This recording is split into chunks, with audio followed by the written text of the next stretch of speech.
Oh, so you're controlling the screen scroll up and down on this thing then, right? Right, I am.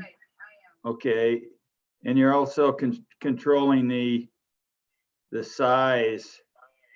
Okay. Right. And I Josh, have a see share you there. screen tab here. It says you cannot start screen share while others are participating in sharing. Okay. Josh, Do it. are you going to be scrolling through your own slides? I can, or I can, if I'm not, who would be driving? I'm happy to. I have them. Okay, that may be easier. Here we go. Now I got everybody up on top. That looks like, yeah, so now everybody's smiling faces.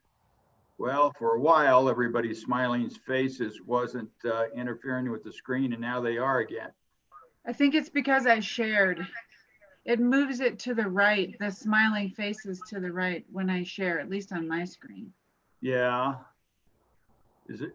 But there's no way to keep them up on top, because what it does is that right side, well, right now it isn't. You got it down to 100%, 106% rather than 150.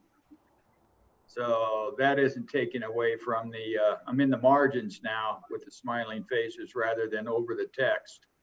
Okay. So that's fine. But I'll try to leave them at 106. Yeah, that's probably a good place to put it then. Okay. We might lose some graphs or something, but I don't think we're going to lose any of the text. But I think we all have that deck here on our in our book. Josh, your slide deck is on our bush. I mean your slide deck is in our stack of stuff, our book. It is, and we delivered them to the offices yesterday, the revised matters. Yeah, okay, yeah. But Jody dropped them all by the house this morning. Okay, so Treasurer, again, if you look at a little options above the participants, there's 4 little buttons, and one of those buttons is the hide thumbnail, and you can move all of the participant videos away and see your whole screen if you push that. Okay, now where is that in, Lisa? Where is that in respect to the 106%? It's way over, at least on my screen, it's right above the video. So if you're on the top of the video participants. I don't have anything over there. That's because you're controlling it. Must do that. Now, right now, everything's up above. It is, yeah. Yeah, but as soon as you do the presentation and start driving it, it slips over to the right, huh? It does for me, but I can minimize that.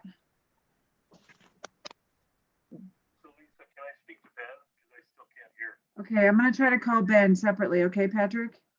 All right. You can't hear me speak, correct? No. Can anyone hear Patrick? Yeah, I can hear Patrick. It's not real loud, but I can hear him. Well, you can only hear it through my phone, right? Yeah. So, Patrick, I'm going to hang up on you and call Ben. And have him call you. Thanks. Kurt, can you hear me? Yeah, I can hear you now, Patrick. Oh, there we go. Excellent. All right. You found that little microphone someplace and clicked on it, huh? No, I don't. It's okay. Yeah, it just popped up for whatever reason. Now I have it over here. Oh, okay. Yeah, because when I was clicking on your audio, the little left-hand button or whatever, there wasn't a mute function. Now there is. Maybe because you were on the phone with me. Yeah, but I'm not going through my phone though. Why would it do that? Weird. I don't know. Yeah, but you're right. It happened at the same time. Okay, good. All right. So to do this, I just need to raise my hand or whatever when we're about to speak. Is that how it works?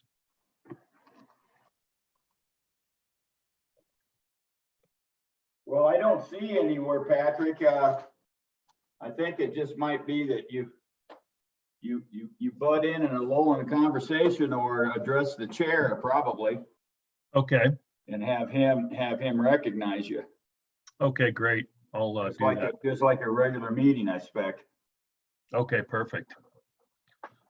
And Kurt, did you see the email from Jonah from Zabak and Rod? Not the last one. Was it sent to, I guess it was sent to, well, let me see here. I'll pull it up on my phone. I'm Perfect, getting yeah, because so they many- just asked that I send that to all the elected. So just everything that we Okay. talked about. Was it from you, Patrick? Yes, it was. And I addressed it to all the electeds plus, you know, their assistants that work on the Slib. And so Kurt, everything that we talked about is the same, but they did change to the 18 basis points instead of the 25 to 50 that we had discussed before. Okay, well, I think, really the 25 basis points is pretty dang cheap money. That's what I think, Patrick. Agreed. Very cheap. Very cheap. Yeah, so if they can't, and they're locked in at 100 basis points. So essentially we're getting 25 and they're getting 75 basis points at that rate. So Correct. Yep. we're getting 3 times as much as us and we're, and it's all our money. Yeah. the Fed's And money. also Yeah. it was for a year term instead of 2. Yeah, I remember you saying that. Right. Yeah, because they think this thing is only going to last a year, so they don't want to take it out to 2. So, yeah, I'm not sure. I know some of the bankers were wanting to try to get. In fact, Giese brought this up, I think, at their meeting up at the treasurer's office, is that try to get some extended terms on some of these things because they have, well, like when they do a development loan, a lot of times the developer won't be done in 1 year. If he's building a house, maybe, but if he's got an apartment complex going up, it might be 2, 3, 4 years. So they wanted to try to get some longer terms. So why they're backing off on this, I guess it's matched to the COVID problem. So it's probably appropriate to keep it at a year. Yeah, and this would only be for the banks that would be able to, that would use the collateral for the SBA. So it's only for the SBA financing. Okay. Well, yeah, but it isn't bifurcated in this interest rate thing. The interest rate thing is, that's for everybody in the TDOA. In this proposal, though, it would only be for the SBA. Is what their proposal would be, is it would be separate deal only for the SBA. Yeah, I loan. know, but both you and Katie had a cow when I said we ought to have 2 programs, 1 year and 2 years. So this is the same situation where if you got one for SBA and you got one for all other TDOA program participants, then that's something that would be problematic in trying to figure out how to differentiate them. No, I agree from Katie's perspective on it. I was just saying what they had requested because what they did not want. Well, I think what we just tell them is that, that the administrative burden of trying to run a separate COVID program, and a separate TDOA program is problematic, and we're just going to get something that as close as we can to one size fits all. And this is the 25 to 50 basis points, and we'll put it in place, and it's our intent to run it in place for a year. And Great. Okay, Kurt, I think the meeting's starting. Trade environment again. What? I think the meeting's starting. Okay.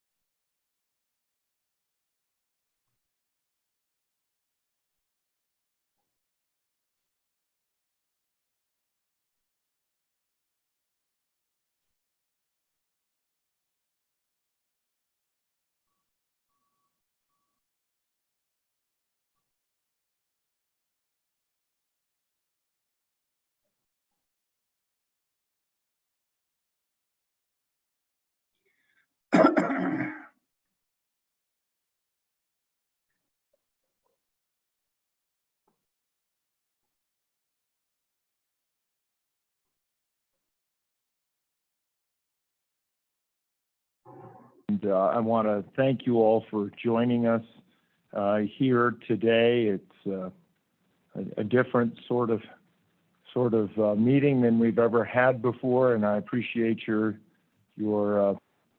patience and ability to be flexible on this. I'm given to believe that all of our parties are on, but what I thought I might do is, Director, if you would take a roll, and then if you have some introductory remarks. Certainly. Thank you, Mr. Chairman. For purposes of the record, if you will let me know when I call your name, if you are on the video, we would appreciate it. Governor Gordon, I will note, is here in person in the hearing room. Secretary of State Buchanan, are you with us? I am with you. Okay. Auditor Racinas, are you with us? Treasurer Meyer, are you with us? Present. Okay. Superintendent Balo, are you on the video? Here. Perfect. Governor, we do have everybody in attendance. And with your Gordon. Yeah, well, Governor Gordon is here. Yeah, he is. Yeah. Mr. Chairman, with your indulgence, I'd like to just kind of go through a couple of procedural points before we get started this morning. So today's board meeting is being held as a Zoom webinar. The board members and presenters are what we call the panelists, who are visible on screen. Support staff, interested parties, and the public are attendees of the webinar. The meeting is also being live streamed from the Office of State Lands and Investments website. Attendees will be invited to speak at the appropriate time by raising their hand or being called upon by a panelist. If you are an interested party for a specific matter, please be sure to raise your hand at that time. For both panelists and attendees, we ask that you ensure that you are using your mute button when you are not speaking to keep audio feedback to a minimum. Because we are utilizing these convenient web resources and have the possibility of more participation in the meeting than usual, we also ask that you keep your comments as brief as possible. And we would also ask that you limit your comments to only those matters that you have a direct interest in. At the end of the meeting, we will open the floor to general public comment, so please wait to raise your hand at that time. So with that, Governor, the first item on the agenda is the Wyoming Business Council, and I believe Julie Kozlowski is on the video, ready for the presentation. Julie, would you like to proceed? Good morning, Governor. Yes, thank you. Actually, I would like to give our CEO, Josh Durrell, the opportunity for some introductory remarks, and he would like to kick it off for the WBC if he could be unmuted at this time. Very good. Please, Josh.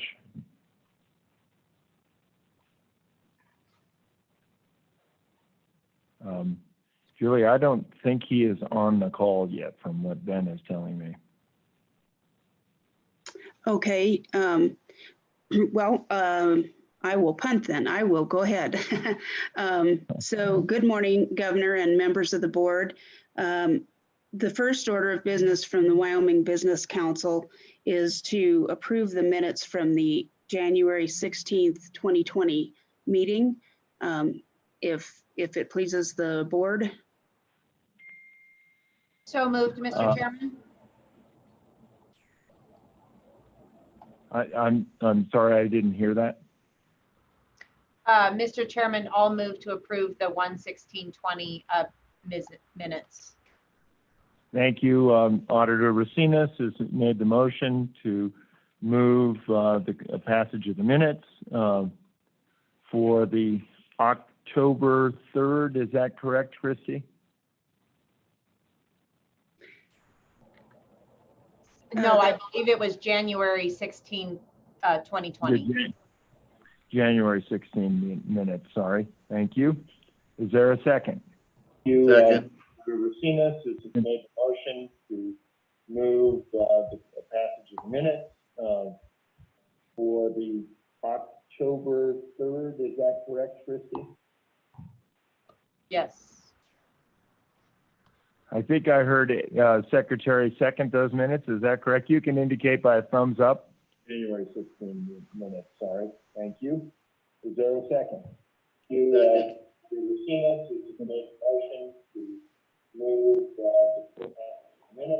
Something's wrong.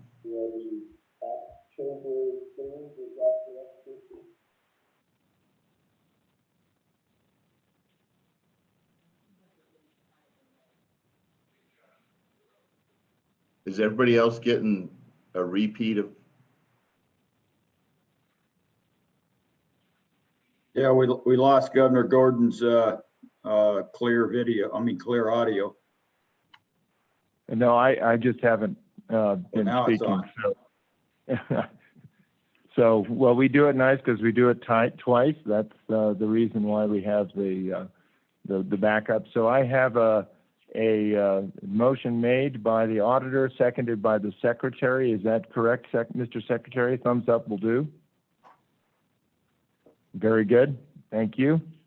All in favor signify by, is there any discussion? Hearing none, all in favor signify by saying aye.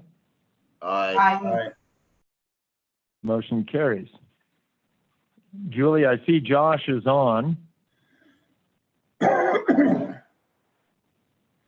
Would you like to have Josh make some introductory remarks then, Julie? If he's able to join us, that would be great. And if not, I will move ahead. Yeah, thank you, Governor. Are you able to hear me now? Yes, we are. Well, thank you, Governor and members of the board.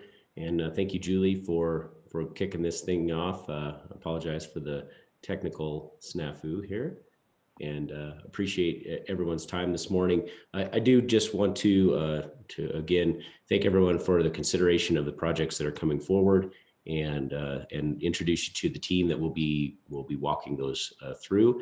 I have Julie Kozlowski from our community development team. She leads the team. She's definitely no stranger to the Slib board. I also have Noelle Reed, Karen Fate, and our newest member of the team, John Wendling, who joined us just about a couple weeks ago as a community development grant coordinator. So I have those folks on the line and available for questions as well. Thanks, Julie. I'll go ahead and turn it over back to you. Thank you, Josh. And I just want to comment, the Business Council has really stepped up. Your leadership and presence in those listening sessions and other things have been phenomenal. Thank you for your leadership. I can't remember where I heard it yesterday, but did you ever imagine you'd be doing this? And I thought your answer was great. So thank you very much. Julie. Okay, before you this morning, we have 3 projects. The Business Ready Community Fund balance stands at $19,208,646. The applications before you were received for the December 2019 cycle and were considered by the Wyoming Business Council Board of Directors at their March 5th, 2020 meeting in Grable. The projects you'll be considering this morning are from the town of Sinclair for the restoration of their historic theater, a readiness project for which they've requested $1,915,000. You'll also see a project from Niobrara County for their main building of their fairground complex to be upgraded. It's an enhancement request for $268,084, and a planning grant request from the town of Evansville for $35,000. The Business Council Board of Directors is recommending the Niobrara County and Evansville projects for a total of $303,084. So there's ample funding available for these projects that you'll be considering this morning. The first project from the town of Sinclair is the restoration of their historic theater. Again, they're requesting $1,915,000 in community readiness funding to upgrade the electrical, plumbing, mechanical, and HVAC systems, make sure that they are ADA compliant, do some upgrades to the telecommunications, do lead-based paint and asbestos removal, interior repairs and finishes, and replacement of doors and windows. The 500 square foot theater is the heart of the historical district in Sinclair, Wyoming, and was built in 1924 in a unique Spanish architecture. Sinclair Oil Corporation owned and leased this building to the town until the town acquired it in 1968. The Sinclair Theater is in the town's downtown district and is designated as a historic landmark. The town has been working with the Wyoming State Historic Preservation Office to ensure that the theater is restored appropriately. Benefits and goals of the project are to provide the residents of Sinclair and surrounding communities with a cultural center. The mission is to save, upgrade, and improve the theater to retain local history and to contribute to the local economy by offering live productions, movies, cultural, and community events. The applicant's requesting $1,915,000 and will provide a 14% match, which includes $112,000 cash match that was raised via donations and fundraising efforts, as well as $199,500 in-kind match for prepaid engineering costs. The request from the town of Sinclair failed to move from the Wyoming Business Council Board of Directors due to lack of a motion. There are representatives participating in this meeting for the project today to speak on its behalf, and I am happy to answer any questions. Thank you, Julie. I think what I might do is just walk down through Mr. Secretary. Are there any questions?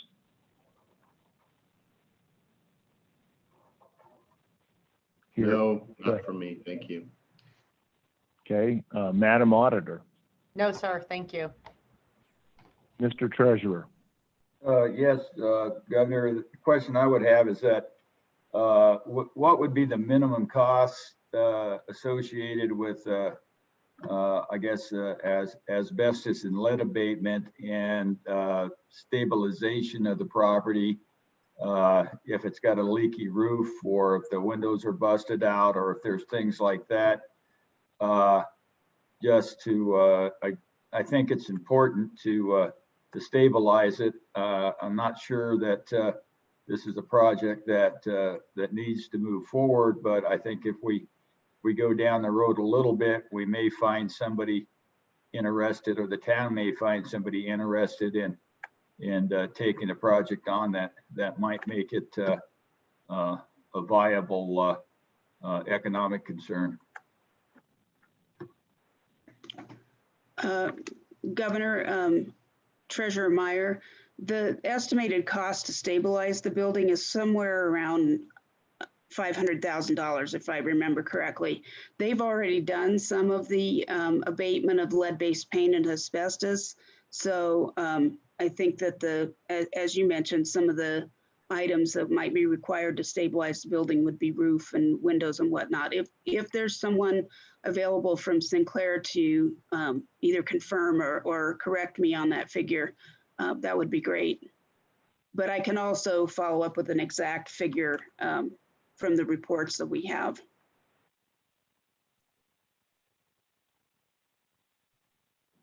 Thank you, Julie. Thank you, Mr. Treasurer. Is there anyone from the town of Sinclair? Mr. Chairman, it does not appear so. Thank you. Thank you, Ben. Mr. Treasurer, any follow-up? You know, I guess as I said, I think it is important to at least stabilize that property, or the price tag down the road is going to be a lot more than what it is today. And I'd hate backing up, you know, 2 years from now and they're coming in for another $1 million. So I guess I would make a motion to,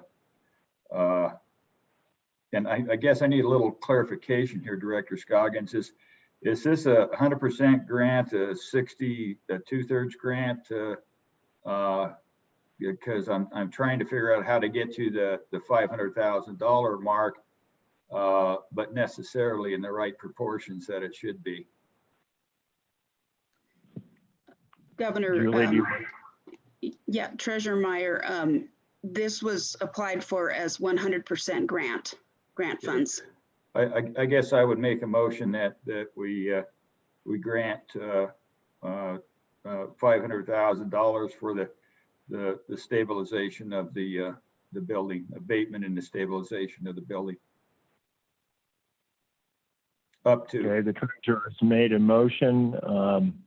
I was hoping to get to the superintendent beforehand. Okay, well, that's fine. I can put it on the table and bring it back, Mr. Chairman. Okay, thank you, Mr. Treasurer. Madam Superintendent. No comments from me, Mr. Chairman. Okay, Mr. Treasurer, your motion, I think, is still viable. Is there a second? Is there a second? Is there a second? Motion fails for lack of a second. Thank you very much. I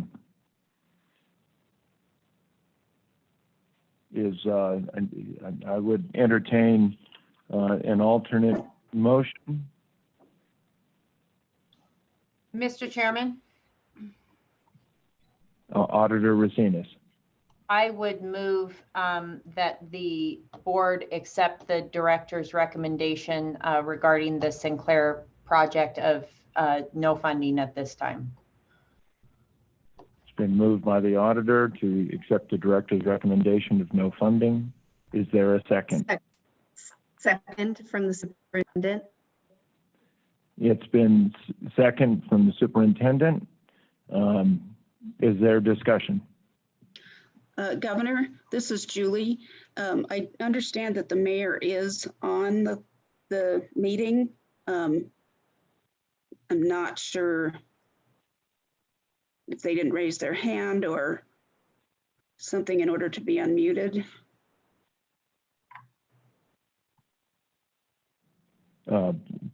Recognizing that we are in a Zoom meeting. Mr. Chairman, Julie, if they're on a phone, can you give me their phone number? I do not have that handy. I will try and get that quickly.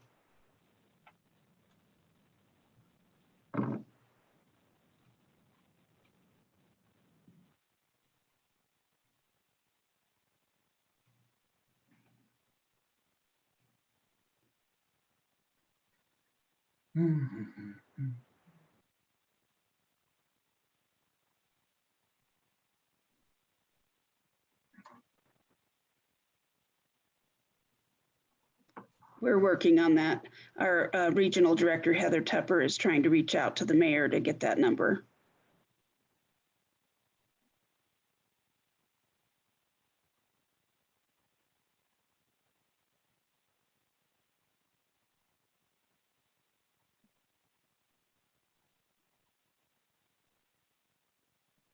Well, Mr. Chairman, I don't know whether we could lay this motion on the table and go about our other business until technology catches up with us or not.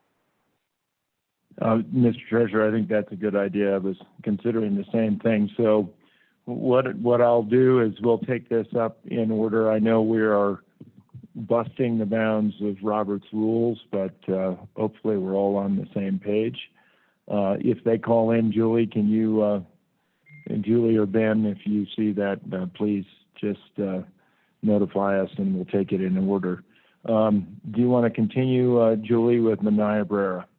Of course. Thank you, Governor. The next project is from Niobrara County.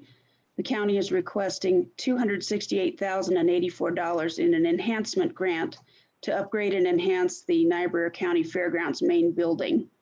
Constructed in 1947, this building acts as a hub for educational programming, social functions. It also serves as the county emergency shelter and the emergency evacuation site for the Wyoming Women's Center. This project will help the community and the county to replace and update the heating system, add air conditioning, new insulation, replace the existing generator with one that has more capacity and an automatic transfer switch, install new exterior double doors, upgrade the current overhead light fixtures to LED fixtures and lights, and we'll replace flooring with commercial grade plank flooring, refinish the restroom stall dividers, upgrade lighting in the bathroom and add new countertops, and replace flooring in their commercial kitchen. This building is used 325 days a year and sometimes with several events happening on the same day. Meeting places in the county are limited, so an attractive functional facility is important to the residents of the county as well as to those who travel to the area for meetings, social functions, and other special events. The applicant is requesting the $268,084 and is providing matching funds in the amount of $67,021 for a total project cost of $335,105. The match, I would note, is coming from various sources, including the Niobrara County Fairgrounds Operations and Maintenance Account, the Fairgrounds Overhead Maintenance Fund managed by the county commissioners, totaling $32,021, and 2 grants from the State Energy Office and Local Government Energy Improvement Retrofit Lighting Program, as well as, and those grants will provide for the HVAC insulation and door retrofits and lighting that will be done as part of this project. The Wyoming Business Council Board unanimously recommends funding in the amount of $268,084 as requested. And I'm happy to answer any questions. I also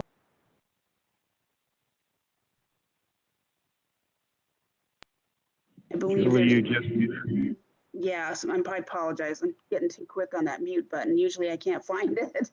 I think there are folks on the meeting from Niobrara County as well. Okay, thank you. Let me do my normal walkthrough. This time I'll go from back to front. I will note that Niobrara had its first case of COVID last night, and our hearts go out to you.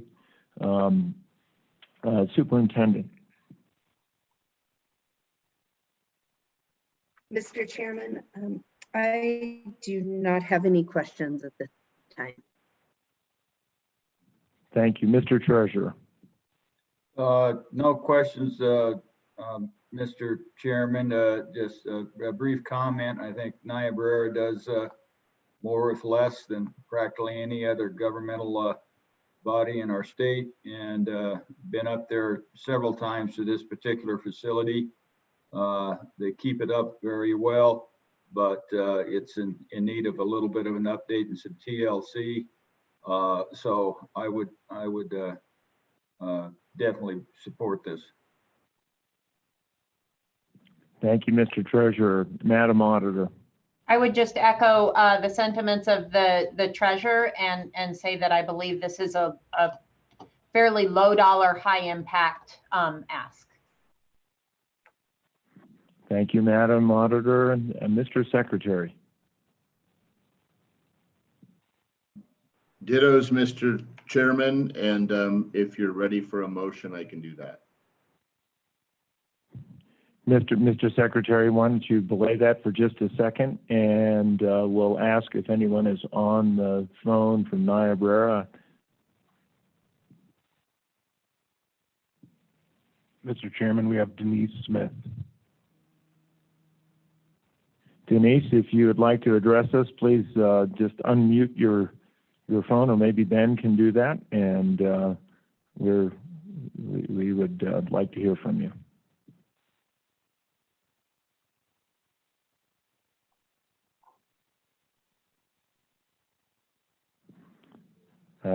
Denise, it might be *6, I think, is the way to unmute your phone if you're on the phone.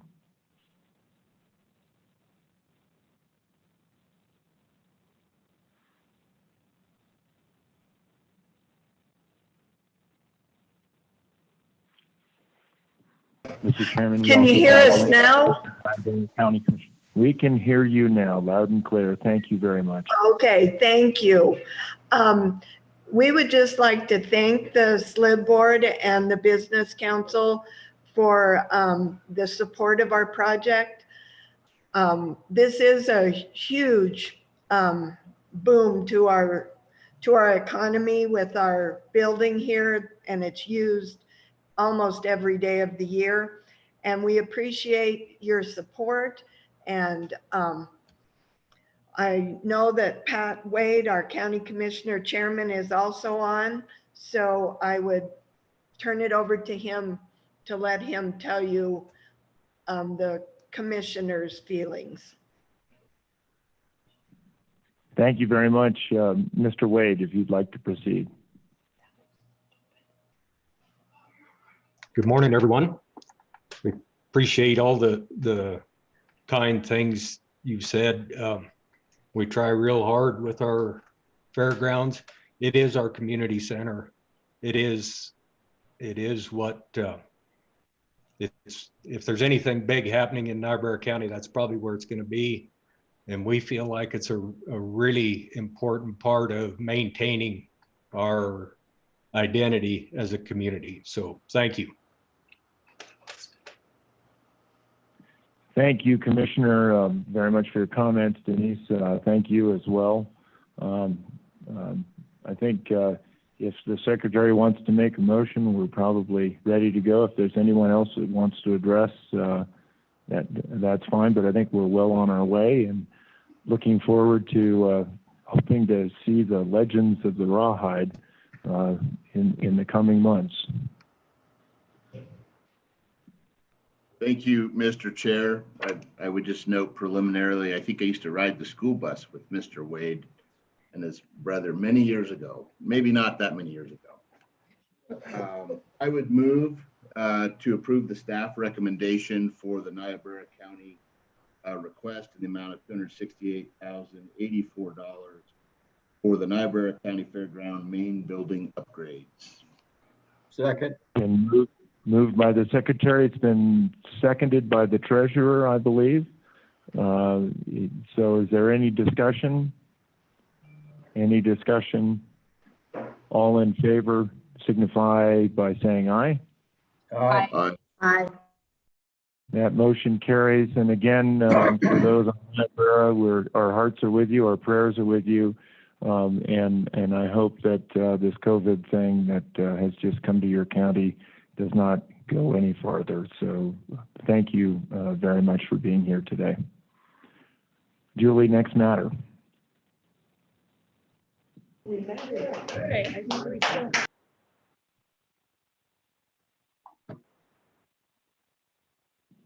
Julie, are you? Is Julie locked up? Looks like she is.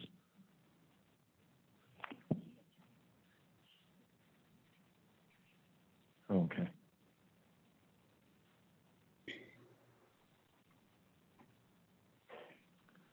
My apologies, Governor. I lost my internet connection there for a second. No worries. Please feel free. I believe that, so the last I heard was you were asking for discussion. What was the vote on the Niobrara County? It was unanimous, Julie, so Niobrara was awarded. Okay, great. I also believe that we are set up to visit with the mayor of the town of Sinclair if you want to revisit that project next or move on to Evansville. What's your pleasure? Let's go ahead and hear from the mayor. Okay. Yes. Please proceed. You have questions for the town of Sinclair? Mr. Treasurer, I think you had some questions for that.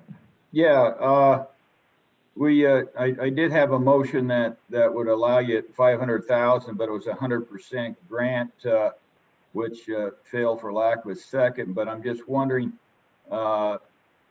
what's your ability to do a match if we were so inclined to do a 50-50 match, trying to stabilize the building so a year or two from now, you actually have something to work with. Just make sure that the roof is in good shape, the windows are there, you finish your abatements on asbestos and lead, those type of things. it doesn't look like the money's going to be forthcoming for the project at 100% grant and not forthcoming at the amount that you want, but I didn't know whether or not you have the ability to do a match. Yes, we do. We can match 50-50 or whatever we have to match.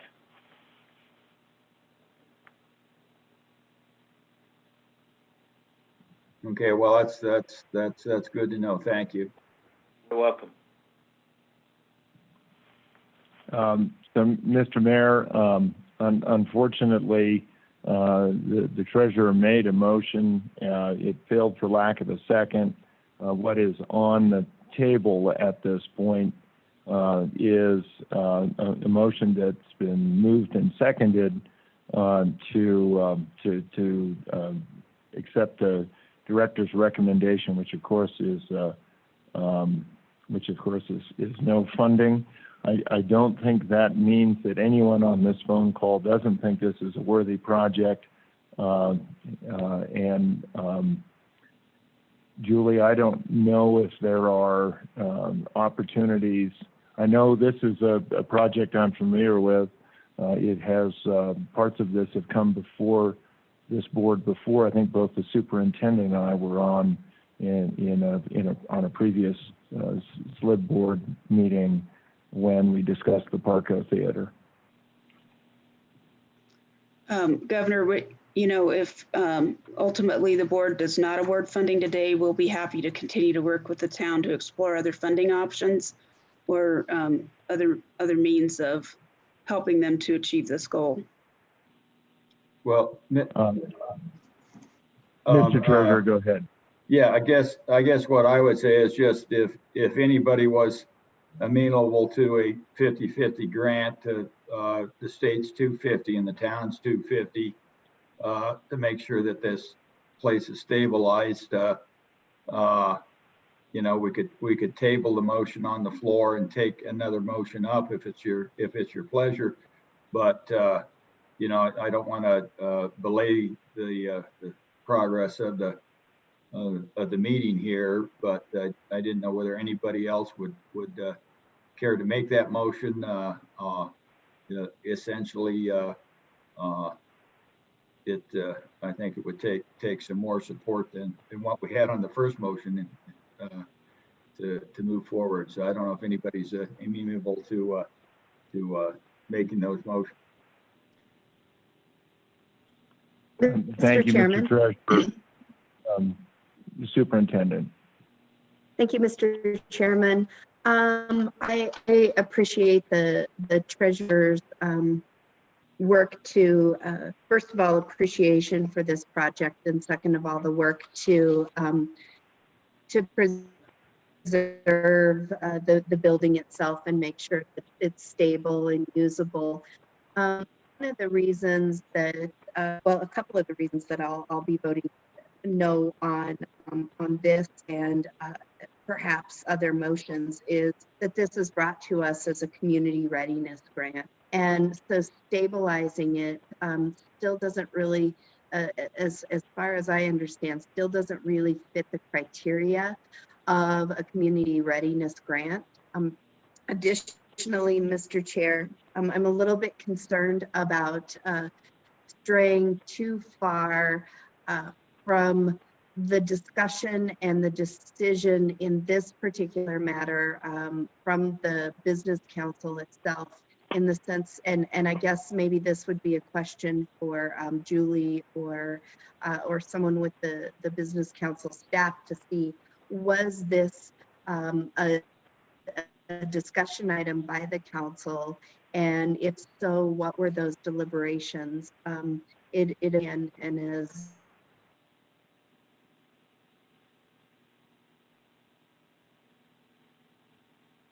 I respond to this. Mr. Mayor, feel free. I would ask, if you're not on, if you could mute your phone. That probably might help. Okay, I am on. And this building is already got the new roof done on it. It's totally stabilized. The asbestos has been removed. This is not an up-and-coming project. We've been working on this project pretty much for the last 5 years, and now we decided we wanted to take this project on by the town so that we can get this up for our 100-year reunion. Whatever the SLIB can do to help us is greatly appreciated. But if we don't get your help, we're going to go on with this one way or another. So I just thank you for that.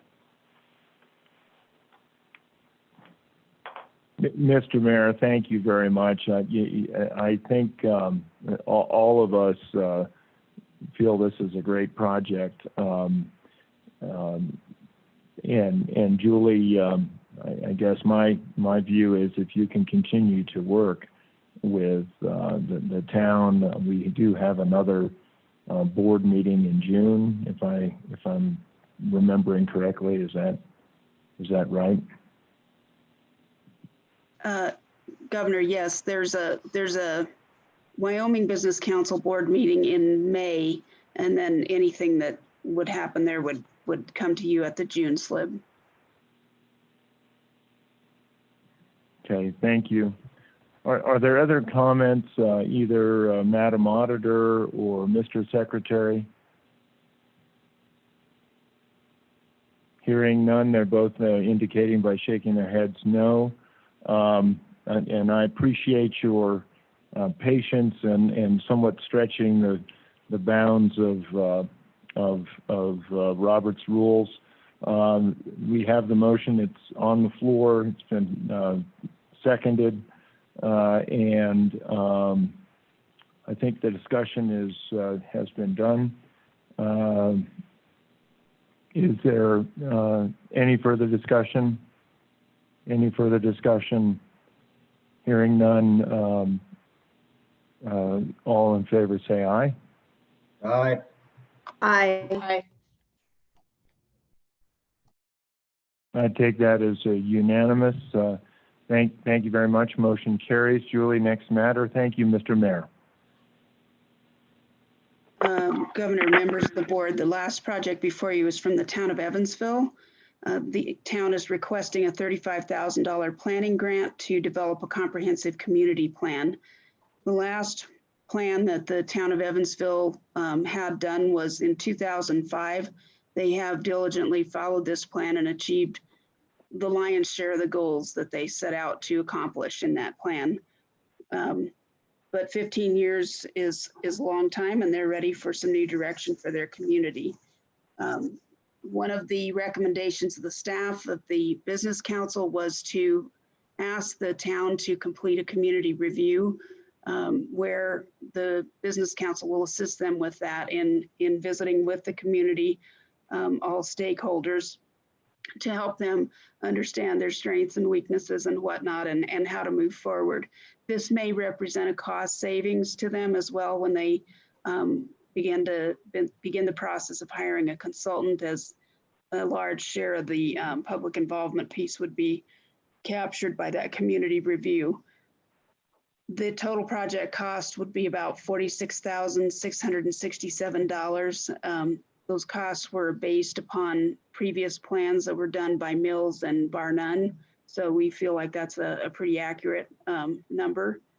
Evansville is contributing a 25% cash match of $11,667 from their reserve funds, and are committed to providing any additional funding should the project have any cost overruns. The Business Council Board unanimously recommends funding this request in the amount of $35,000 as requested. I'm happy to answer questions. Thank you, Julie. One quick question from me.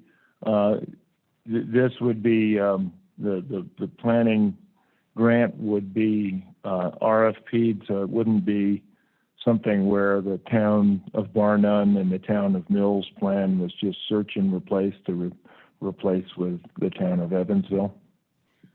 Governor, that's correct. They would issue a request for proposals to find a good fit for a consultant willing to understand the needs and and goals of the community of Evansville and craft a plan that will be very relevant and workable for them.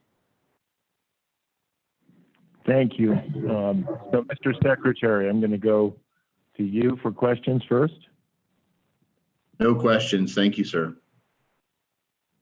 Madam Auditor. No questions, thank you. Mr. Treasurer. No questions, sir. Thank you, Mr. Treasurer. Madam Superintendent. No questions, Mr. Chairman.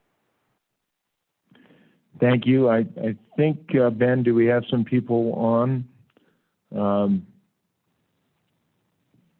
Mr. Chairman, Brad Miskimmons and Janelle Underwood. Thank you. Brad, would you like to address the board?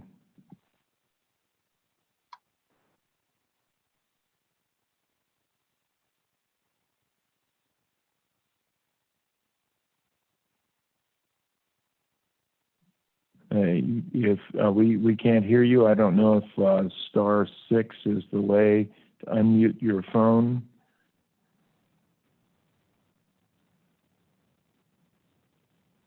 I do not think you're muted on the but Brad, if we can't hear you, maybe we can go to Janelle.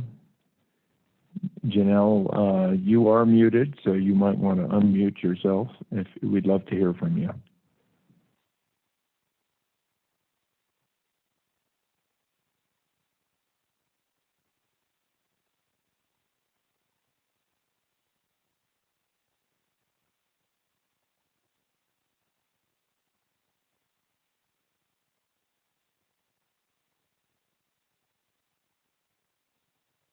We unfortunately are not able to hear you, and I think, Brad, you are now muted, and Janelle, you are not. But we cannot hear you. Brad, you are now unmuted, so either of you, if you can address us.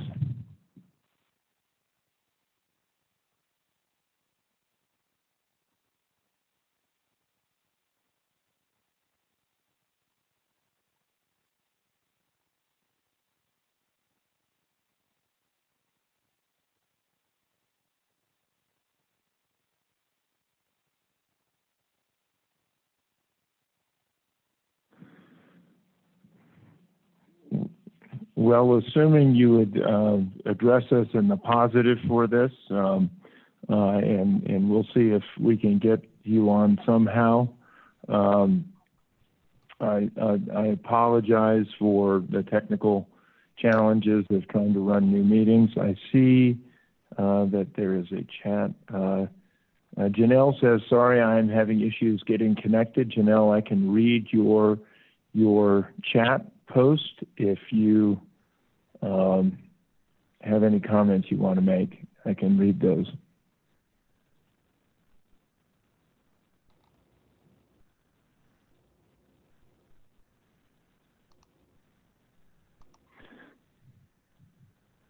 No, very, very sorry that you're having the difficulties that you are. The town of Evansville is appreciative of the support. Thanks, Janelle. I would entertain a motion. Mr. Chairman, Madam Auditor. I would move that the board accept the director's recommendation of a planning grant in the amount of $35,000 to the town of Evansville. The auditor has made a motion. Is there a second?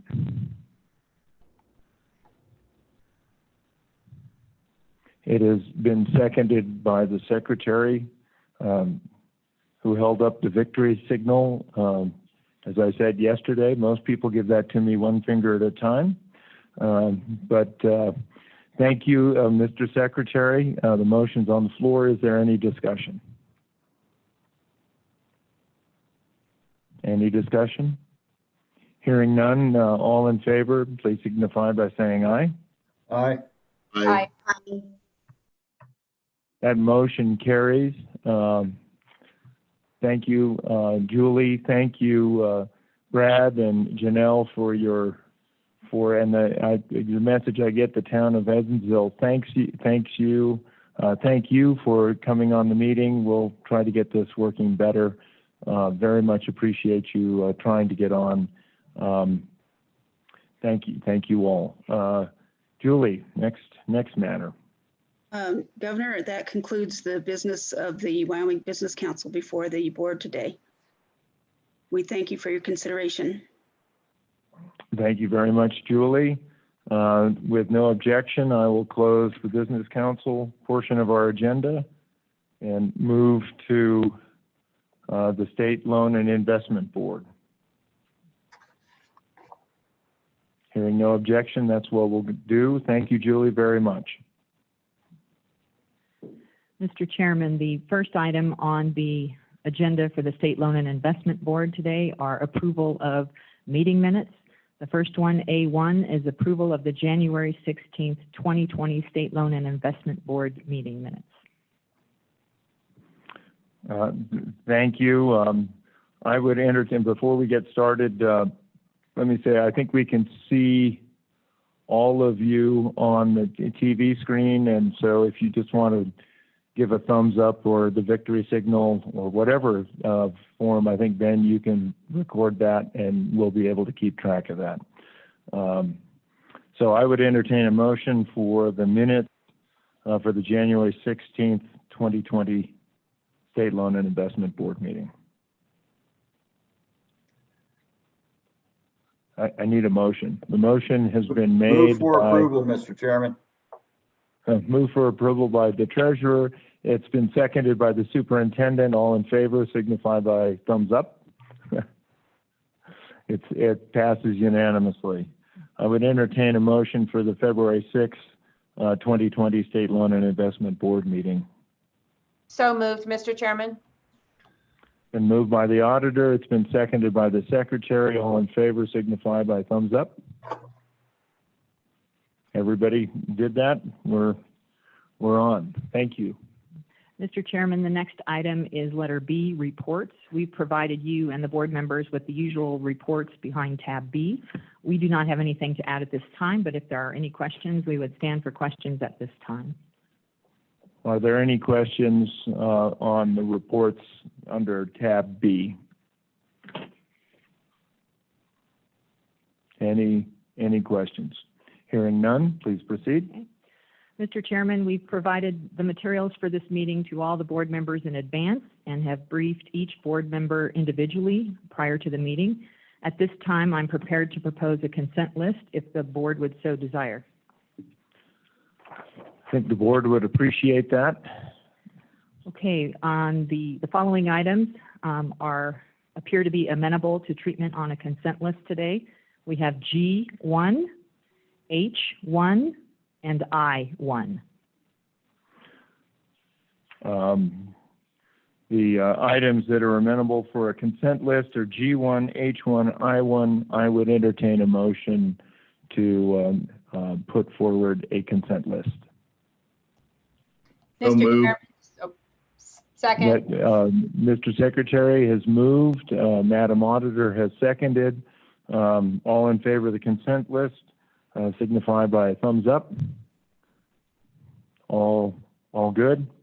I would entertain a motion to adopt the director's recommendation. I guess we have to vote. Oh, we did vote, right? Sorry. I would entertain a vote to adopt the director's recommendations on item G1, H1, and I1. Is there a motion? So moved, Mr. Chairman. Been moved by the auditor. Is there a second? Second. It's been seconded by the treasurer, Mr. Secretary. And so all in favor, please signify by a thumbs up. Very good. Thanks. That motion carries. Thank you. Mr. Chairman, that brings us to the next item on the agenda, which are state investment matters. With that, I will yield the floor to the treasurer's office. Thank you, Madam Director. Mr. Treasurer. Thank you, Mr. Chairman. And I'm trying to get to my C1 section here, which I have to do this by memory. I think that's our, no, it's not our university one. It's not in my book, Mr. Chairman. Mr. Chairman, it should be D, letter D. Yeah, D1 I've got. I don't have C1. Yeah. Okay. Well, D1 is, Mr. Chairman, I would turn that over to either Mr. Tariq or CIO Patrick Fleming. This has to do for informational purposes only on the University of Wyoming Student Portfolio Management Program, Mr. Chairman. Thank you, Mr. Treasurer. Is Professor Trike on? Mr. Chairman, it's Patrick Fleming. No, he is not on. I am going to just give the update. Thank you. Please proceed. Mr. Chairman, members of the board, my name is Patrick Fleming. I'm the Chief Investment Officer for the Treasurer's Office. Yes, as you know, this is our annual time for the students to come over to present to the board. So with the COVID, unfortunately, they're not able to do so this time. So with that, I would just give just a quick update on the portfolio after speaking with Mr. Trike, is that students continue to learn about the markets and have the opportunity to invest real dollars, which is extremely helpful. And also they're realizing how hard it is to be able to beat an index like the S&P.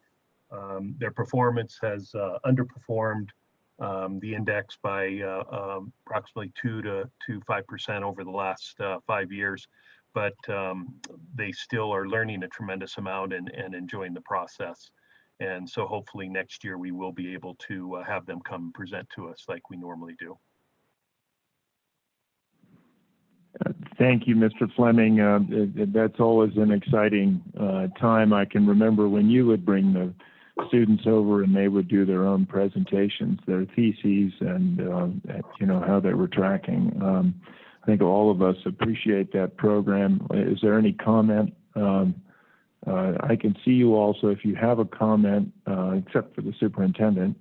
If you have any comment, please just wave your hand.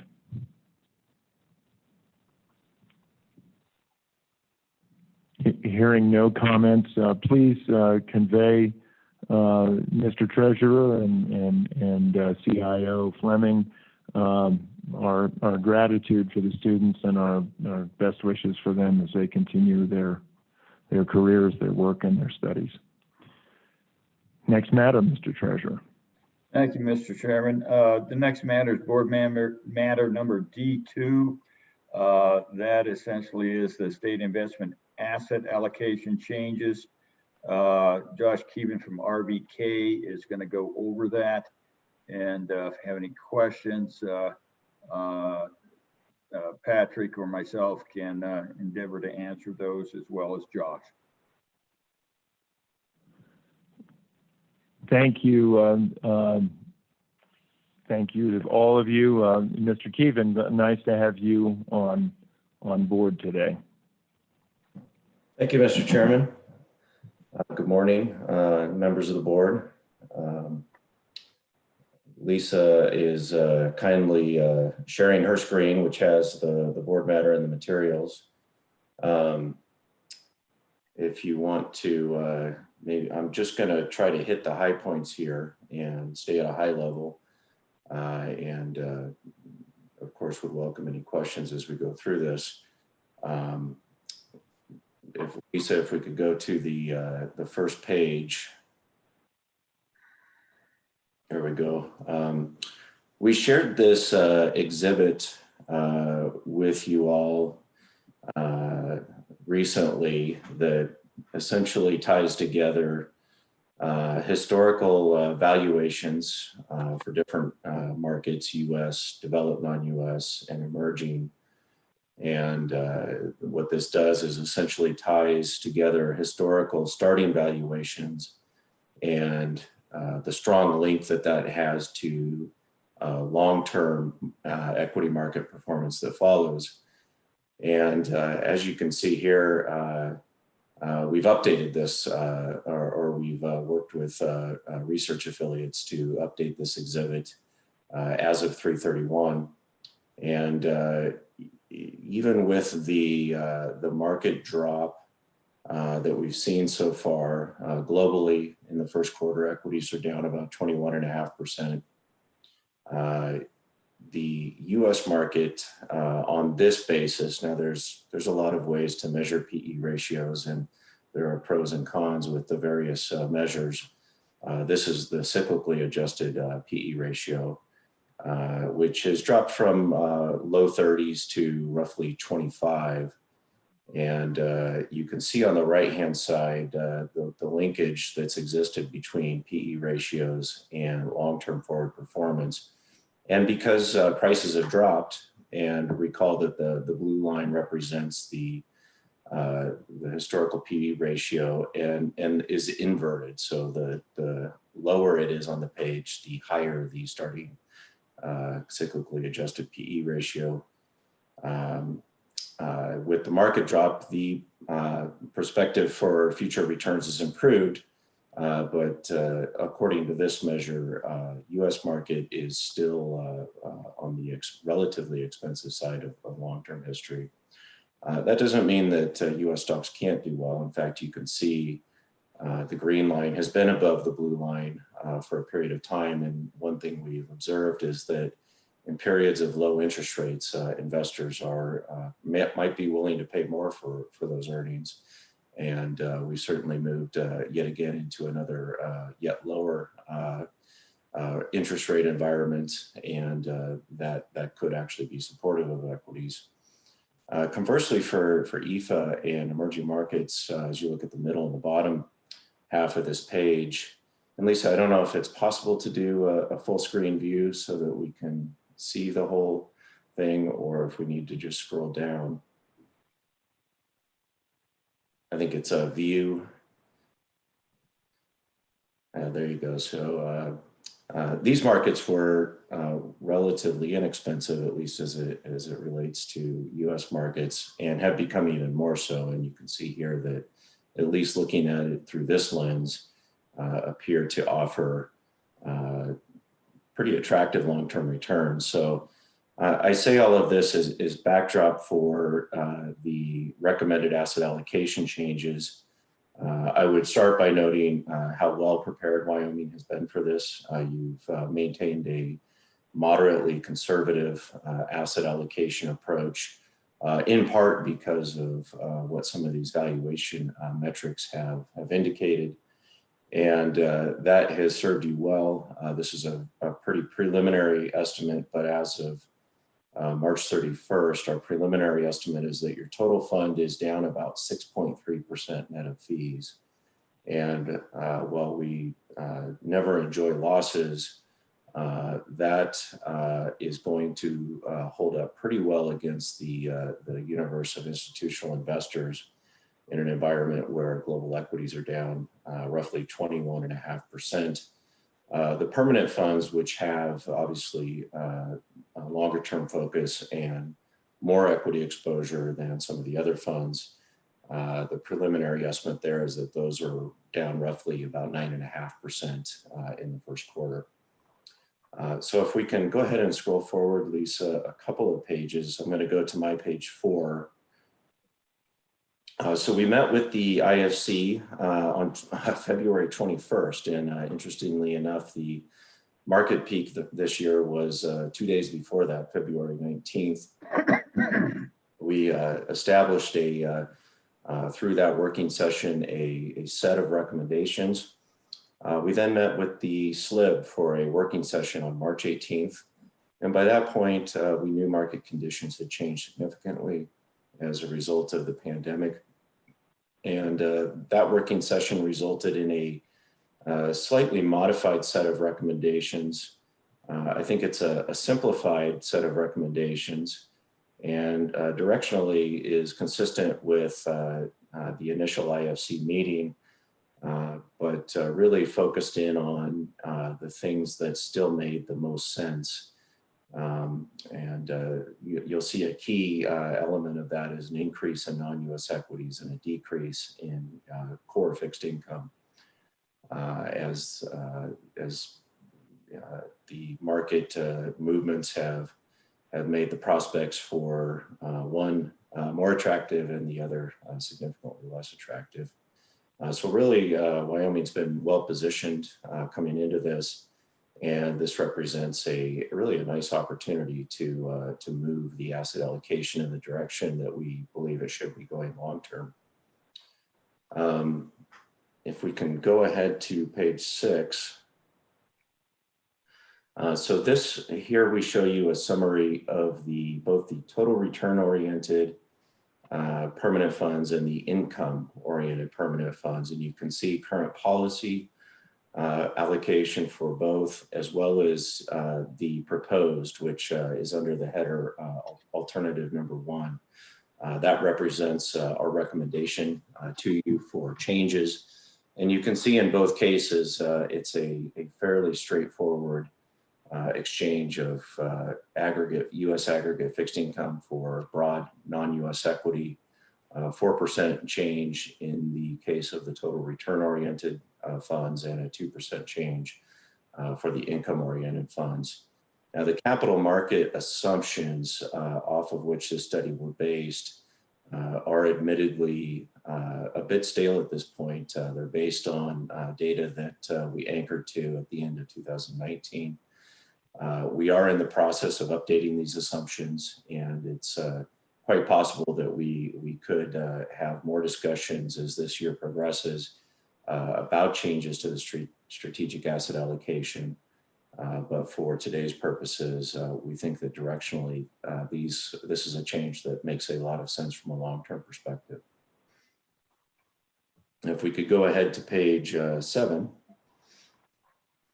For Pool A, we had some discussion at the March 18th working session with the Slib about showing you a couple of different alternatives for Pool A. The one change that is, and so you see here alternative 1 and alternative 2. The one change that's a constant between those is really just a cleanup of the real estate allocations. In policy, you've got an 8% target for non-core real estate.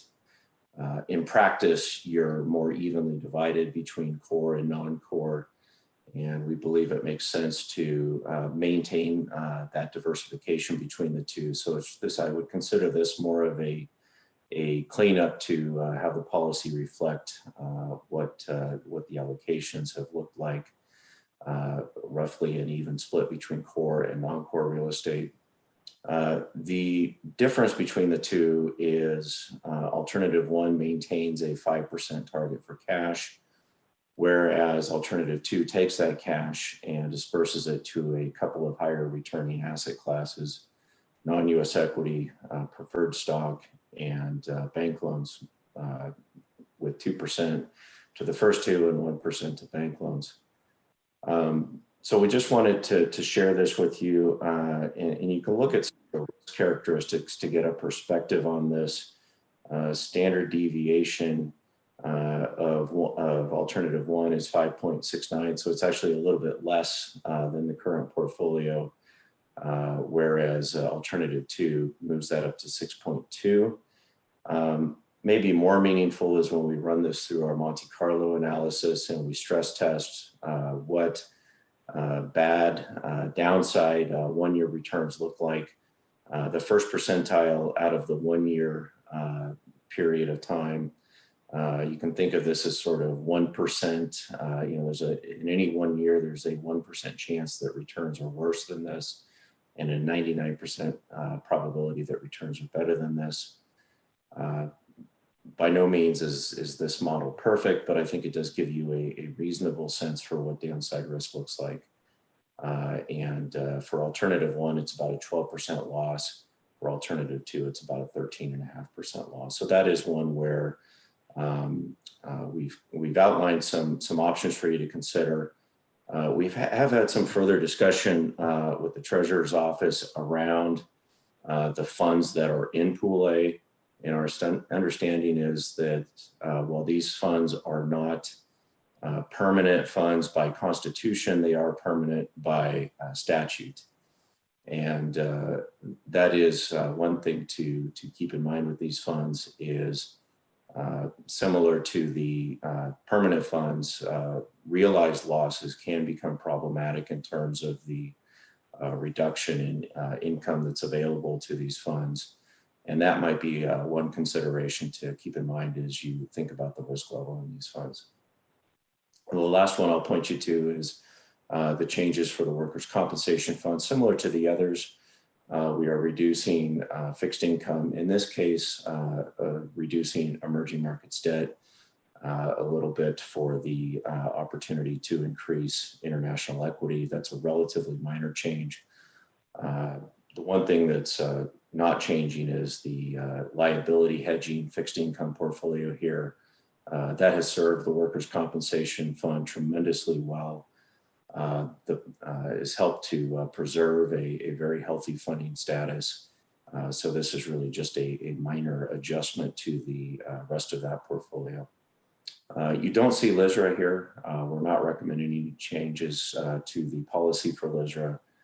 We understand there's, with market events being what they are, the uncertainty around time horizon and liquidity needs for LISRA are a little bit in flux at this point. So from that perspective, we recommend no changes for LISRA. That concludes my summary of the recommended asset allocation changes. I'll stop there and happy to answer any questions that the board has. Don't know if CIO Patrick Fleming may have some comments that he'd like to add as well. Thank you, Mr. Keevan. I would remind us that we all worked on this during the working session. I am thinking the Pool A recommendation is slightly different. Has that evolved in the intervening year and a half, which is really only about 3 weeks? Mr. Chairman, from the working session, alternative 1 was presented. What's new is alternative 2, and that came out of the discussion that we had with the board as well as several IFC members on the phone, where a desire was expressed to see what this looks like if you take the cash and disperse that to some higher returning asset classes. So this was in response to that discussion and that desire to see what the risk numbers would look like under those 2 scenarios. Mr. Chairman, Thank you. In regards to Pool A,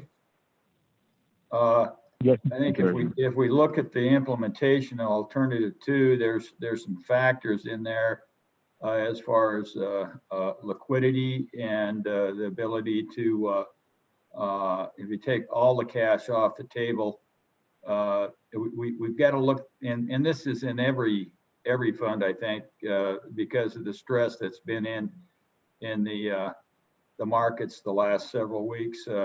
We need to look at liquidity as one of those things, as kind of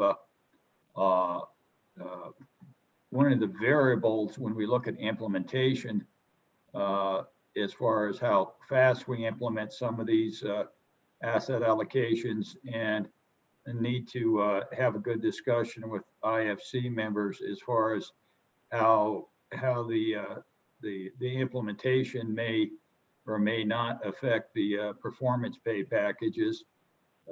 Necessarily, I don't want to implement something just for the sake of implementation if it puts us in a liquidity problem, or if it causes a generation of substantial losses, because I'm sensitive to the need for all of these funds to spin off some cash.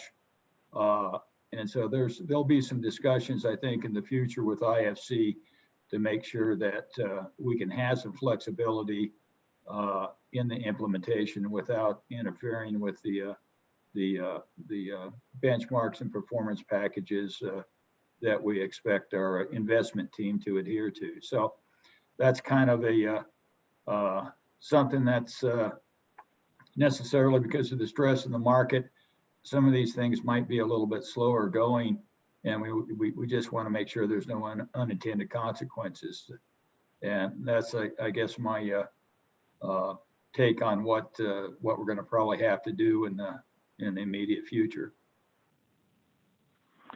And thank you, Mr. Treasurer. If I understand your comments, it is that you are thinking of keeping more cash. Is that correct? Well, I think we have to do an analysis on the liquidity to make sure that not only in Pool A, but everything, to make sure that there's enough income generating to try to handle some of the needs, whether their needs of the government or the different funds are out there, especially in light of the reduction of income that we're going to have from our minerals and sales taxes. So, that's, I think, a discussion and an analysis that we'll do.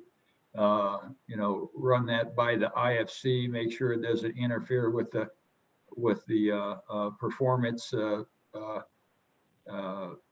I guess benchmark requirements as far as our investment team, and to continue to communicate with the Slib board as to where we're at, what our expectations are,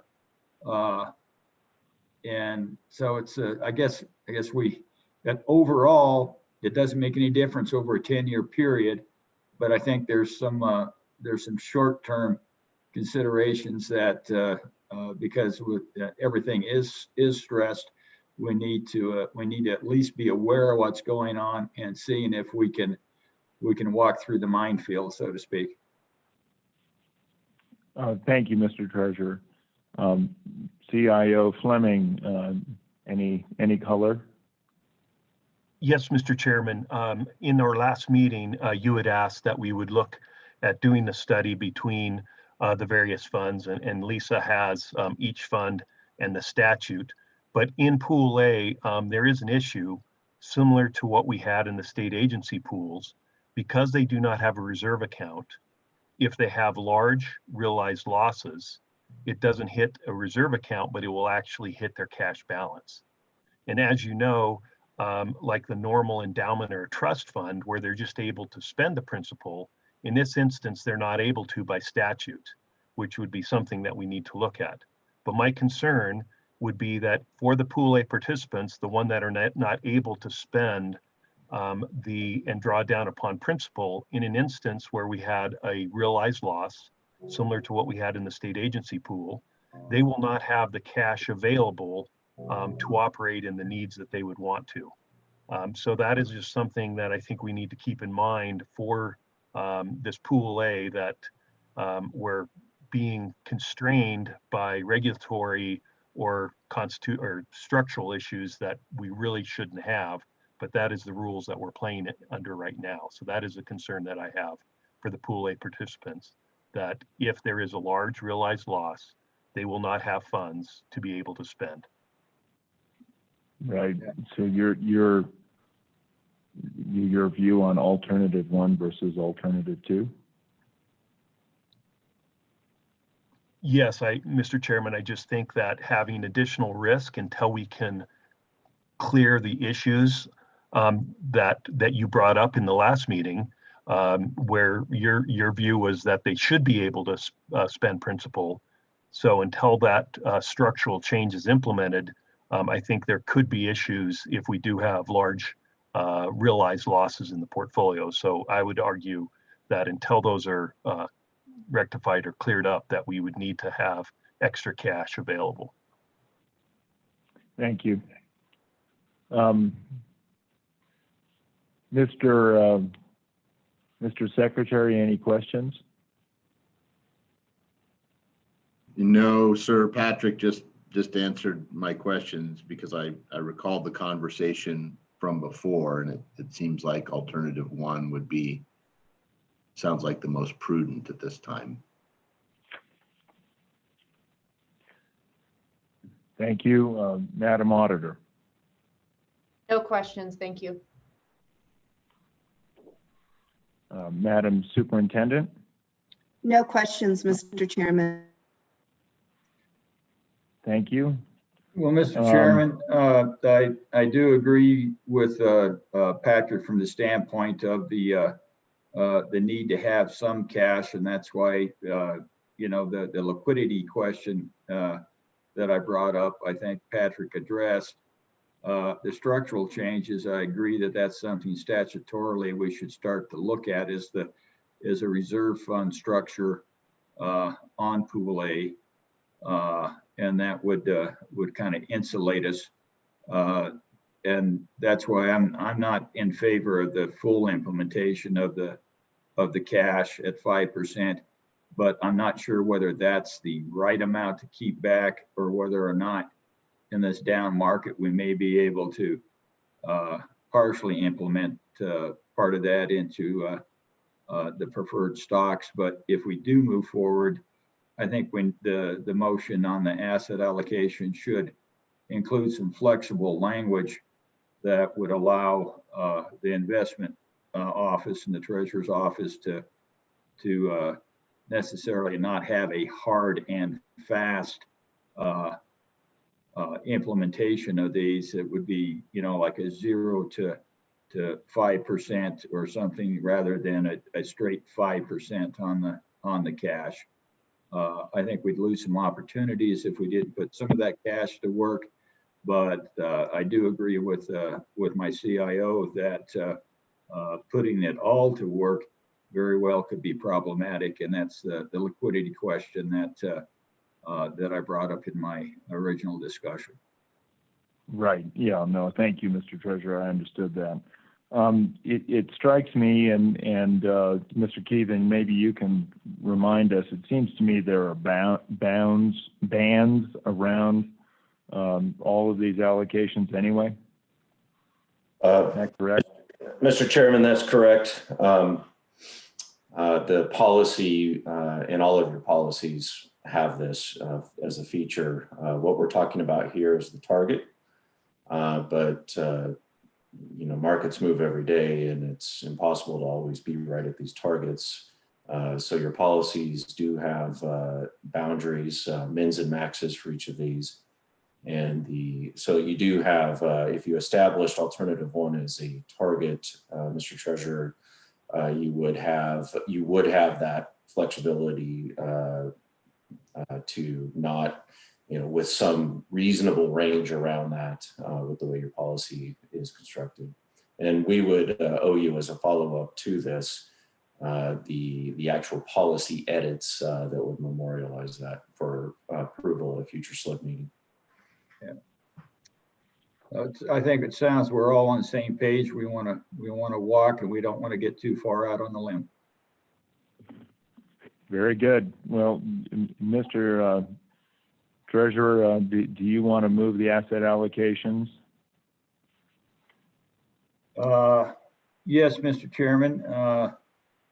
And this is subject matter 2. I would recommend the asset allocations. And do we want to do this in a block, or I guess I would move everything except for Pool A, and then I guess Pool A, I'm thinking I would move alternative 1, provided that we have the ability to you know, put some of that cash to work, and that's the understanding, Josh, I think you just gave me.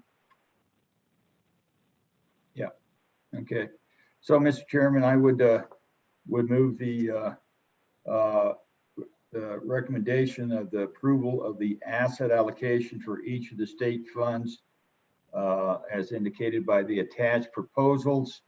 And in Pool A, I would look at alternative number 1, and the rest of them I think we'll use the last alternative presented. Okay, thank you, Mr. Treasurer. Is there a second? Is there a second? I'll second. Madam Auditor, thank you for seconding. Any discussion? Mr. Chairman, Madam Superintendent. I just want to clarify that The motion was to move forward with the asset allocation as outlined, plus alternative 1 for Pool A. Is that correct? That's correct. Thank you, Mr. Chairman. That is correct. Thank you. So the way I read that on the sheets we have, and Josh, will you correct me if I'm wrong, alternative 1 on total return, alternative 1 on income, alternative 1 on Pool A, alternative 1 on workers' compensation. We do not have the state agency pool, but the recommendation was to stay the course there. Is that correct? That is correct, Mr. Chairman, as well as to stay the course with the LISRA. Okay. Thank you very much. Any further discussion? Any further discussion? All in favor signify by saying aye. Aye. Thank you. Thanks very much. Next matter, Mr. Treasurer. Next matter is D3, Mr. Chairman. D3 is the termination of the bank loan portfolio managed by Sykes. These have already been defunded over the course of the last year, and this is essentially, and the managers have been essentially replaced by ones that we've previously authorized. And so we simply recommend that the board terminate the bank loan investment contract with Sykes Multi-Sector Absolute Return Fund, and any that specific things that people want to discuss. If there's any other discussion, myself or Patrick can handle that, or Josh may weigh into. Thank you, Mr. Treasurer, and I did ask for a little more detailed policy matter, and I want to thank your office, particularly Patrick and Lisa, for providing a little bit more. I know you're very much in the weeds day to day, and sometimes people think they, but think they know exactly what's going on, but it's been a long time and difficult to sell out of that asset class, as I know, and so very much appreciate the greater detail. Is there, I'm just going to walk through, I think I see most all of you. Mr. Secretary, anything that you want to add? No, sir, thank you. Okay, Madam Auditor? No, thank you. Madam Superintendent? Mr. Treasurer, what's your pleasure? I would recommend that the board terminate the bank loan investment contract with Sykes Multi-Sector Absolute Return Fund. I will take that as a motion. Is there a second? Second. It's been seconded by the superintendent. All in favor, just raise your finger. I think that carried unanimously. All right. Wait, some of you, I mean, there's thumbs and there's fingers. Simon says, Sykes says. Next matter, Mr. Treasurer. Mr. Chairman, this matter D4 is the termination of core fixed income portfolio managed by CS McGee LP. CS McGee for the longest time was handling our bond portfolio, and they were also doing some other things as far as helping us with the risk assessment and running some different things for our internally managed fund. We've onboarded the Aladdin program for the risk assessment, which is much more robust than what CS McGee could provide. And we've also onboarded other specific bond managers that work in different areas of the bond portfolio. So those were all things that we had done last year. And we've essentially defunded McGee and put those in these other managers that the board approved of. And we're at this point in time ready to recommend that the board terminate the core fixed income investment contract with C.S. McGee. We've replaced them, I think, with a better management scheme on our bond portfolio and on our internal risk matters. Thank you, Mr. Treasurer. I'll just walk through again. Superintendent, any comments? No comment. Thanks, Madam Auditor. No comment. Mr. Secretary. No comment, thank you. Okay, thank you. Mr. Treasurer, what is your pleasure? Well, Mr. Chairman, I would move that the board terminate the core fixed income investment contract with manager C.S. McGee, LP. Thank you. Is there a second? Second. I see a second from the secretary. All in favor, just raise your thumb, finger, whatever. Matter carries unanimously. Next matter, Mr. Treasurer. Thank you, Mr. Chairman.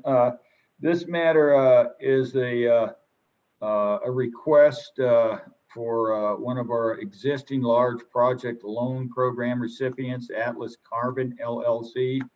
It's to change the scope of the project and to change their interest rate and lower it until May 2021. Primarily, this has been generated by representation from Atlas Carbon that the COVID problem has interfered with some of their sales, and so we're hoping to move this along to change the scope and allow them to have some access to some capital to go on about their day-to-day activities until things get straightened out. And I would turn this over to Lisa for the details. She's worked diligently on this to try to move forward with something that continues to protect the state's collateral in this situation, but allows for some flexibility. So Lisa, you're up. Thank you, Mr. Treasurer. Ms. Billman. Thank you, Mr. Chairman. Lisa Jurdy-Spillman, General Counsel for the Wyoming State Treasurer's Office.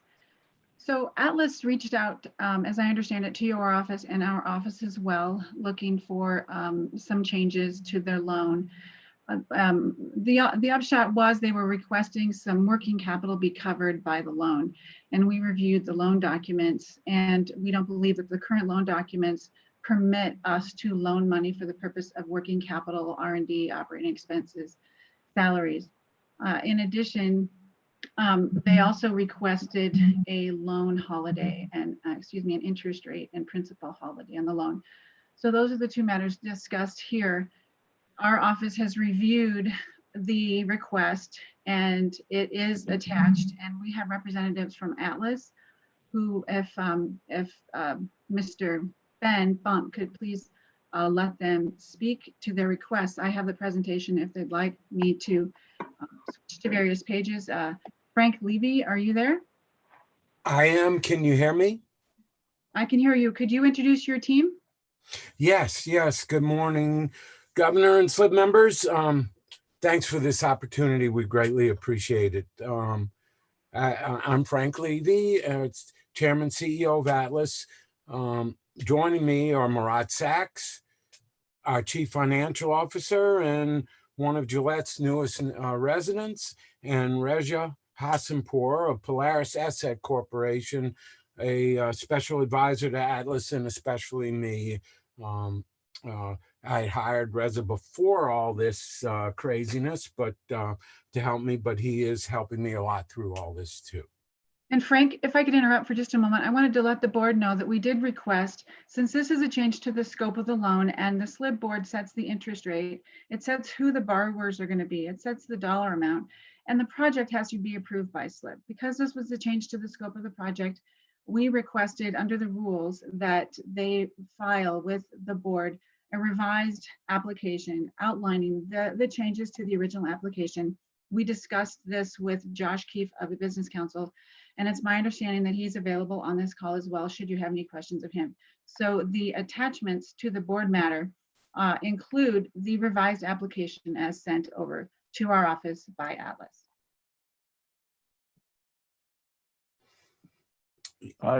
Thank you, Ms. Spillman and Mr. Levy. Frank, it is good to hear your voice. I've been thinking about you often as I know your favorite town is very much in the crosshairs of this awful disease. Yes, we are hunkered down at home, being very safe and avoiding people other than walking the neighborhood. And as long as you do that, it seems to work. It really does. Yeah. Well, thank you. Josh, is there anything you want to add? Mr. Chairman, members of the SLIB, this is Josh Keefe, the Economic Development Finance Manager at the Business Council. I don't have anything to add. I spoke with Lisa about this kind of change in scope request, and I also spoke with Mr. Levy, I believe it was on Tuesday as well. And there is no questions from the Business Council, and I think that this change of scope will be great for Atlas Carbon and allow them to not only weather this storm, but also give them a little bit more leverage to do what's best for their business. So they have the support of the Business Council. Thank you, Josh. Ms. Billman, any more? Mr. Chairman, the treasurer has reviewed this, and he does recommend that the board agree to the change of scope to include these types of items. And he does recommend as well that SLIB approve the interest rate holiday to 2% from April 1st, 2020 through May 31st, 2021. Thank you. Mr. Treasurer, anything you have to add? Oh, I think that the 2% is more in line with the market, so I think it's a reasonable thing to adjust these notes from time to time because of that. So I don't have any, heartburn at all with the interest rate there. I think that we're going to have to, monitor the situation and very closely, and that's something that I think I'm willing to do to make sure that our large project loans are successful and move forward. Thank you, Mr. Treasurer. Mr. Secretary, any questions? Just to confirm, is it my recollection correct? This is really the only large project loan we have out there right now. No, we have another one with a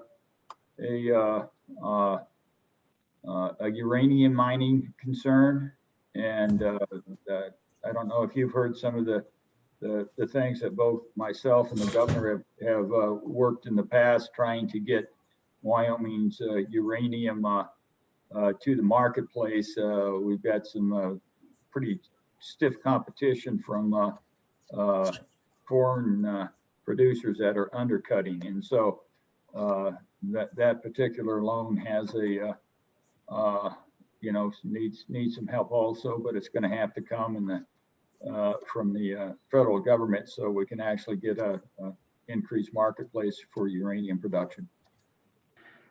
Okay. Mr. Chairman, May I please just clarify? Actually, that was under the old law, which is the Industrial Development Bond Program. The state of Wyoming purchased the Industrial Development Bond for the uranium. It's not technically under the Large Project Loan Program. Yeah. Thanks for that clarification, Lisa. And thank you for that. The reason I asked, I'm sorry. The reason I asked the question is just because I didn't know for sure if we'd have other requests under this particular program, and just wanted to know if this was a customized solution for Atlas, both the interest rate and the term, and then if we would be setting any precedent for other requests. And so if this is the only one, I think there's less danger of that, but I just wanted to ensure that we're consistent, hopefully, or that this is customized for the particular needs of each individual coming forward with a request. So I just didn't know how we got to May 31st. Are there other issues other than COVID that are the basis for the request, et cetera? 6 months versus a year. Just a little bit of background on that would be nice.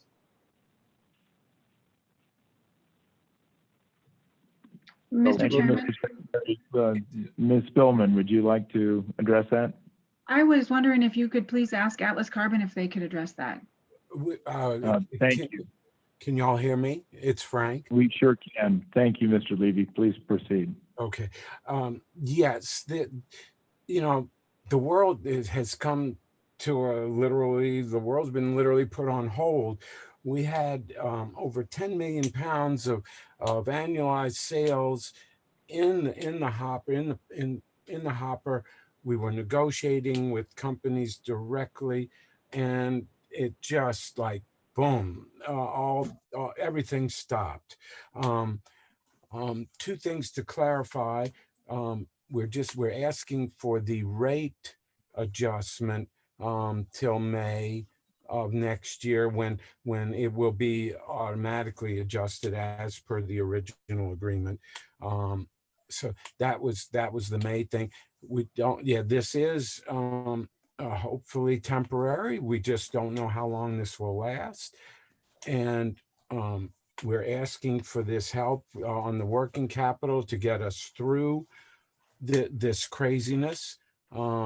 We want to keep all of our workforce, as much of it as we can. We expect a very nice increase in the demand for activated carbon. We think, and particularly U.S. sourced activated carbon, I think the country will have a huge change in its opinion on things that are sourced from outside of the country. We think we're going to be recipients of greater demand for our product, for use not only for water purification, but also for use in different masks like the N95 mask, the R95 mask and other masks. And we are just feel we're in a great position to really take advantage of this. And we want to make sure that we keep our trained and wonderful people that we have, and so we don't have to start over again. And that's why we're asking for this help. I hope that answers your questions. Please ask anything else that you might have. Thank you. Thank you, Frank. Yes, Mr. Secretary, follow up. And thank you for that, Mr. Levy. And I don't know if or Lisa or Patrick or anyone else could answer with the provision in the loan on interest rates. It's the stair step down. We go from 10 to 7 to 1 T-bill, 150 basis points in the current environment. And as we step down towards lower duration treasury notes, is it correct to say that the interest rate is going to just keep going lower on this note? Are we seeing an inversion right now? Could you kind of walk us through that? This is Frank Gannon. I can answer we have a 2% minimum. So it can never go lower than 2% as per the agreement.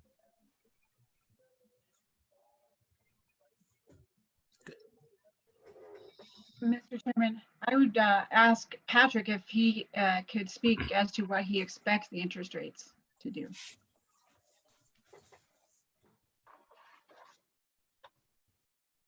Mr. Chairman, it's Patrick Fleming. As everyone knows, we're at very low rates right now. The 10-year Treasury closed last week at 59 basis points, which was the lowest all-time ever. With the amount of stimulus and with what the Fed policy has been doing, it is most of the market participants and prognosticators are forecasting that the Federal Reserve will keep rates very low for a long period of time. And with inflation, with a deflationary scenario, which is being priced into the markets with both CPI, five-year forwards and tip break evens, it is anticipated that we're going to be in a very low inflation rate environment for an extended period, which would argue that rates will stay low in this period for a long time.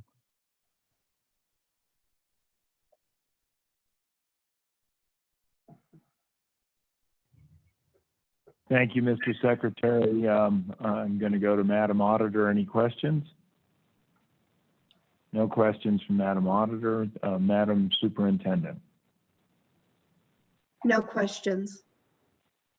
Thank you, Madam Superintendent. So, Mr. Treasurer, this being your matter, what is your pleasure? Well, Mr. Chairman, I would move our recommendations.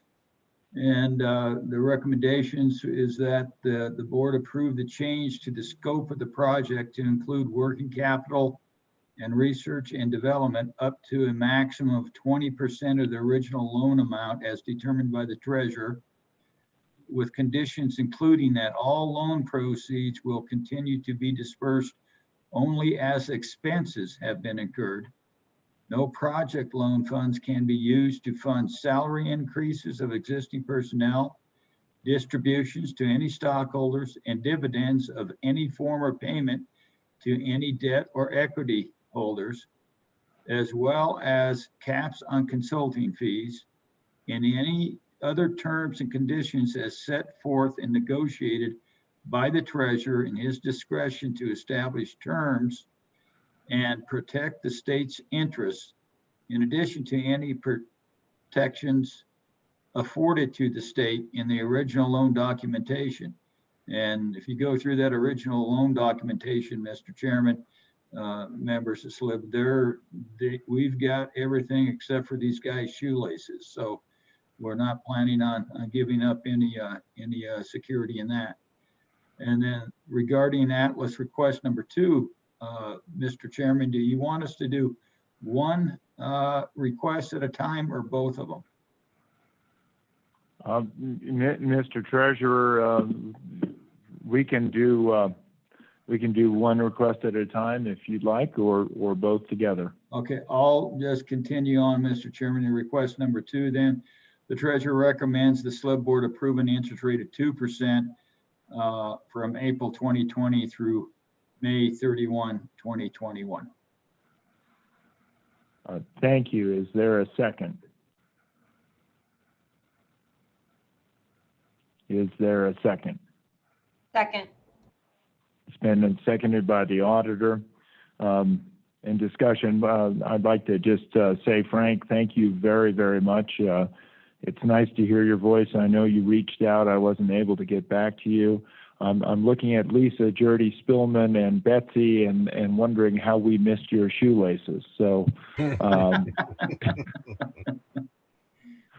but I do want to tell you how much we appreciate your work in Gillette, and we do hope that New Orleans comes out of this well, and we really are thinking of you. Thank you, Governor. Any further discussion? Any further discussion?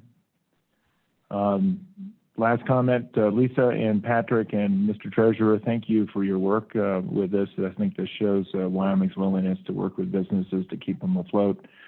Great leadership on all of your parts. With that, all in favor, please signify by saying aye. Or actually, you raise your thumb. Superintendent did it. Yep, it's a unanimous. Frank, I can see them all. They've got big smiles on their face. I can't see you, but I hope you have a big smile, as do your colleagues. So thank you very much. Yeah, I wished you could see me. I wish I could be there in person, but yes, I do, and greatly appreciate y'all's support. Thank you so much, and stay safe. Will do. Thank you. Next matter, Mr. Treasurer. Mr. Chairman, we're moving on to D6. This is opportunistic investment approval of material terms. And Mr. Chairman, for that, I guess I would ask either Josh, Lisa, or Patrick to do the material terms on the Grosvenor Capital Management. Good morning. Again, Lisa Drew-Spellman, General Counsel with Treasurer. I know, Patrick, if you could start us off and then introduce the folks that we have on the phone from Grosvenor, with that, please. Perfect. Yes, members of the board, just as a background, I just want to mention what this is. This is not a manager per se. What we're looking for is just a vehicle to be able to house investment opportunities when we would see fit to invest in them. As you remember, in the past, we have a opportunistic bucket within the asset allocation. It's between 0 and 5% of the funds. So we have all of that set up in the IPS, but the issue is we did not have a vehicle to be able to implement the investment managers when and if needed. With the change in what we've seen with the markets recently, this has necessitated for us to try and get this up and running sooner than later. So just as a background, as you know, Grosvenor has been a longstanding partner with the state. We have 3 different vehicles with them right now: Grosvenor A, B, and C. Grosvenor A was implemented years ago, which was a European distress fund, and it's on the tail end of its life and is winding down shortly. Now, Grosvenor B and C is the hedge fund vehicle that we have, and Grosvenor B is managed by the Grosvenor individuals with the hedge funds, and then Grosvenor C is our internally managed hedge fund category, which Matt Smagash manages. What we're looking for is to have Grosvenor D, which would just be the vehicle for the entity that we would then look to implement potential opportunistic investments. We don't have any investments that we have that we want to implement now. We just wanted to get this up and running because we believe over the next year there will be potential opportunities to invest in some of these, and it's a very timely issue that these usually come up, and we want to make sure we have that in set up. So with that, I can stand for any questions, or if you would like to speak with any of the Grosvenor individuals. We have 3 of the different individuals on: John Levin, who is the president, and also Fred Pollack, the CIO, and Stephen Brewster, who you all know has been our longstanding representative. So I'll leave it at your pleasure how you would like to proceed. Thank you, Mr. Fleming. Stephen, it's always good to hear your voice, and we're thinking of you too, in that wonderful city in which you all live. And I can't imagine what it must be like to be in Chicago at this point. But did you have any comments on that you'd like to make, or any of the other folks? Mr. Chairman, can you hear me? I sure can. Perfect. Good to see you again, albeit on a little screen on my iPad. But my name is Stephen Brewster, and I do want to thank you and the other members of the board for the opportunity to come before you today, and certainly want to thank you for the support that the Slib has shown Grosvenor over the last 10 years since when we first started to work together. And we're obviously pleased to be here today to have a chance to talk about this proposal and the idea of extending the relationship to create this new sleeve to set you all up to be in a good position to take advantage of opportunities that are presenting themselves now and may present themselves over the years ahead. And as Patrick said, I've got two colleagues on the line, John Levin and Fred Pollack, and I thought maybe John could spend just a brief period of time just describing, his thinking about this relationship and how we see it working a bit. So maybe John, I'll pass it over to you. Great. Thank you, Stephen. Good morning, Mr. Chairman and members of the board. This is John Levin, president of GCM Grosvenor. I've been with the firm almost a decade now, and we appreciate you taking the time to consider us as a partner to help Patrick and the team execute on an opportunistic strategy. As Stephen pointed out, our relationship dates back to 2010, and while that was a different environment, it was similar in the sense of the severely dislocated markets, and we were able to launch our relationship around a partnership to capitalize on those investment opportunities. Obviously, we all are first and foremost saddened by the human tragedy of COVID-19. At the same time, we all have a fiduciary responsibility to make sure that we can manage assets appropriately in that environment and seek out those investment opportunities. And the concept behind Lupine D, as Mr. Fleming pointed out, in terms of the different sleeves, is a structure and a partnership that provides that opportunity.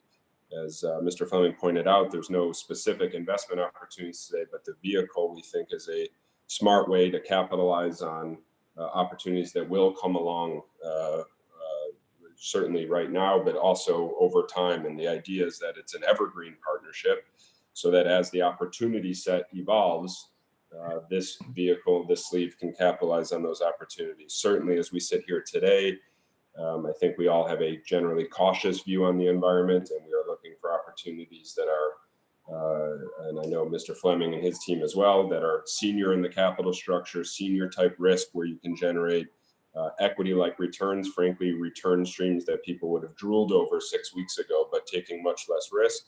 But as the market stabilizes, as the economy stabilizes, how those opportunities evolve will change, and this vehicle provides that flexibility. And so we think it's a smart way to invest. We think it's fairly consistent in terms of an opportunistic allocation, which I know exists today in terms of having a flexible implementation model. We see that across institutional investors globally. And everything, just to finalize the point, everything at GCM Grosvenor is stable, and we're as productive as we can be, and very frankly, as we've ever been as a firm right now, with 500 people working remotely now for over a month. And our communication and our productivity as a firm is kind of been fantastic and stable throughout this environment. And we look forward to, Stephen said, continuing and extending the relationship in this manner. And obviously, Fred Pollack, our Chief Investment Officer, also on the line, and on any of the three of us available to answer any questions any of you may have. Thank you very much, Mr. Pollack.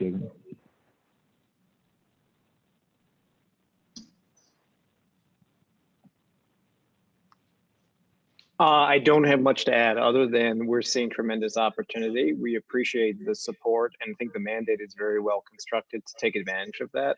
And we're able to both execute on things that the team, our team brings, as well as your team. And so I think the structure will accommodate that. So we appreciate this opportunity, and we think the structure is perfect to take advantage of the opportunities that we're seeing and stand ready to provide what we see, and then also work and help execute on the things that you're seeing and your platform.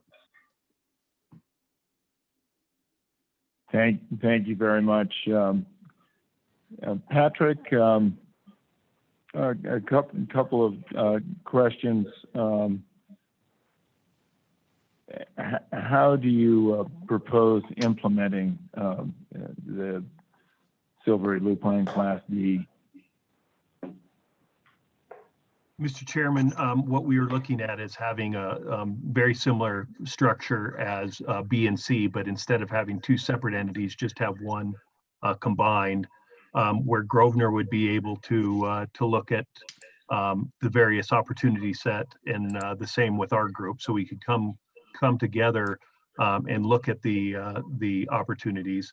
One of the most exciting parts of this is that, as the gentleman mentioned, they have a much deeper bench and ability to look at these various managers, both from a legal standpoint, operational standpoint. And so really they are doing all the heavy lifting on the background work and so forth. But we would still be working in a partnership with them to try and find the opportunity set and make sure that it would work together. But as far as the implementation, we would look to do this the same as B and C. And just following up in the asset allocation, we don't really have a bucket for opportunity. Where would you propose putting that? So, Mr. Chairman, in the IPS, what we have put forth in last year's asset allocation is we included an opportunistic bucket, but it's at 0 right now. So what would happen is, how we structured it is that any opportunity that we would see, it was deemed that it really would have to beat the total performance of the fund. So, working together with Grosvenor and trying to having our interests aligned, the benchmark that they would be working on would be the total return of the permanent funds.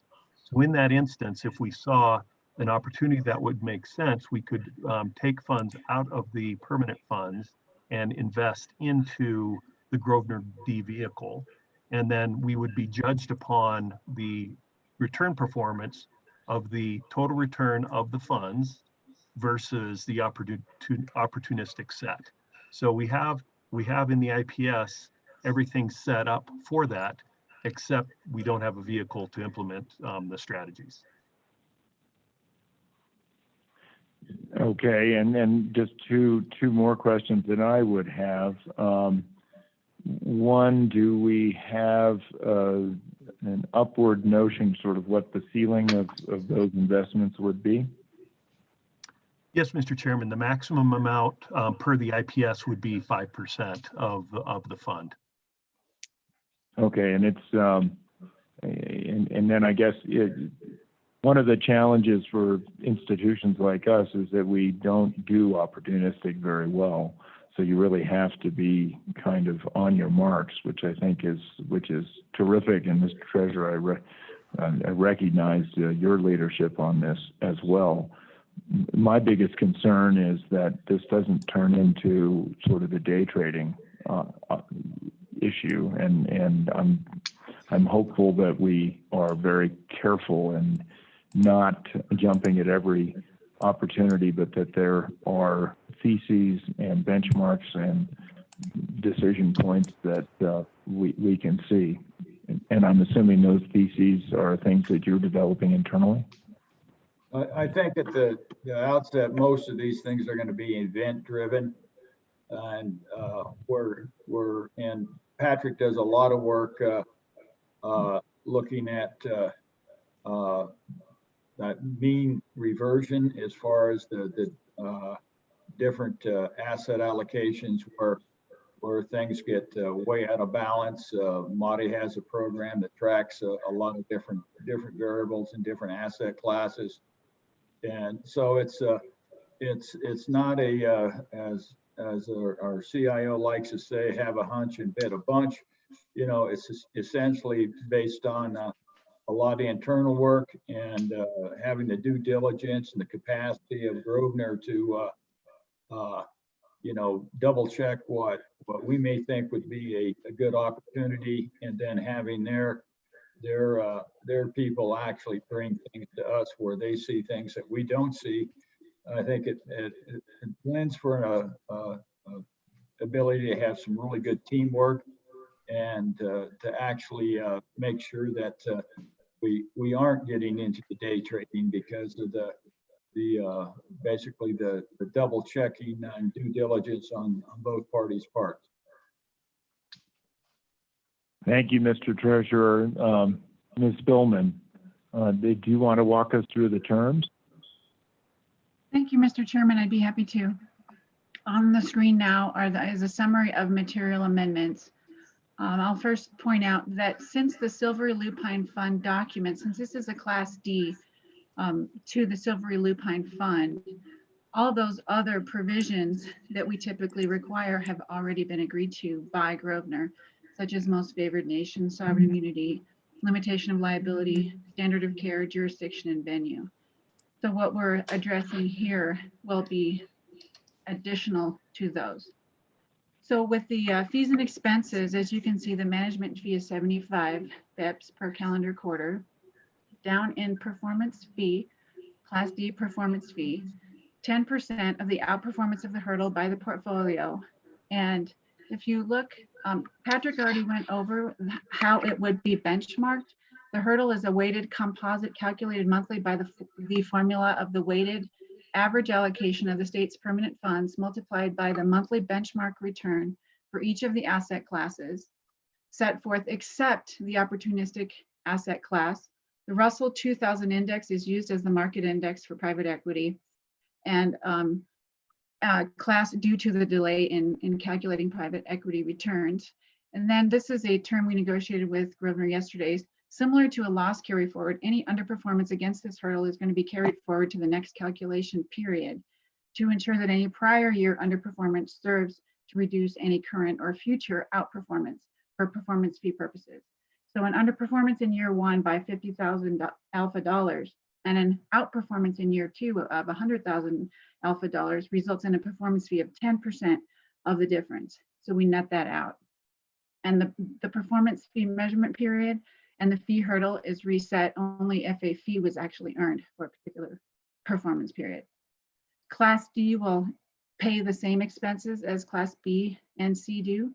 The investment guidelines will be followed just as they are for Class A, B, and C. Does anyone have any questions?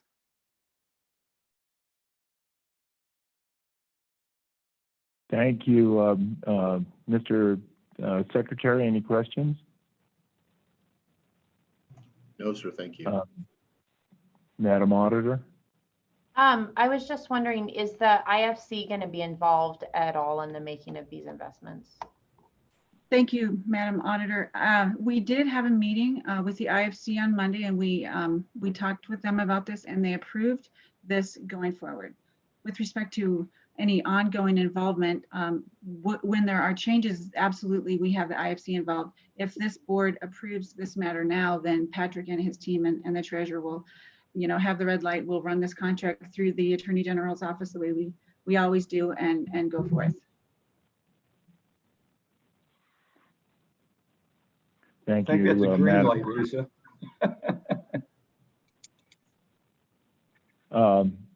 Madam Superintendent. No questions. Thank you, Mr. Chair. Thank you. Mr. Keevan, recognizing your role as the consultant to the State Loan and Investment Board, acknowledging that also is somewhat split with the role that you play for the Treasurer's Office, do you want to add any dimension to this conversation? Mr. Chairman, I would just note that we are supportive of the addition of this sleeve.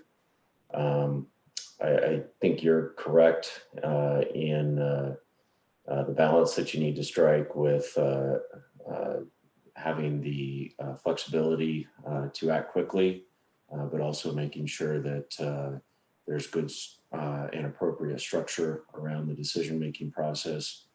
I think this partnership with Grosvenor goes a long way to do that with a firm that we have a tremendous amount of respect for their capability in this space.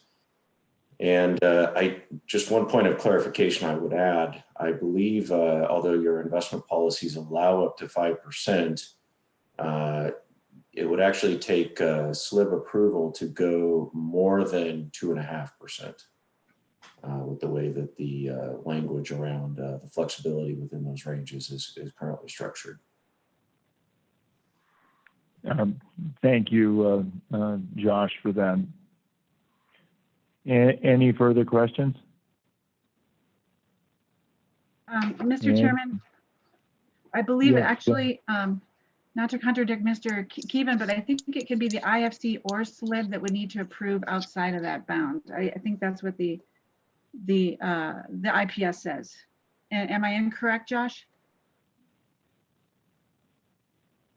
So allocations outside of the targets must be approved by either the Treasurer's Investment Funds Committee or the board. So they wouldn't necessarily have to have a board meeting to go outside the target allocations. Mr. Chairman, thank you, Lisa. I believe that actually is correct. It would be the IFC approval that would be required to go above 2.5, SLIB approval for anything outside of what's allowed in the policy. Yes, thank you. That was my understanding too. I appreciate the clarification, but also appreciate the color, Josh. If there is no further discussion, I would entertain a motion. Mr. Chairman, I would I would move our treasurer's recommendations that as approved by the Investment Funds Committee, that the board approve the material amendments to the Silvery Lupine Fund managed by Grosvenor Capital Management LP to provide opportunistic investments through Silvery Lupine Fund Class D. Thank you, Mr. Treasurer. Is there a second? There is a second from the Secretary. Any discussion? Any discussion? Any discussion? My guess is that there might be some distressed real estate in Europe in the next couple of years, so maybe that could be exciting. In any event, thank you very much. All in favor signify by putting your thumbs up and hands, fingers. That all works. That motion carries. Thank you. Thank you, Stephen and Fred and Josh. Very much appreciate you being here today. Would love to see you in person, but please stay safe, and we'll look for you in Wyoming next time you have an opportunity. Thanks. Indeed. Thank you, Mr. Chairman and members of the board. We very much appreciate the support and the opportunity to work together with the Treasurer's Office on this mandate, and we do indeed look forward to seeing you in Cheyenne as soon as we're able to get there. You all have a good day. Thank you. Thanks. Okay, Mr. Chairman, that brings us to the last matter on the SLIB board agenda. It's K1, which is the Board of Deposits. And again, I will yield the floor to the Treasurer's Office. Thank you, Mr. Treasurer. You have matter K1, and then I believe there's also K2. I don't know how you want to take those. Okay, I'll take them as soon as I find my K1 and K2 thing on this whole stack of stuff on my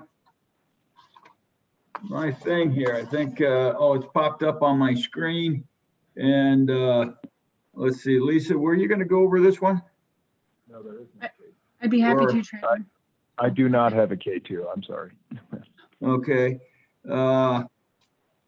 Yeah, I would have Lisa go over this. Patrick and I have worked on this. Patrick's done a lot of work with the bankers as well as I have, and I think Lisa drew this thing up, Mr. Chairman. So maybe Lisa to start with, and Patrick, you can add some color to it. Okay. Thank you, Mr. Chairman. Thank you, Treasurer. So on a quarterly basis, this board, sitting in the role as the Board of Deposits, must approve the rate of interest that banks are charged, banks are required to pay to the state if they take TDOA money. Our policy in the past, up to today, has been that we recommend to this board an interest rate equaling the average monthly yield on the one-year Treasury bill for the prior full calendar quarter of head. So this typically would have yielded an interest rate. So for example, the rate for April through June would be the average monthly T-bill yield for the prior October through December calendar quarter. For this month, that would have yielded 1.58%. However, due to COVID-19 and its economic fallout, we've had Wyoming banks reach out to our office in indicating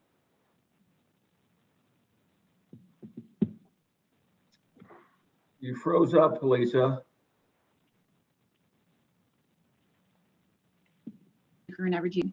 Banks are deferring payments this corona pandemic, and the demand for guaranteed small business loans under the Coronavirus Aid, Relief, and Economic Security Act looks like it may exceed funding capacity. So this board, as I mentioned before, is required to set the minimum rate of interest to be paid. The way that they are allowed to do that, it just states that they take into consideration all the information before it. So with the statutory directive there, we decided to look at how we were calculating the TDOA rate and came up with a different formula in light of the information that we've received. And so in light of the information that the Treasury yield data is readily available for the immediate calendar quarter preceding this Board of Deposits meeting. It's easy enough right now to get the January through March 2020 numbers as opposed to October through December 19 numbers. And with that, that's been calculated, that is 1.07%.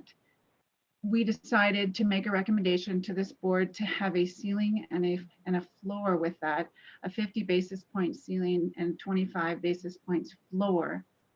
So our recommendation now, since the rate, the 1 year T-bill rate for the full calendar quarter preceding this meeting is 1.07, we implement the ceiling of 50 basis points, and that be the TDOA rate for banks that want to receive TDOA money for the upcoming quarter, this quarter, actually April 1 through June 30. Mr. Treasurer or Patrick, does anyone else have any information that they want to share with respect to this? Well, I would say, Mr. Chairman, the reason for the floor is that we can go negative on some of these rates or go below that. We have the ladder strategy where these funds come from, and we don't want to take a negative hit on those funds. And so that was the reason for the 25 basis point floor. Thank you. One quick question, and I apologize. I meant to ask this a little bit before. Normally, the K2 matter would have what money we already have out in TDOA and what the banks are that have that. And I don't have that in front of me, but I just wanted to note that. What is the balance out already on TDOA? Do we know? Patrick, have you got that last balance? I think you talked to Katie here recently. Mr. Chairman, Mr. Treasurer, I don't have the exact number. I believe the last number I saw was approximately 117 million, but I don't have that exact number, but I can get it. That's what I recall also. Okay, thank you. Madam Superintendent, are there any questions? Lots of questions, but not right yet. And maybe they'll be answered as we move forward. Okay, thank you. Madam Auditor. I have some more so discussion if now is the right time. Or I can wait. Let me just, not. Yeah, let me ask the secretary if he has anything, and then we can get to the discussion. Thank you, Madam Auditor. Mr. Secretary. Thank you, Mr. Chair. And this is a little tangential to this, but related, and we can reserve discussion on my question for the appropriate time. But I noted in here that it says banks are deferring payments for commercial and consumer borrowers to help Wyoming's economy. It sure would be nice to have some information on that to tell our constituents exactly, are these Wyoming that banks that have like a national charter, just a state charter? and how widespread is this help for citizens? Because I agree with the concept of what we're trying to do here to get money out the door, but I would like a broader and more specific understanding of exactly which banks are doing what at some point. I think we can get that report from the bankers. I think overall, I think they were looking at 349 million out there.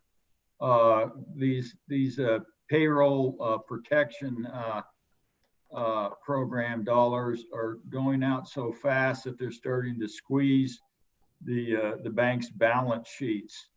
So we need to, it's a liquidity situation, and that's kind of the emergency nature of this interest rate reduction. These are at 1%. They originally asked us to take the loans and buy them, but frankly, we don't have the capacity to perfect the credits on all of those loans by either staff or our ability to handle those. So that we felt the best way to do it was to get our TDOA rates more in line with what the current rates are. The Federal Reserve probably moved faster in dropping their interest rates than any time I can remember in this first quarter due to the COVID problem. And with the the $2 trillion that went out from the federal government, a good portion of that is in these payroll protection things to protect the businesses that have had to essentially shutter up. So we're trying to do what we can to provide the liquidity to the banking system in this area, at a competitive rate, but one that we don't lose any money. And so that was what I asked Patrick to come up with, is that what can we do as far as establish a rate where, essentially over the course of next year, we're not going to lose any money, but provide liquidity to the banking system. I'll represent that I've talked to bankers, and so has Patrick, that modifying the TDOA in this manner will allow for that to occur and allow for the banks to fully implement or enhance the ability to fully implement the payroll protection plans, so all of our businesses can enjoy the the ability to maybe start up pretty quick without having a huge debt over their heads, because as this works, that it replaces the funds necessary for payroll and other areas, and that loan is the first 6 months, I believe, is forgiven through the federal government. So, but it is tying up a lot of capital that the banks would normally use for just the day-to-day businesses that they have to do. So we're just trying to use the TDOA to backstop that need. I hope that understands what we're trying to do. The discussions that we had with the banking industry and internally to make sure that we didn't lose any money, but yet we provided the mechanism for liquidity so the bankers can move forward and keep our businesses to have the opportunity of viability. Okay. And it strikes me, Ms. Billman, if memory serves, that your office, maybe you, have to perfect basically you have to review all the notes on real estate that's held in escrow, et cetera, to make sure that those are perfected. Is that correct? That's absolutely true. They do provide our office with information on the collateral. We have those collateral reports that we are obligated to provide quarterly to this board. And I think the banks are looking at providing that collateral in a pool that would be over collateralized more than what we normally have. So that was the discussions preliminary discussions that we've had with them. Okay. Mr. Secretary, does that answer your question? Any further? Oh, thank you very much, Lisa, for putting those up. On the screen now are the amounts that are already deployed, the banks that have been approved as depositories, and the banks that already have monies deployed. Yeah, the question I have, and the bankers actually brought this up, Mr. Chairman, was, and this is the first time I've ever heard them bring this particular topic up, was the credit unions are in the same situation. Normally, that's oil and water, but they did mention that credit unions were in the same situation. I don't believe we have any credit unions approved as depositories at this time. And I think that we have the possibility to do that, but I don't believe we ever walked down that road as a board. But I think that we probably, I'm assuming we have to have a board approval before the Treasury can actually put deposits out to them. I can't recall what that process is. If you do, Mr. Chairman, you know, that's something that's necessarily we're not willing to, you know, make that recommendation now, but I'm not sure how much flexibility we have. Sure. Thank you, Mr. Treasurer. It seems to me, Ms. Billman, that there was a change in the statutory language a couple of years ago. I'm looking at Betsy that I think only in special circumstances, if there is no other opportunity, and I think it was specific to Shoshone and Wright, Wyoming, and I think that was the way that particular provision was crafted. And you don't have to answer that now, but I think to the Treasurer's point, I'm not sure we have flexibility under the statutory guidelines there. Yeah, Mr. Chairman, I recall an existing statute that allowed us to do that, but necessarily no board would take that step because of the concerns of the banking industry and legitimate concerns, actually, and when it's considered with the competitive nature of credit unions versus their structure. So, you know, that's something that if we get some communications to our office, we'll do some more work on that. But I just wanted to bring it up because the bankers in one of their communications to me actually mentioned the credit unions, which surprised me, frankly. Well, and I think you know, these are the institutions that keep our keep our communities afloat in these times, the community bankers and credit unions. But I do think that there is some interpretation, if I remember correctly, the constitutional requirements really spoke to the ability to keep cash in a certain place, and the idea was you didn't always have a bank, you might have just a safe or a mattress, and so it provided some opportunity when that Constitution was done. But maybe that's something that Lisa and Betsy, because I think you both worked on that issue when it came up, and maybe you guys can figure out if there's room for us to be able to, because I appreciate, Mr. Treasurer, the banker's intent and your intent to make sure that we can make this work. We all want our businesses to stand up as quickly as possible and none of them to fall by the wayside. So These are indeed some interesting times. Okay. Any further questions, Mr. Secretary?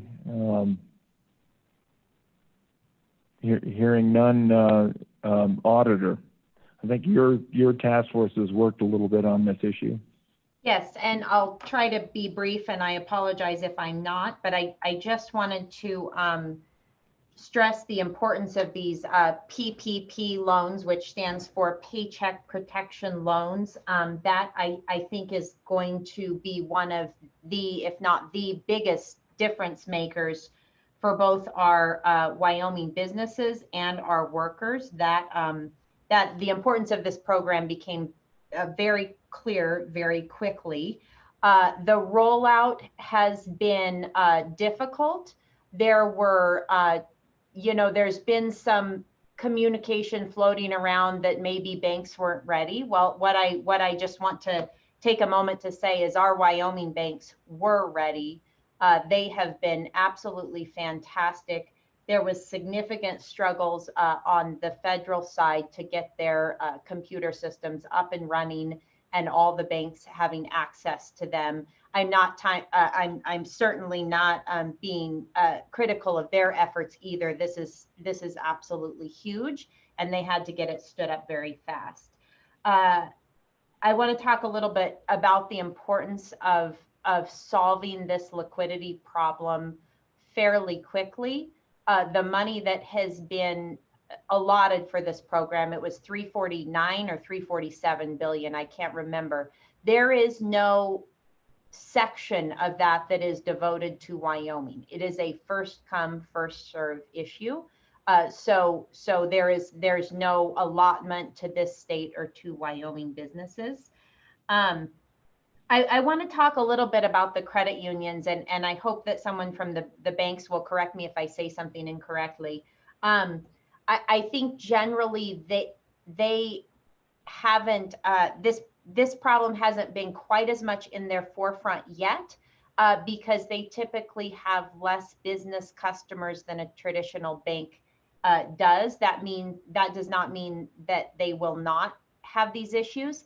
And keep in mind, the PPP loan program will also be open to independent contractors, and that eligibility does not even open up until tomorrow. So I think that the credit unions will probably be bigger players in that space as well.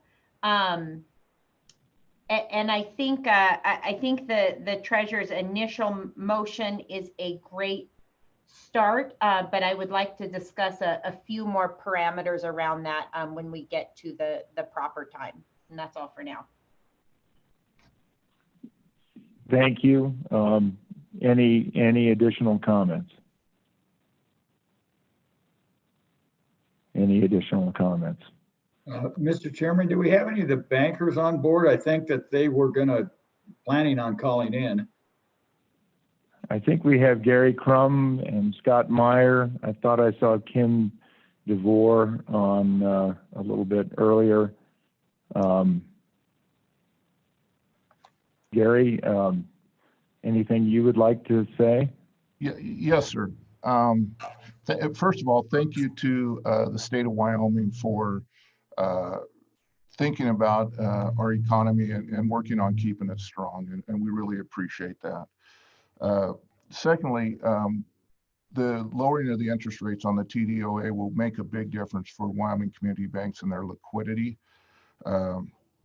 I know for our bank alone, we've already received approval for over $14 million worth of the Paycheck Protection Program loans, and it is making a difference in our community. And well, it's at a very low interest rate of 1%. We're basically doing this as a community service, not as a moneymaker. We do appreciate the state thinking about lowering the interest rate. We would just like to add, if there was any way for a short period of time with the recommendation of the floor, going right to the floor of 0.25% right now, instead of the ceiling. The current 2-year treasury today is trading at 0.21%, so it's a little bit above the 2-year treasury and over the 1-year treasury. Well, if we'd be at the floor during this very unique time in our history, it allows us to get money out the door.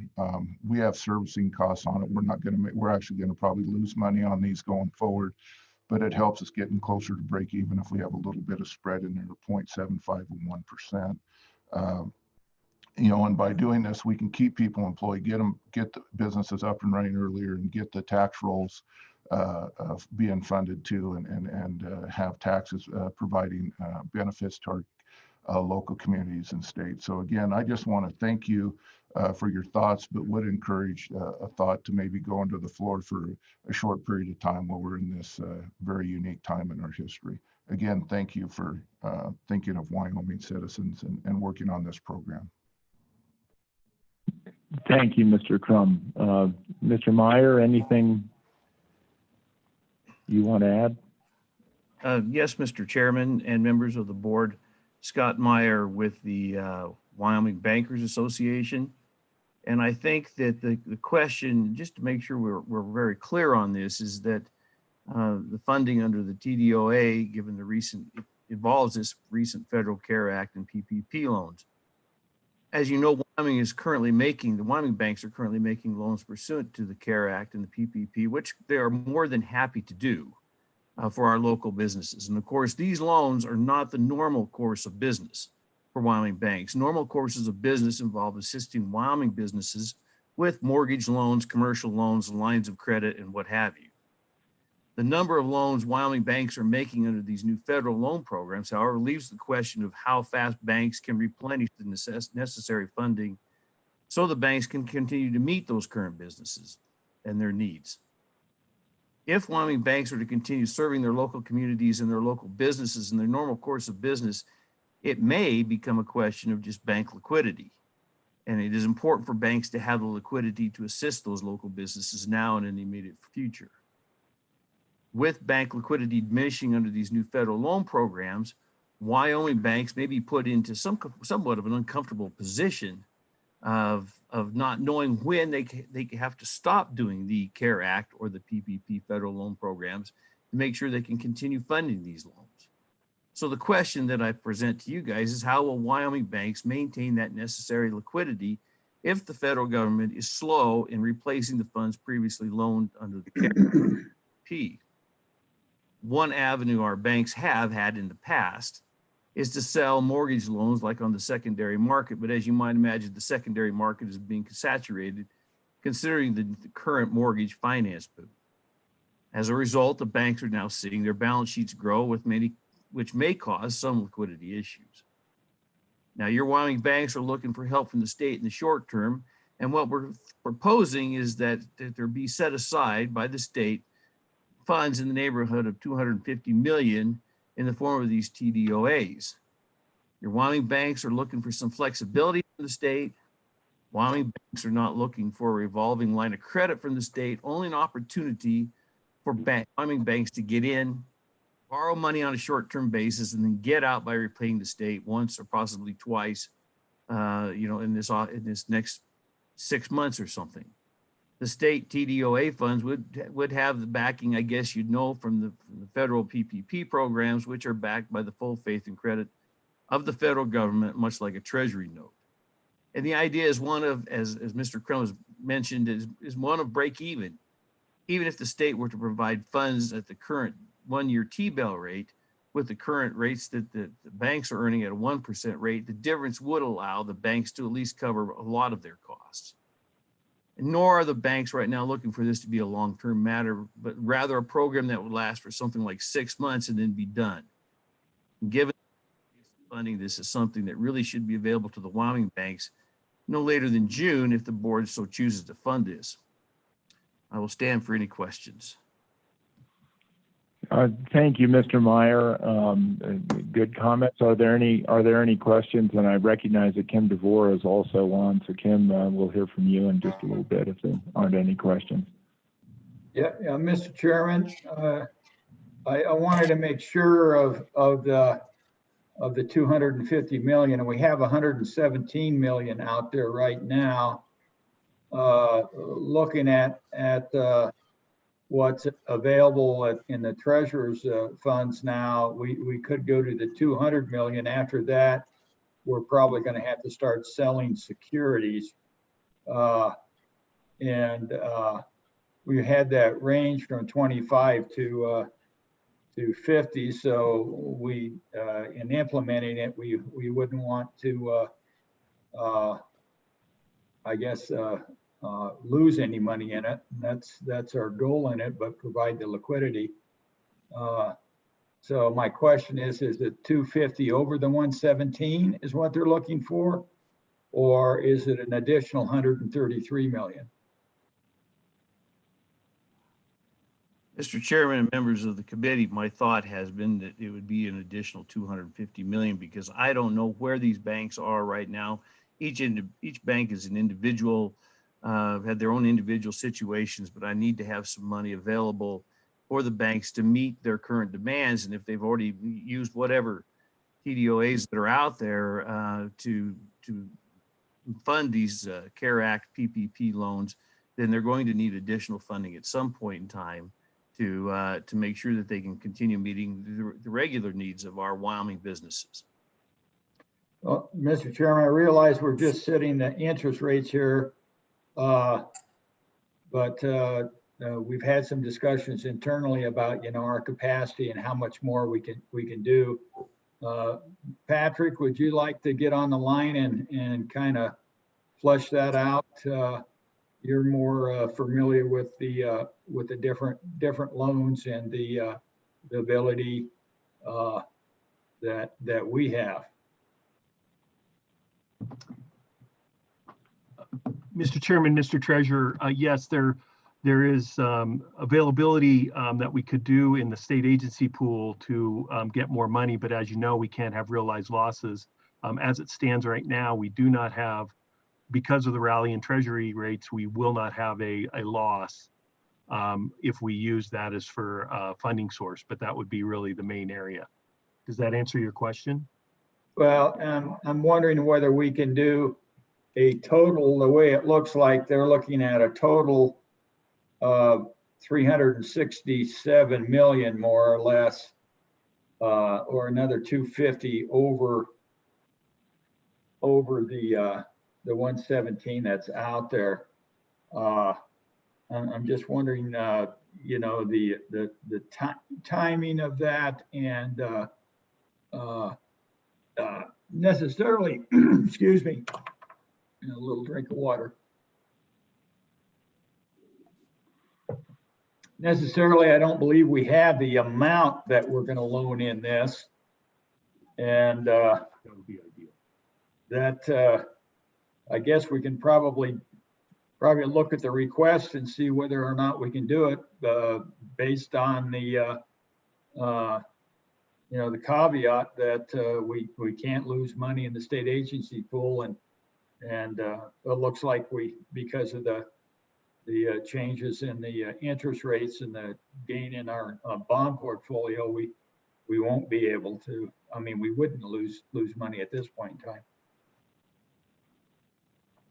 Mr. Chairman, Mr. Treasurer, that is correct. We could liquidate securities purchased in the state agency pool and use that as a funding source, which would not incur a realized loss at this time. I guess the question, Patrick, I have at what point in time, I know we always kind of keep a maximum cap on what any one type of investment that we have in any one pool. I think our guidelines have been at 5%. This looks like this would take us closer to a 10% allocation in this one particular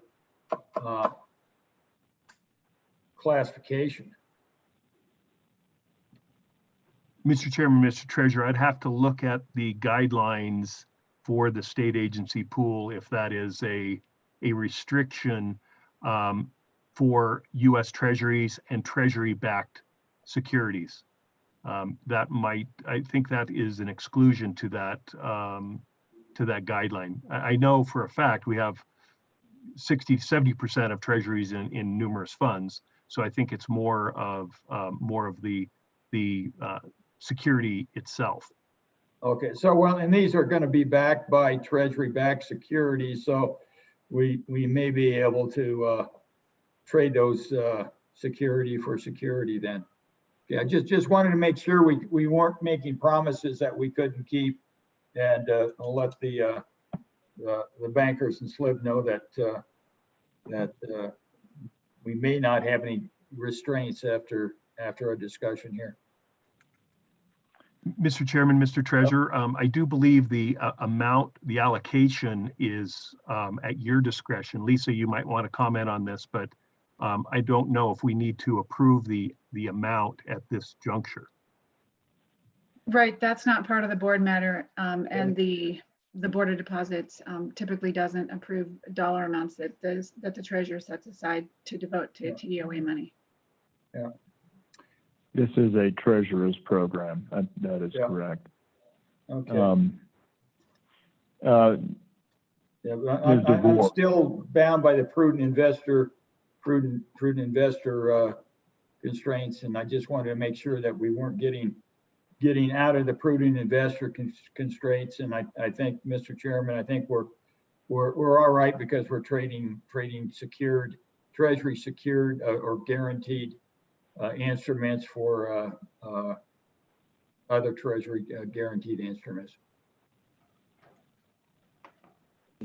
Ms. DeVore, did you have a comment to make?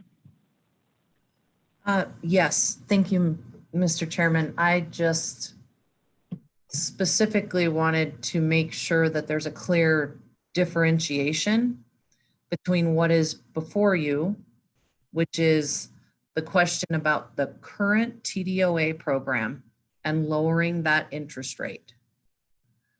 That current TDOA program is set in its terms, and it runs for a 12-month period.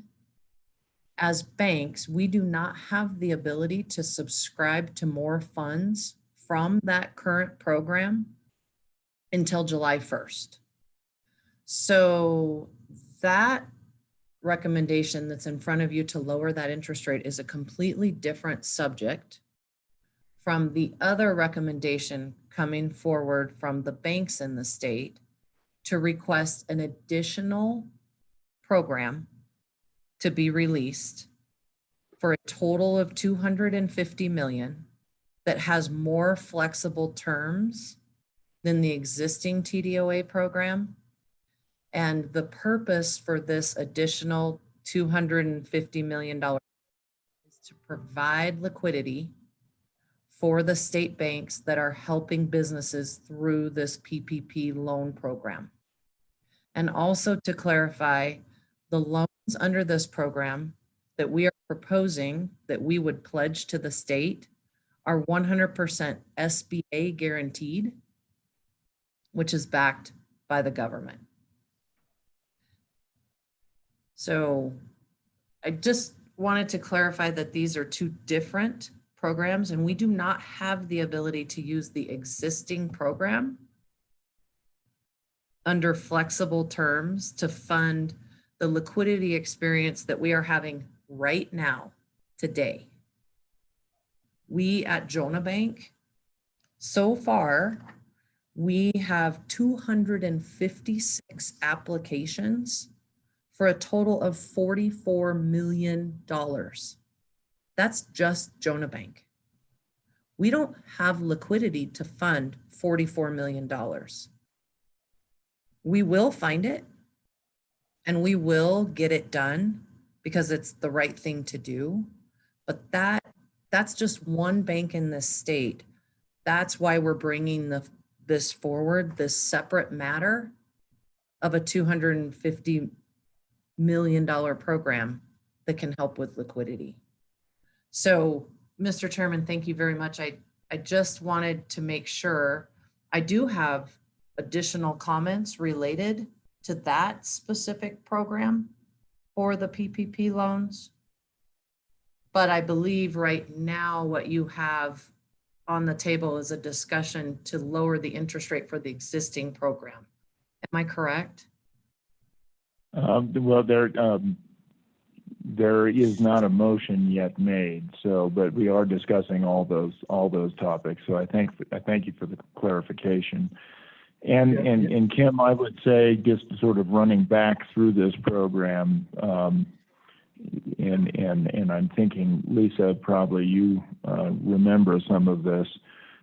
One of the big problems with TDOA was that they were using Wyoming, some banks were using Wyoming money to make loans in other states. So we tried to devise the program, as you point out, so that we had two basic batches. One where banks could come to the initial offering. They would get a prorated amount basically on the amount of, quote, Wyoming loans that they were making. That was sort of a self-induced or self-reported exercise. And then depending on if they had more Wyoming loans to make, they'd be available for a round two, which came in December. I'm thinking it's probably operating more or less the same way, but those were guidelines that when I was treasurer, we put in place simply because so much of our money was going out of state. And I raised that issue because I think as we look at this particular facility, if we bring it on board, I think it really is something that we definitely want to make sure that we're not propping up Colorado or Nebraska or Montana. We want to make sure this goes to our communities, SBA loans. And so my question to either you, Kim, or maybe Gary, is do we feel that the process for the SBA loans and other things can assure that those loans will go to business in Wyoming, recognizing that there are branches that are owned in Wyoming that, could be using that money out of state? Yes, thank you, Mr. Chairman. That is a very accurate statement of how the program works right now. And yes, we can absolutely ensure that the loans that are pledged and funded through TDOA funds, those loans flow to Wyoming businesses. And frankly, I'll just be honest, at least at the Jonah Bank level, we don't have time to handle someone else's state's issues. But we can 100% ensure. Mr. Chairman, this is Gary again. Likewise, we can make sure that it's 100% Wyoming related as well. Our only slight difference would be, well, we could certainly pledge all the SBA loans. There's going to be a lot of fluctuation. We're making loans now and then from $800, and our highest loan's been about $3.2 million. And so there's going to be a lot of fluctuation in the repayment period, and we would ask that possibly think about not only the SBA loans as collateral, but maybe some other Wyoming loans being used as collateral where we know the money's going to go to this PPP program. That I'm not sure the state doesn't want to mess with an $800 loan as much as we do, trying to pledge it and back and forth. And when the repayment comes from the forgiveness program, there's going to be fluctuations up and down for a period of time, and it might be easier just to pledge some larger, big Wyoming loans to help secure the state, knowing that the money went to some of the PPP loans. But we can absolutely ensure that the money went to the state of Wyoming. So at the risk of getting out over my skis, I think the problem with that, Gary, possibly is just the workload for the treasurer's office and sort of understanding what the level of security is. If it's 100% SBA backed, I'm under the impression that qualifies as collateral. And maybe Lisa, you can opine on that. Yes, under the law, the treasurer obviously has to have any of the deposits, any of the TDOA money has to be fully collateralized, and he is banks are allowed to put up as collateral anything the treasurer is allowed to invest in, and the treasurer is allowed to invest in notes that are fully guaranteed by government, federal government agencies.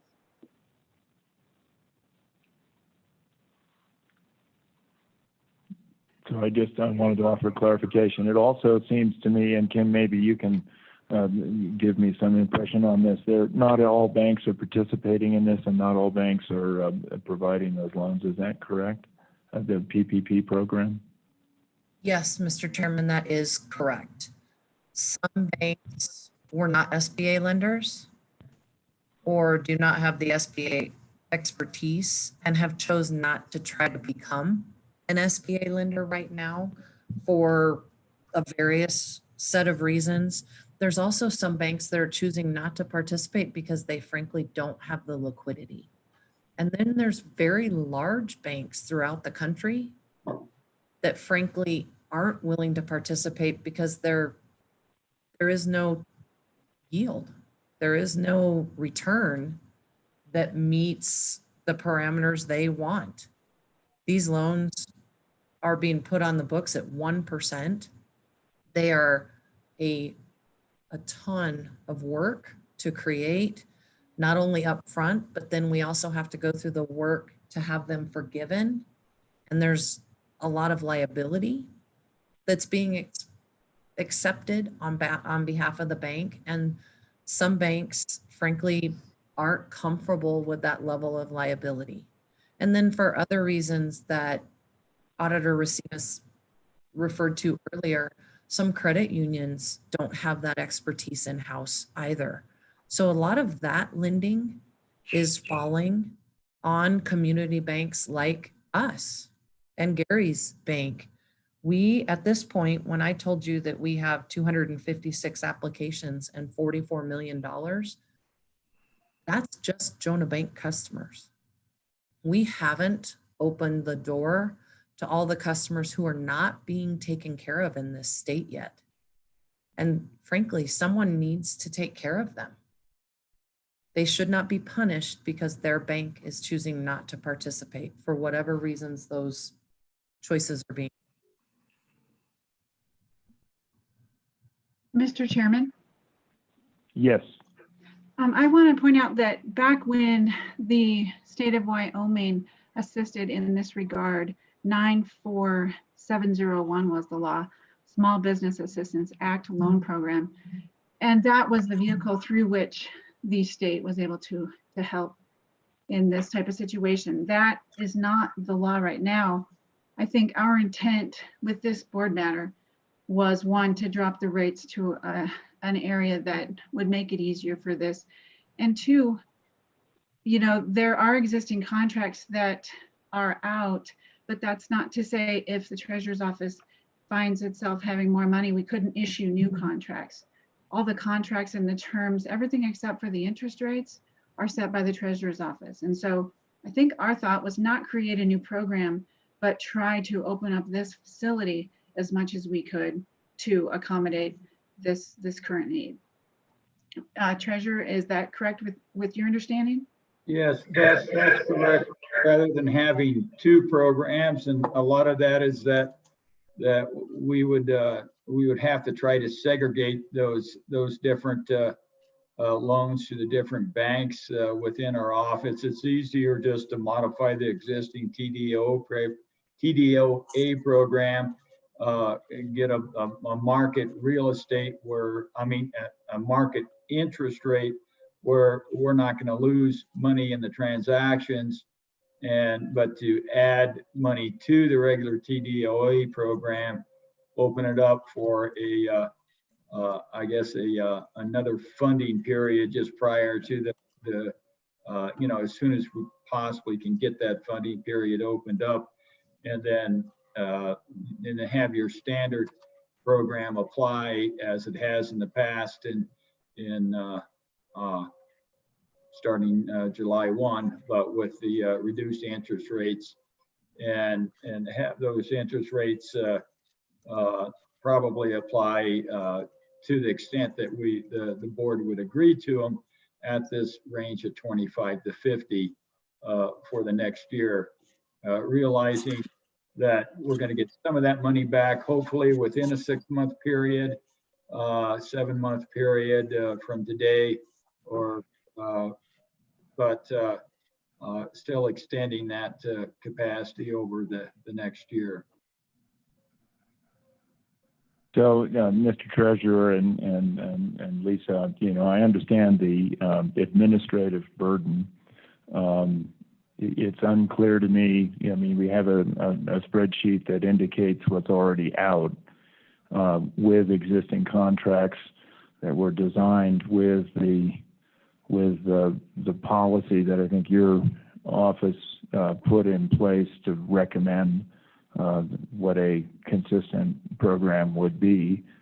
I guess in my view, there are extraordinary circumstances here that one may not want to use as a precedent for the program going forward. And I think we're really talking about a very special purpose and a time certain, which allows this to be a temporary facility. And knowing I mean, we had, a page and a half of banks there, knowing that not all of those banks are going to be on a second sheet. It would seem to me a relatively simple spreadsheet exercise to build this special facility. And my concern, and I understand the concern about loss of income, et cetera, but we are losing businesses, and I guess I'm very concerned that if we don't do something with this program, that we won't have a citizenry or a business climate to come back to. And I guess the other concern I have, if I'm remembering correctly, banks like Bank of the West, for example, are out on TDOA now, or at least I remember Bank of the West being there. But you have now on those lists with the banks that are already out there. My thought was you could build this facility, fund it, understanding it would be probably a return of principal. We would keep businesses going, and then this program would dry up completely, leaving the TDOA program fully running. So that was kind of my thought, and it would, there would be a couple of special provisions to it. Number one, it had to tie to SBA loans. Number two, they had to actually be to businesses in Wyoming that were demonstrating a need.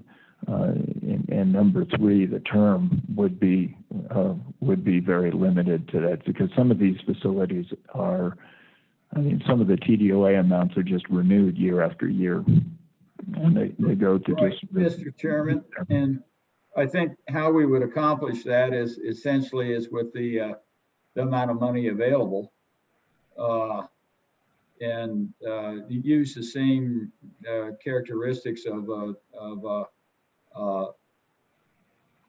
loans within the state for the distributions, the proportional distributions, and then just add it. Essentially, I think we could add another 200 million to it, so it would cap out at 400 million. But with the provisions in these to just to tell people that that this would drop back down to 200 million after a year's time, beginning in July. The federal program is a 2-year program.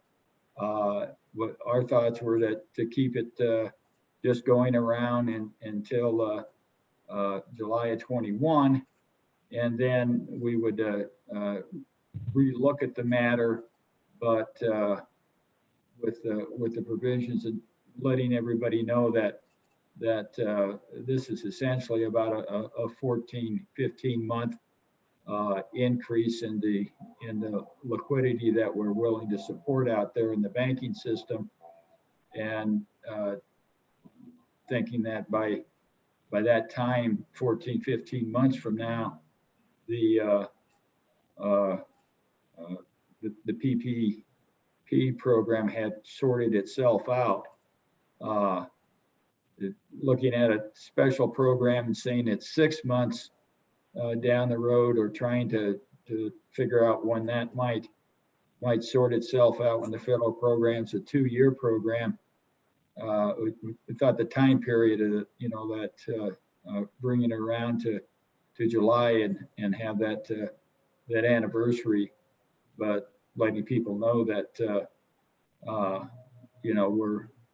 we're hoping that to wrap this thing up within a year's time. Mr. Chairman, So the Scott only- Meyer here. Yes, Scott.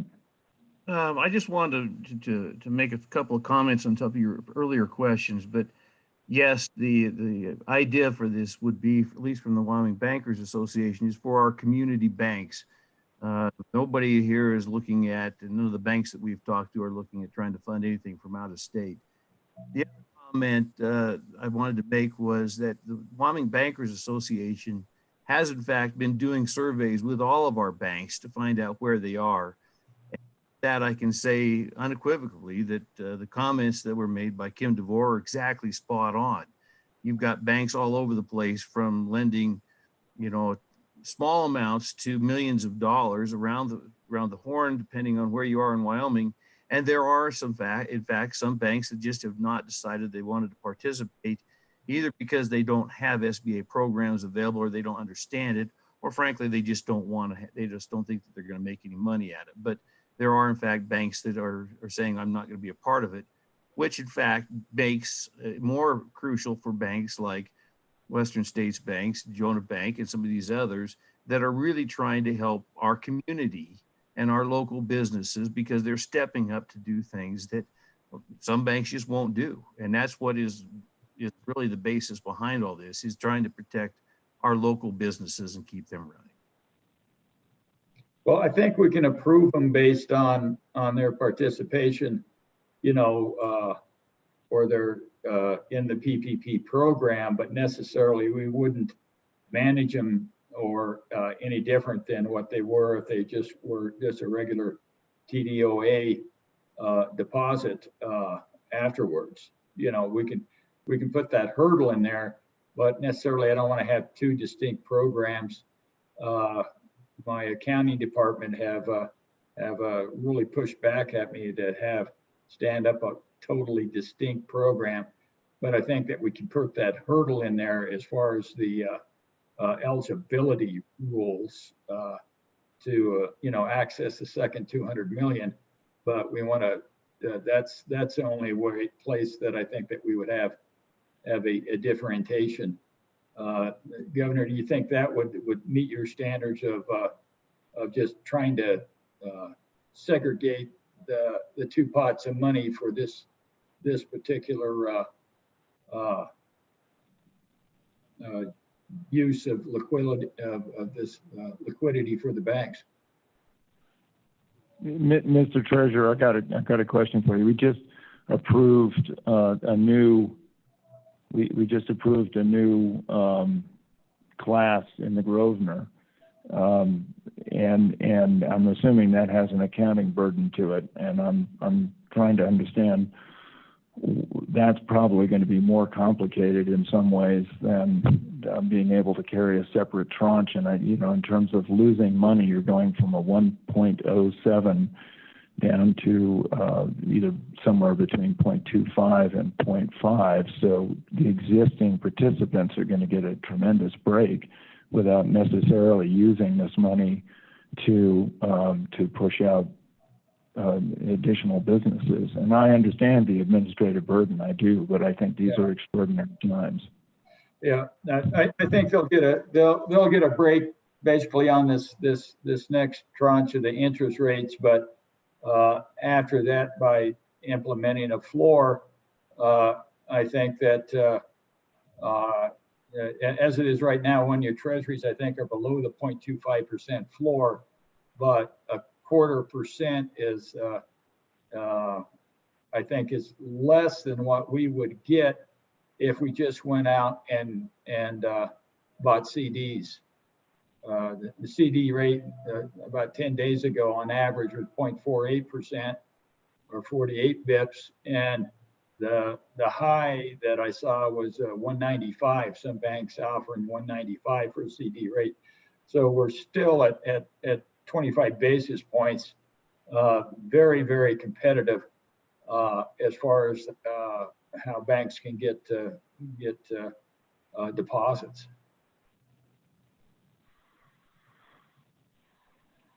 Okay. Well, if there are a couple more questions, that's fine. I think it might make sense to just take a little bit of a break before we get into making motions here. I'll make my preference really clear. I think this is an extraordinary circumstance, and in my view, trying to shoehorn this into the existing TDOA program may actually be more complicated. I understand it's one spreadsheet as opposed to two, but I think the circumstances of this particular crisis and what we're trying to do here, which is not in the ordinary cycle of business enterprise, it really is trying to shore up at a time when the federal government has done an incredible amount, and thinking that, Wyoming's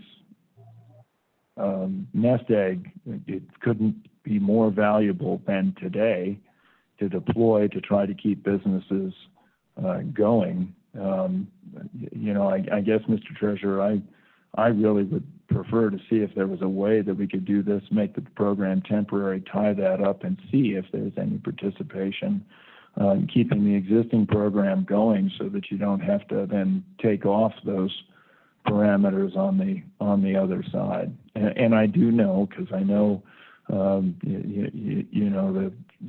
accounting tasks in that office are extraordinary. People don't recognize that they are complicated, and I fully recognize that, but that would be my preference. Well, Mr. Chairman, I think if we get the interest rates down into this range, it's something that our lending institutions can live with, and I think that we can, within the Treasurer's office, can develop a process to implement this and get the funds out on deposit to the banks that have participated in the PPP.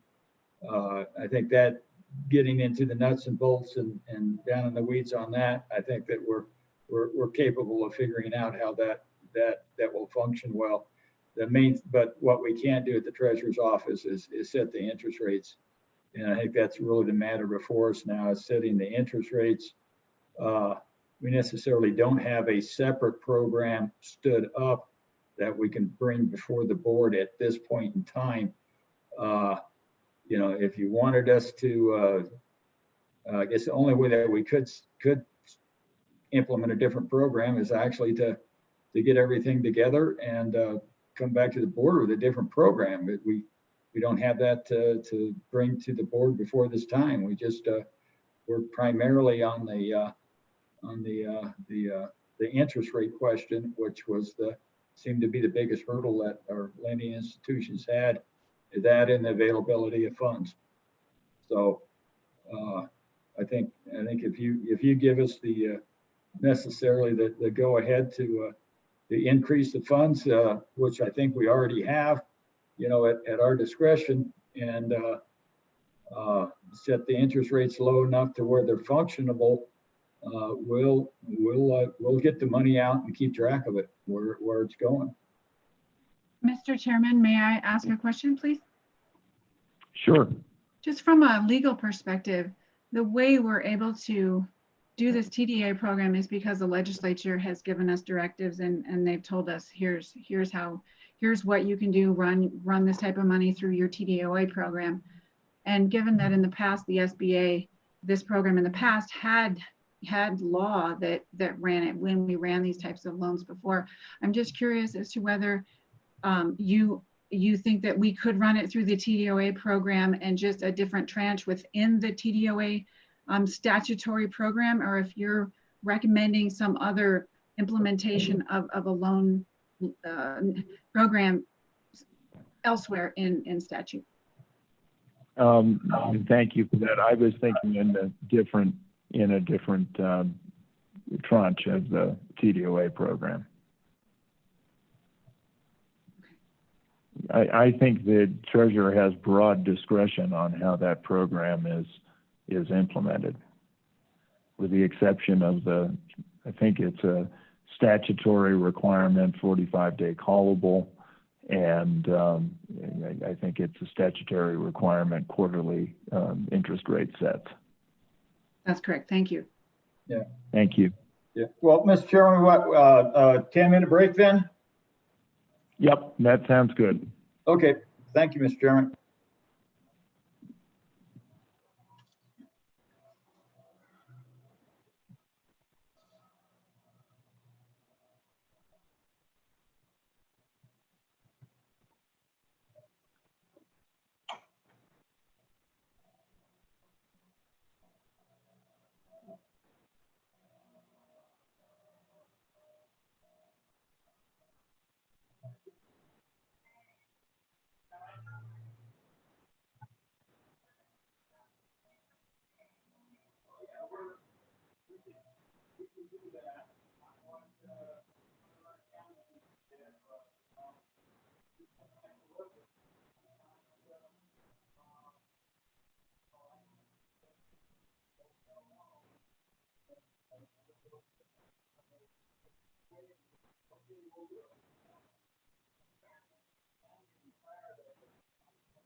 Did you just call me? I did. Can you possibly mute your screen?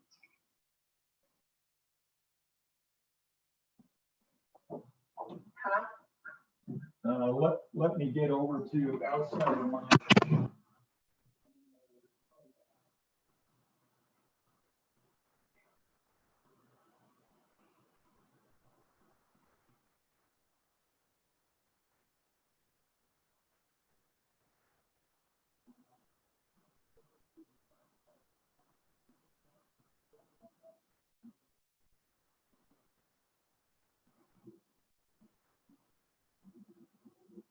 Need to get back in.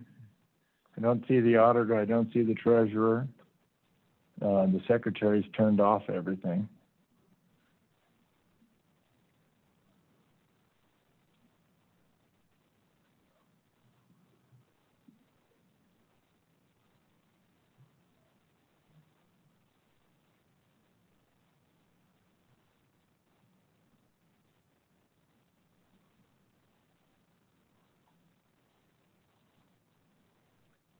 Mr. Secretary, good to see you. There's the auditor.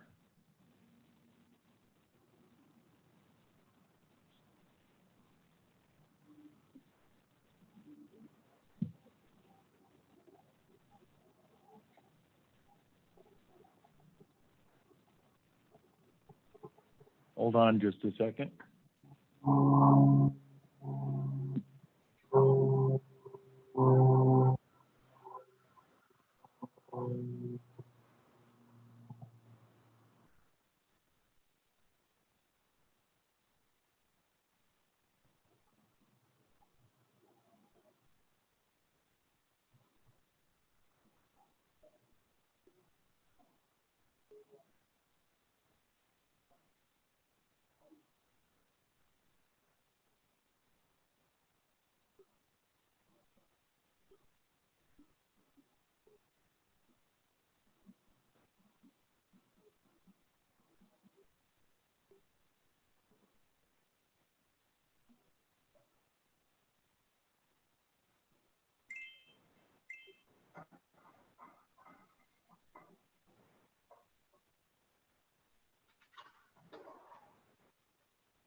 English.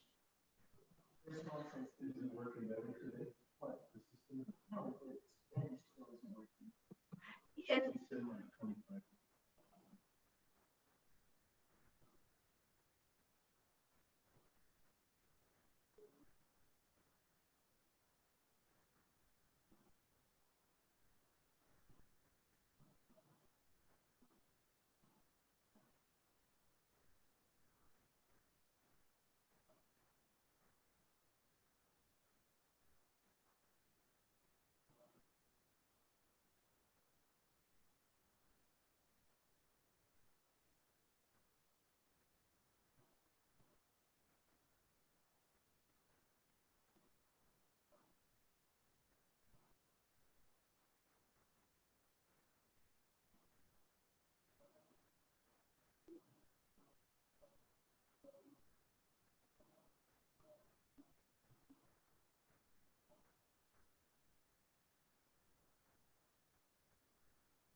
Sorry, I think the treasurer is coming. There he is. I'm back.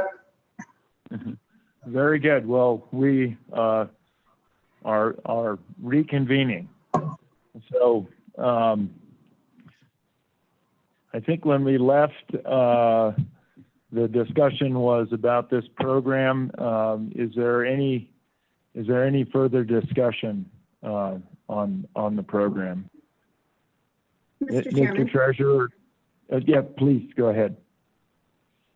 Thanks, Mr. Chairman. Hey, I just maybe wanted to offer an overarching comment, and it's just with respect to sort of this cascade that's happening across the nation right now in terms of sort of this maximum flexibility that has been extended by the White House, the United States Congress, and federal agencies to just remove as many roadblocks and barriers for states as possible as we sort through this COVID-19 and kind of create this new normal.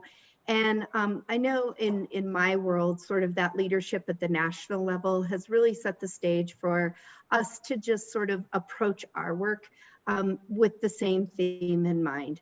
And that is removing roadblocks and barriers for cities, towns, and counties and Wyoming businesses the best that we can.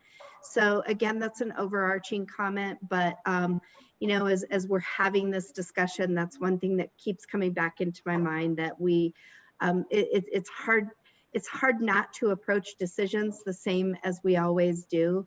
But as you stated, these are extraordinary times, and I know as I listen to the conversation, as I listen to our small businesses, as I listen to our banks, as I listen to my colleagues, I really just feel like one of our main responsibilities as state leaders is really to think about how can we remove as many barriers and roadblocks as possible.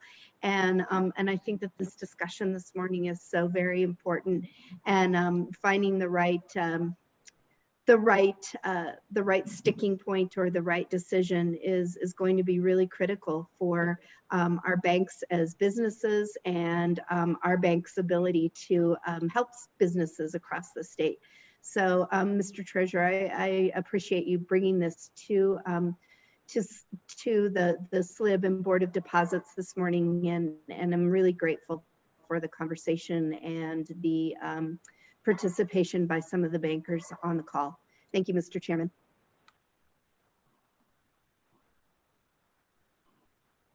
Thank you, Superintendent. Mr. Treasurer, any comments? Well, Mr. Chairman, I think kind of taking your lead as to doing 2 tranches, I think I can come up with an amendment, I don't know whether you're wanting to look at that amendment now, or whether there's any other discussion from the Secretary, the Auditor, or do we want to move forward with your idea of 2 tranches?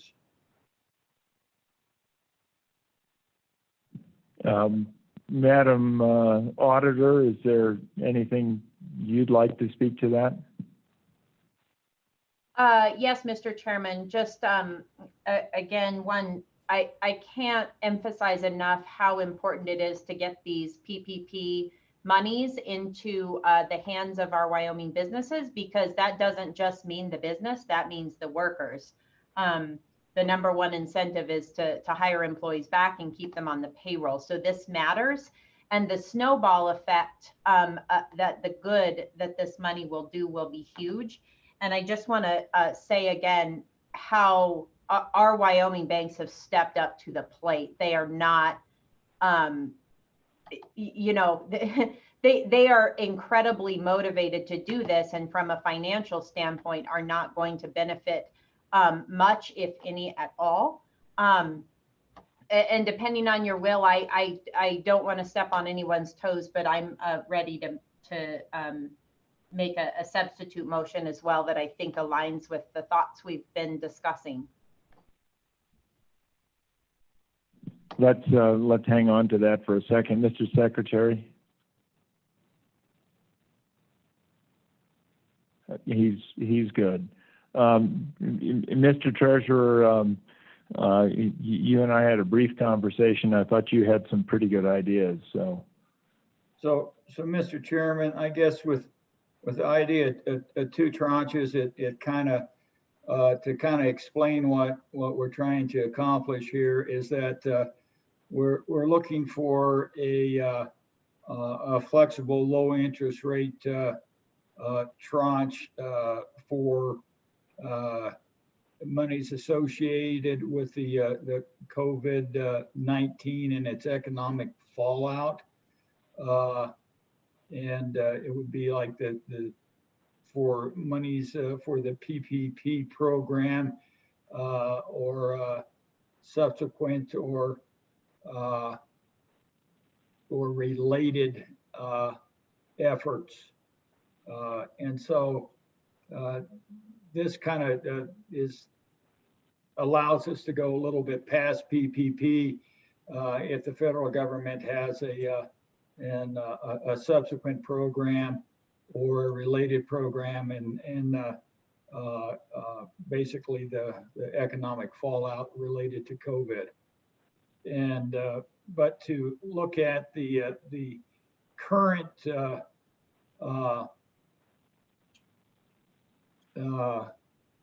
TDOA program tranche that we have now and go to what we've looked at there, which was the immediate one-year Treasury bill, the immediate preceding calendar quarter.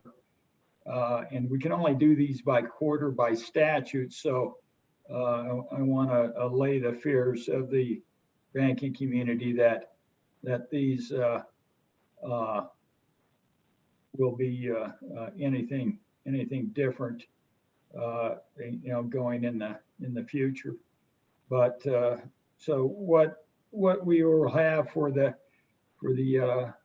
essentially say that the board accept the recommendation at TDOA rate to be established by using the one-year Treasury bill average yield for the immediate full calendar year, January 1, 2020 through March 31st, 2020. And this would be for the fourth quarter here. And it will say essentially the rate will be using those parameters of set at 1.07. And that's essentially the tranche for the existing the existing TDOA funds that are on deposit. And then, Mr. Chairman, that would be the first recommendation. Then we would have a second tranche that would essentially be the recommendation that we have in there, that it's the one-year Treasury rate, and through as it reads January through March, with a floor of 0.25 and a ceiling of 0.50. So that would be effective April 1st through June 1st. And so you have two tranches, one with the 1.07 that's effective April 1st through June 1st, and that's existing TDOA, and one with an effective rate of 0.25 to 0.50 affected during that time period. for a second tranche, which would be subsequent TDOA deposits based on a eligibility criteria that it's tied to the COVID-19 and the economic fallout, the federal programs, specifically the PPP program or other programs to address this economic fallout as determined by the Office of the Treasurer. So Lisa, hopefully you were taking notes, and if anybody asks me to restate that, you can do so with fluidity. Yeah. Okay. Thank you. Please, Lisa, go ahead. Oh, I thought I had a week to do that. Okay. Go ahead. I'm sorry. So as I understood, the recommendation would be the state treasurer requests the board establish a TDOA rate for tranche 1 using the 1-year treasury bill average yield for the immediately preceding full calendar quarter, January 1, 2020 through March 31, 2020 at 1.07%.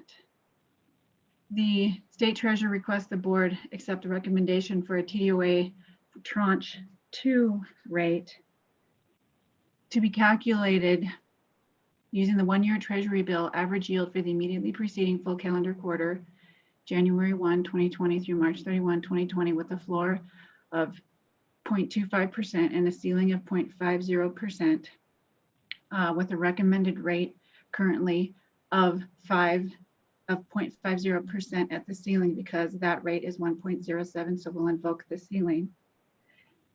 This will be subject to eligibility criteria, including it has to be tied to COVID-19, it has to be tied to SBA PPP program or other similar programs, and subject to dollar amounts and terms as set by the state treasurer for the purpose of addressing the economic fallout of COVID-19.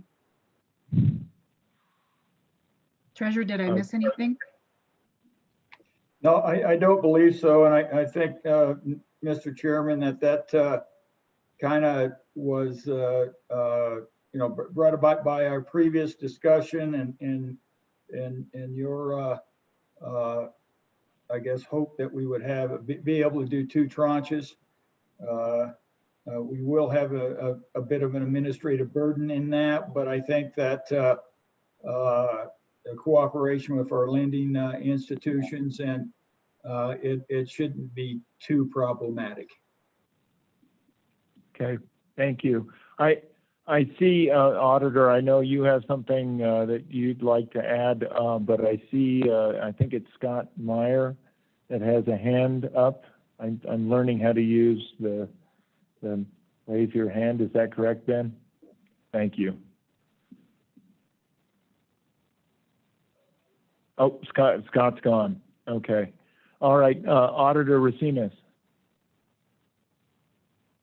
Thank you. And thank you, Treasurer, for your work on this and your willingness to take on some additional administrative burden to make this happen. I know you recognize how critical it is to get this done and get this done quickly. 2 comments. One I think may have been an omission, so hopefully it's a friendly amendment, would be to make sure that these monies are going to Wyoming businesses. I didn't hear that in your motion nor the restatement thereof. Absolutely, that's how we intend to, through our policies in the office. It's right. If you want to need a clarification, I don't believe it's necessary, but that's how we're doing it now. It's Wyoming businesses, and the banks have said that that's what they want to do. So I think that's understood, but that if it needs clarification, it's Okay, thank you. So The other conversation I wanted to have, and I would certainly leave this to the will of the board. I think that looking at the prior quarter's interest rate is totally reasonable in 99 out of 100 cases. And this is the other 1%. We have a quarter that is more skewed than anything we have seen, that we started out incredibly high and have plummeted. And I feel like that that interest rate of the is unnecessarily skewed high and does not reflect what the banks are facing right now and the extreme nature of this program in combination with their liquidity. What I was going to propose as an alternative, and I certainly won't be offended if nobody thinks it's a good idea, but I would actually like the cap to be 50 basis points as stated. I wouldn't mind discussing a floor of 0, and I'd like the rate for this quarter, April 1 through June 30th, to be 25 basis points. So that would just be my discussion or comments. Okay, thank you. Superintendent, any comments? Hearing none. Jillian, you're on mute. Sorry. Oh. Mr. Chairman, sorry about that. Just going back to kind of that thematic approach, agree with the auditor in terms of 99 out of 100 cases, this is how it works. But I just am really intent that that we need to remove as many roadblocks as we can. I feel like we've got some good mainstays or guardrails, if you will, in terms of Wyoming businesses, COVID-19 related, and removing the interest rate or taking part of the interest rate that banks may need to cover their administrative burden and their work. I think cuts into business bottom line, maybe more than we want to in this 1% of cases. And I'll leave it at that. Thank you, Madam Superintendent. Mr. Secretary. I would support the proposed modification by the auditor for many of the same reasons the superintendent just mentioned. Thank you. Okay, Mr. Treasurer. Well, Mr. Chairman, I think it's a matter of reasonableness.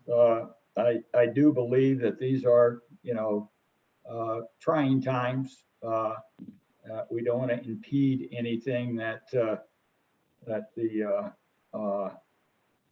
would I guess limit the ability of our lending institutions to provide the PPP program to our businesses. I think that the federal government has stepped in and told the banks that indeed you get 1% to manage these loans. I think we all know that that's more likely than not less than what the banks would hope to make on a standard business arrangement. They're looking at more of like a 3% spread. I do look at it that the ceiling and the floors are reasonable. The 0.25% floor still allows the banks to get 75 basis points to manage the funds. I do want to say that these are all coming from the state agency pool. That if we want a 0% return on the state agency pools, realize that you're going to have close to $400 million out there after July 1 that necessarily could be at 0%. And these are, that's approximately 10% of the state agency pool's assets under management. And if you think our state agencies can operate on 0% and no income, then I would say then move forward on this. I think that a floor of 25 basis points, 0.25%, as a cost of funds is definitely reasonable, even in these trying circumstances. So, it's certainly a policy decision for the Slib board to say that yes, that 10% of your monies under management for state agency pools don't have to have a return. Then we'll have to figure out some way in the budget to supplement the operation of the agencies. I doubt if they can actually get by with 25 basis points if that's what it was. But it's certainly your policy decision. I think we're reasonable going down to 25 basis points as a floor. Thank you, Mr. Treasurer, and I think actually your point on the SAP and the floor is a very good one. Knowing that is what many agencies live on. So I do think it's interesting that normally this program was designed to make sure we got money from the state of Wyoming deposited in Wyoming banks to help them out. I know that from time to time the legislature's taken a run at that because they think it's cheap money. And now we're really talking about it as a vehicle to help get money out to the banks so they can help our businesses. And so I really do appreciate having the two tranches. I think if I understand this program correctly, you're going to be probably out this little flushing of money for not a particularly long time. So I think it's entirely the treasurer's policy decision as to when that money is made available, and I think your intent is to make it available as quickly as possible, and then the regular TDOA program can proceed. So I just really appreciate your flexibility and also the staff of the Treasurer's Office. You guys have an extraordinary job to do. So Mr. Treasurer, if you're willing to make the motion that I think Lisa outlined, and then if we want to work on it, amending it, we can do that. Do you want to restate it, Mr. Treasurer? Do you want Lisa to? Lisa, why don't you restate that? I don't know whether or not, Mr. Chairman, you want to do this, the two recommendations as one motion or split them apart. That's entirely up to you. Mr. Treasurer, it seems to me that it might make sense to hold these as two separate motions. Okay, all right. Lisa, let's start with the first motion. If you'd restate that, and I guess that results in a 1.07 interest rate for the next 90 days to the end of the fiscal year on the existing 117 million that's out there. Mr. Treasurer, the state treasurer moves that this board accept his recommendation for the TDO rate for the existing TDOA money to be established using the one-year treasury bill yield, average yield for the immediately preceding full calendar quarter, January 1, 2020 through March 31, 2020. That rate is currently 1.07%. So the state treasurer moves that you accept this rate at 1.07% will be for the fourth quarter for TDOA contract year 2019-2020 to be effective April 1, 2020 through June 30, 2020. So the motion's made by the treasurer. Is there a second? I'll second. Is that Auditor Racinas? Yes. Thank you, Auditor. My computer died, so I apologize. So it's been moved and seconded. Any discussion? Any discussion? Any discussion? All in favor, please just raise your hand or your thumb. There's thumbs up. Motion carries.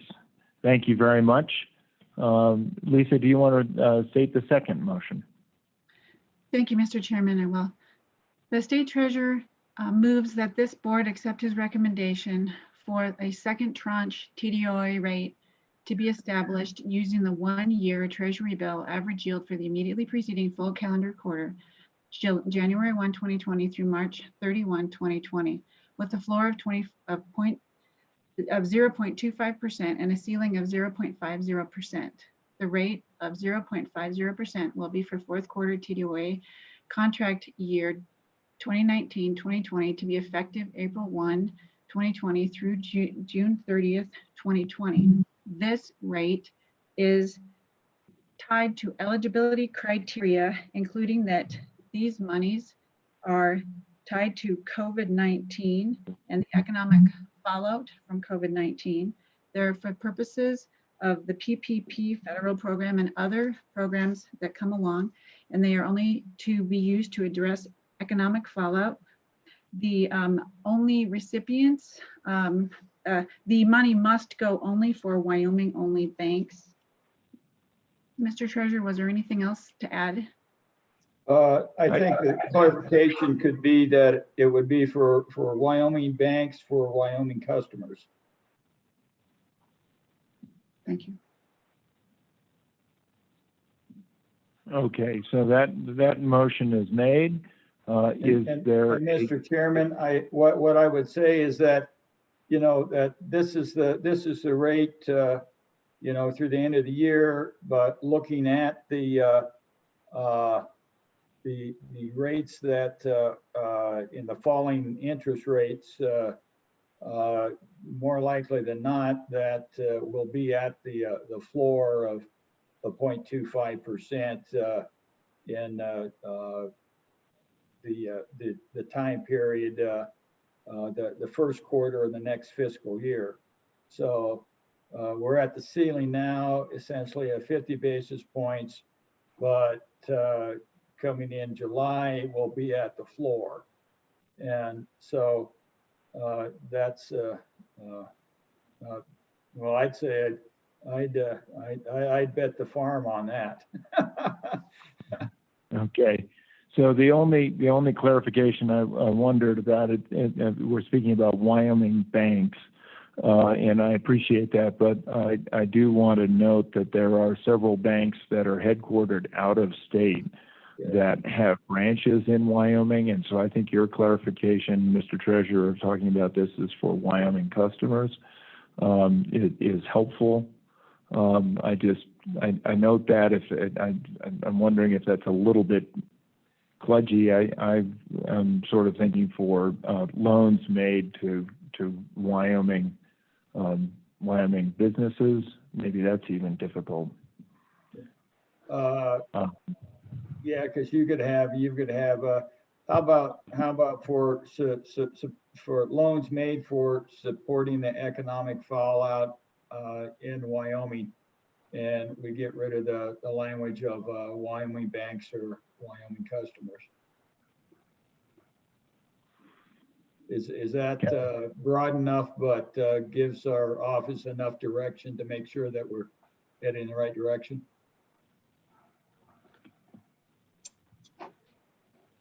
Mr. Treasurer, yeah, please go ahead, Lisa. Mr. Chairman, I was just going to say the TDOA program is available for any approved state depository.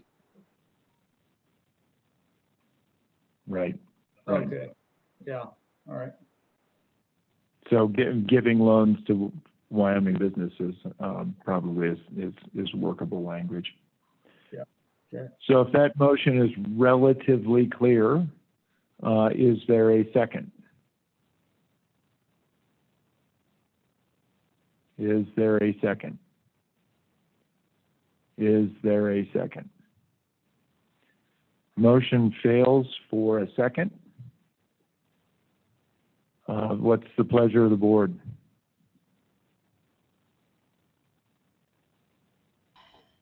Mr. Chairman, may I make a motion? Sure, Auditor, thank you. Mr. Chairman, I would move that the board recommend essentially I would like to mirror the treasurer's motion. If you need me to repeat it, I can, but I don't want to muddy things up with the following changes. I would propose a floor to the interest rate, a floor to the interest rate of 0. I would leave the cap at 50 basis points. And I would like to see the this quarter, being April 1, 2020 through June 30, 2020, currently set at 25 basis points. I appreciate the conversation on the floor. I think that's a very good one. Think I could be flexible on that. I would note that going to 0 would only happen if interest rates went negative, and then we're really charting. At that point, our SAP funds may not be making anything anyway. But sorry, I'm adding discussion to my motion, which is inappropriate. I will stop talking.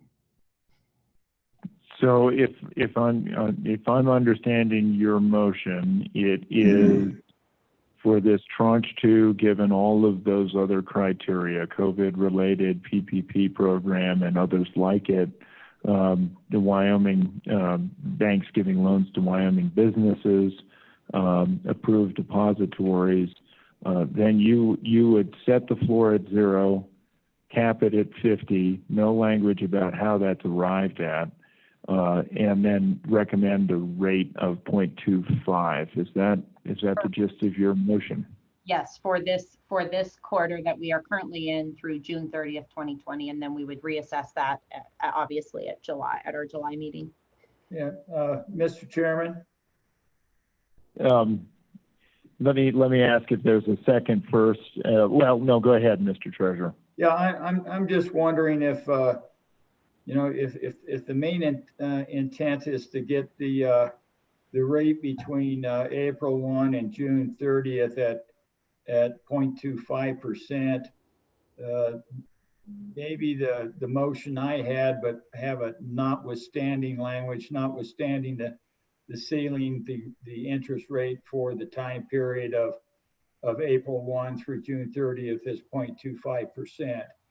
So that gives us essentially a ceiling or rate set for the next 90 days, but leaves the flexibility of having a floor of 0.25% and a ceiling of 0.5% subsequently, which I think that if you did a motion like that, essentially what you would be doing is setting at 0.25%, because beginning July 1, the interest rate's going to be, at or slightly below the 0.25%. Okay.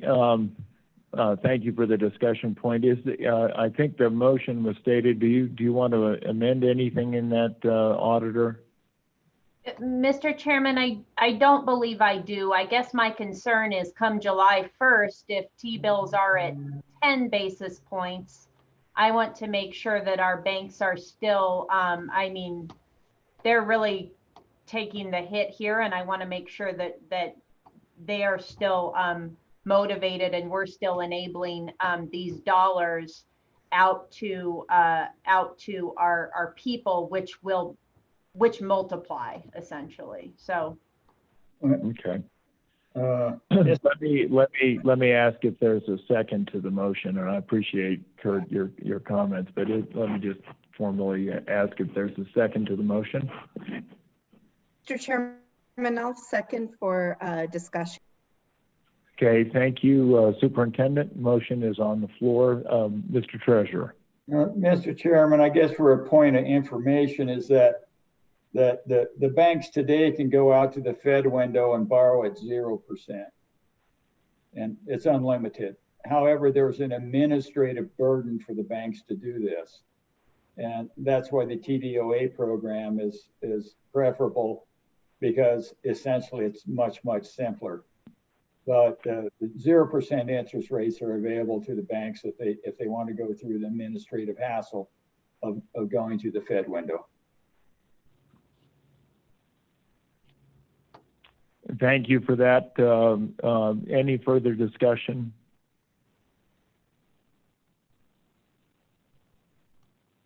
Madam Superintendent, are you reaching forward? There we go. Thanks, Mr. Chairman. I guess maybe just a little bit of a diversion to the conversation at hand, and maybe sort of the sticking points in this motion. I want to know, I just want to make sure that the treasurer within a motion like this has the agility and ability to make some adjustments depending on what the T-bill rates are over the next couple of months. Treasurer Meyer, do you feel like there is enough room in here for you to still make decisions? I mean, I understand the overarching risk that we're taking and removing this immense barrier for Wyoming businesses and banks, but do you still have the agility to work within this motion? Well, I think what you have, what you'll have is that, so I understand that the next 90 days is going to be 0.25%.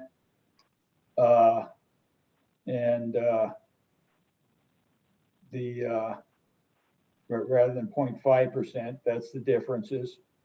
The 0.25% doesn't give me a lot of heartburn, because that's essentially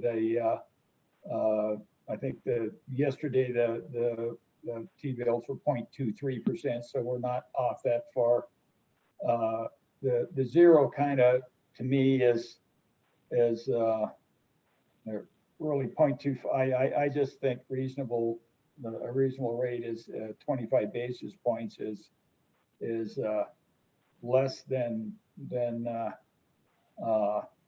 and we have to do the management. That's essentially our office, or the state isn't getting anything, nor you're going to be down to something that's probably 11 bips here in July. But it's, as I say, it's certainly a policy decision. If you guys want to give away the state agency pools money, that's certainly within your right, within your prerogative.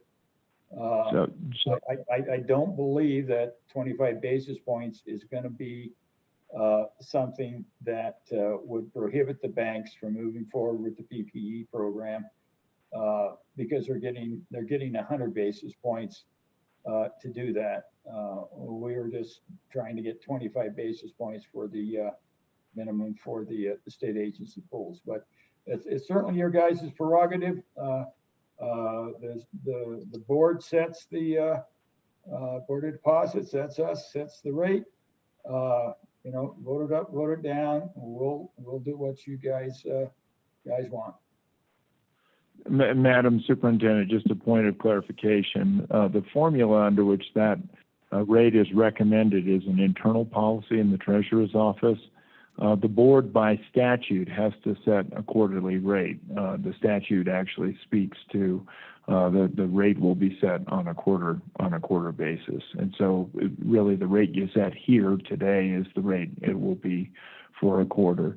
Mr. Secretary, I know you wanted to say something, and I'm going to recognize you in 1 second. I do see It's a long ways away. My computer died, but there is Kim DeVore with her hand raised too. So, Mr. Secretary.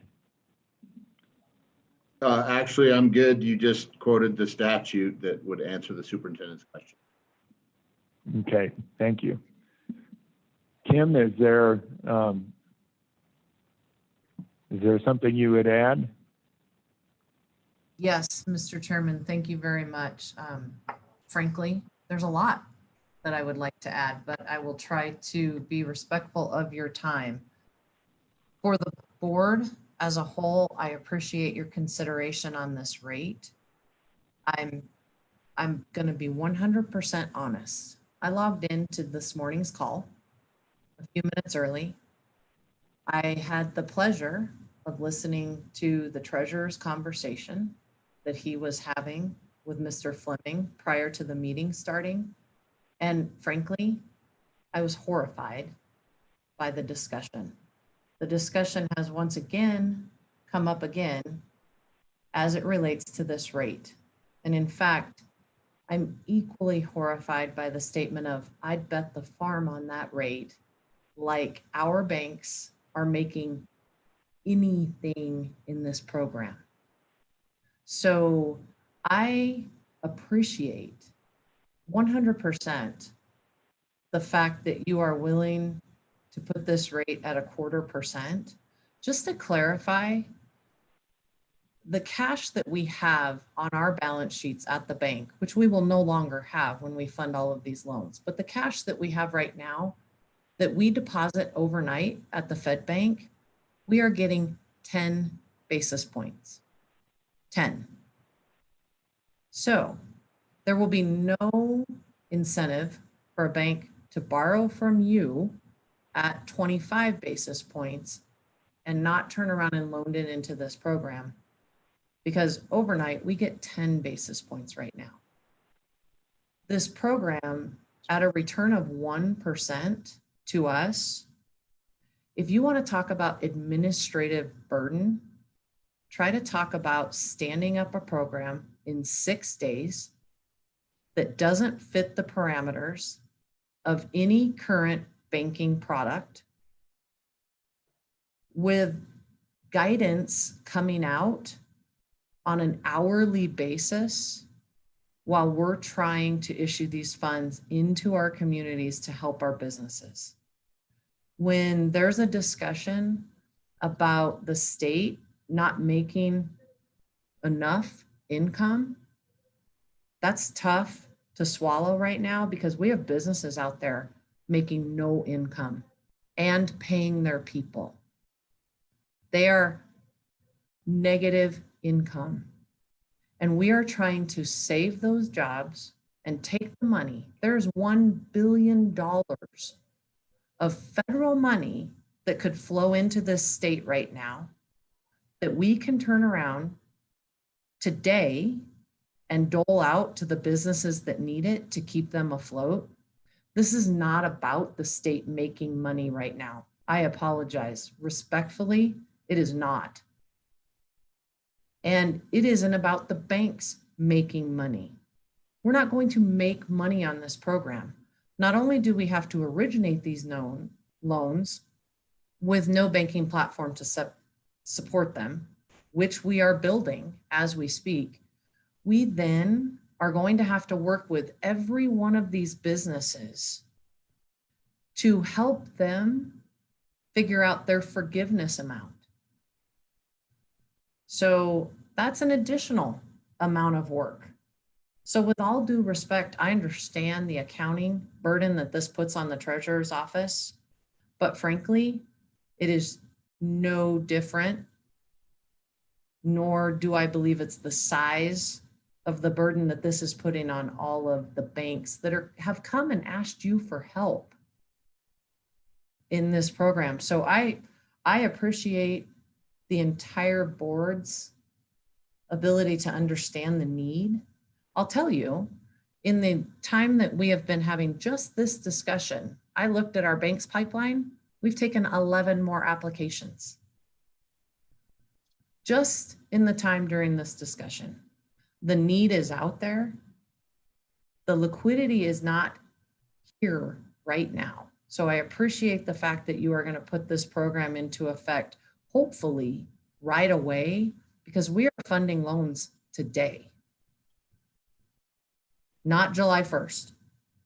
So I would hope that the treasurer's office will take maybe a little bit different stance on the reason this is so needed and not address this as an investment and move expediently to deploy these funds into the banking system where it's needed in Wyoming, so we can still help these businesses and continue on. Thank you very much. Mr. Chairman. Please, Mr. Treasurer. Thank you, Kim. With all due respect, I do have a fiduciary duty also to everybody in the state.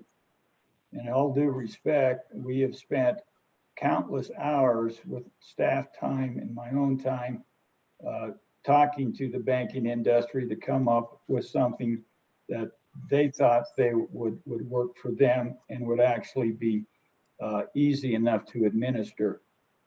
And we thought that we had that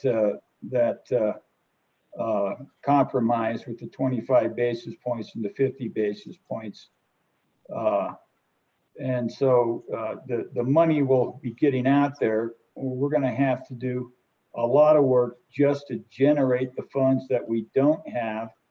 And it's going to take some time implementing. And I can tell you that the treasurer's office and myself personally don't have any difference with the banking industry and the need for this. And but I do still have a fiduciary responsibility to the state of Wyoming. At the same time, trying to work our way into getting liquidity in our office so we can get liquidity to the banks. And it's going to take some time. Thank you, Mr. Chairman. Thank you, Mr. Treasurer. And I note that these are difficult times, and appreciate everybody. Please, Auditor Racinas. Mr. Chairman, I just, sorry to belabor this point even more. One point I wish we had, which we don't, is what the investment return on each dollar that goes out in PPP money to a business, which eventually ends up in a worker's pocket, and what that ultimately results for us 3 months and 6 months and a year down the road, when that person is able to pay their rent and know that they have a job on the back end, and that business survives. And I wish we all had that data point, because that would help inform our decision. We don't, but I can imagine that I would guess that it's pretty fruitful.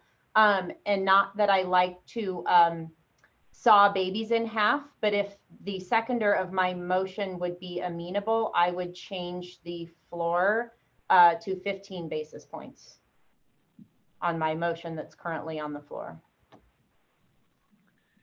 Okay, so that motion was made by the auditor. I think your seconder was the secretary, is that correct, or was it the superintendent? Superintendent.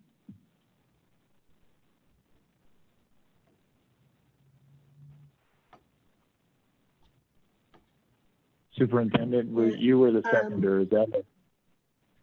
Could you restate, Auditor, what your change would be for me? I didn't hear it. Or I could. I'm trying to work a little bit of a solution here, and my initial motion had a floor of 0 basis points with a cap of 50, and I was potentially going to change that to floor of 15 basis points, cap of 50, and see what the good seconder of my motion thought. Mr. Chairman and Madam Auditor, I'm struggling with that. I feel like that is more significant than a friendly amendment, and more significant than a change that I could support as the seconder. That's fine. I will leave my motion as as it was then, Mr. Chairman. Okay, thank you, Madam Auditor. I think that's a good recommendation, but Mr. Secretary. I just will leave it at that until we get to a vote on the motion. I just say I understood the treasurer's comments at least during the meeting that I was a part of.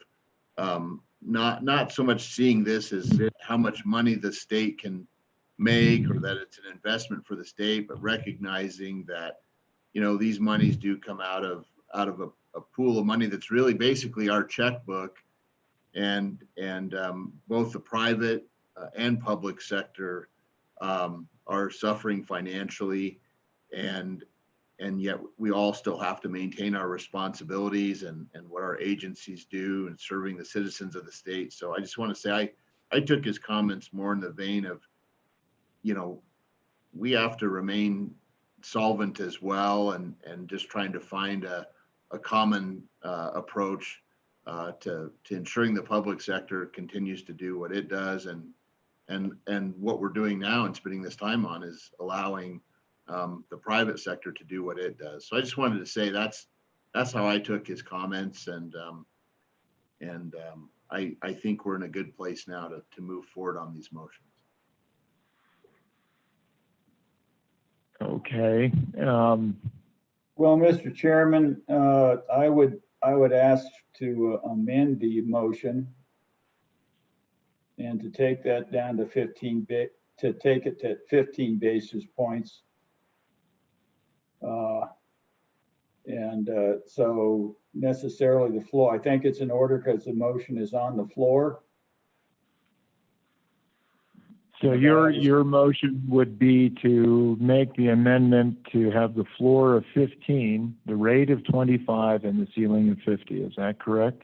That's right. We're at 25 basis points for the next 90 days, but with a floor of 15. Point of order, Mr. Chairman. Yes, please. We have a motion before us that I think we have to vote on before we could entertain something else, because unless the superintendent's willing to second what she just didn't second with Auditor Racines, I don't see this going anywhere. Right. Well, thank you. Very good. Thank you, Mr. Secretary, for the point of order. If that be the case, we'll move to a vote. All in favor of the motion, please signify by raising your thumb. So I see that motion carries. Is there an amendment to the motion? Mr. Chairman, I would amend the floor from 0 to 15 basis points. If I have a second, that's fine. Is there a second to that motion? Auditor, I think that is your motion, your initial motion.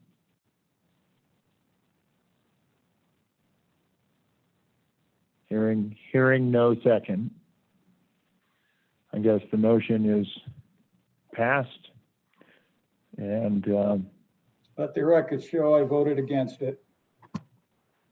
Thank you, Mr. Treasurer. With that, I note that there were several hands that were up. I think Patrick Fleming, I think Kim DeVore. I'm not sure who the last was. And it's not that we weren't trying to recognize you. I was trying to stay orderly within our constraints. Thank you. Mr. Chairman, I believe that concludes the agenda for the State Loan and Investment Board. So if the board would adjourn as the State Loan and Investment Board and convene as the State Board of Land Commissioners, we can move through the Land Commissioners agenda. I will say we're adjourned, and I see that we have all the members of the of the State Board of Land Commissioners here. So, Madam Director, please take us through this. Mr. Chairman, the first item on the agenda for the State Board of Land Commissioners is approval of the February 6th, 2020 State Board of Land Commissioners meeting minutes. Mr. Chairman, Please go ahead, Auditor Racines. I would move to approve the February 6th, 2020 Land Commissioner Board meeting minutes. It's been moved by the auditor. Is there a second?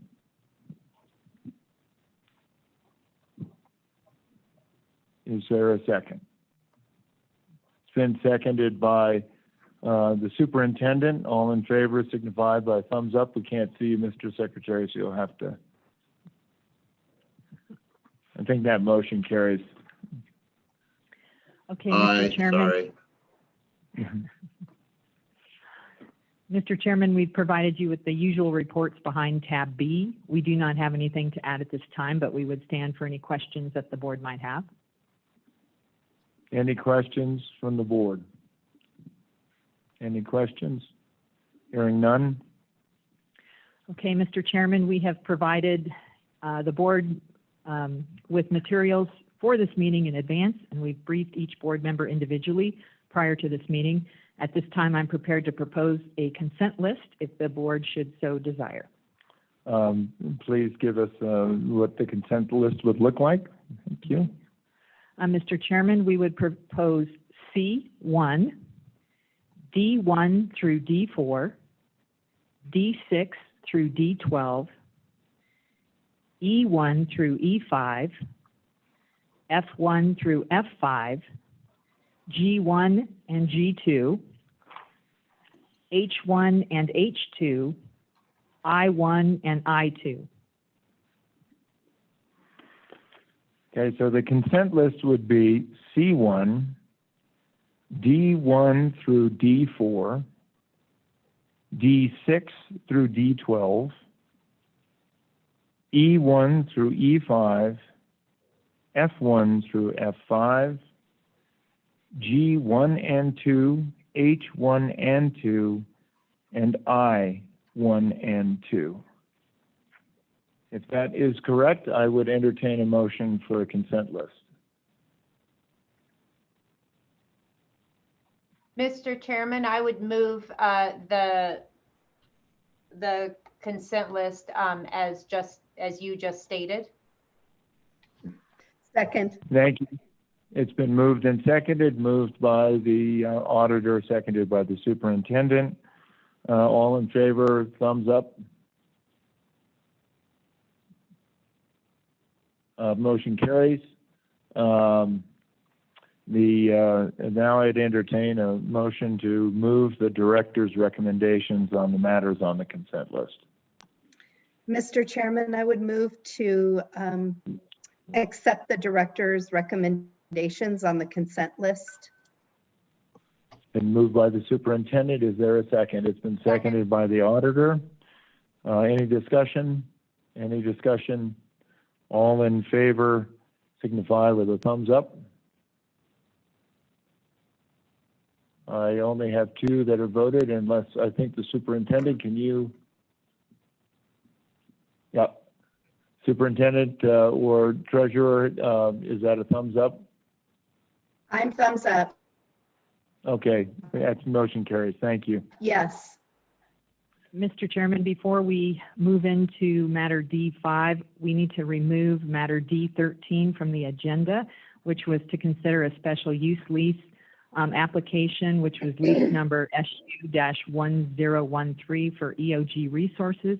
Unfortunately, we were hopeful that the applicant would receive the consent from the grazing lessee prior to the meeting. That did not happen, so it is an incomplete application at this time, so the board would not be able to move forward on D13.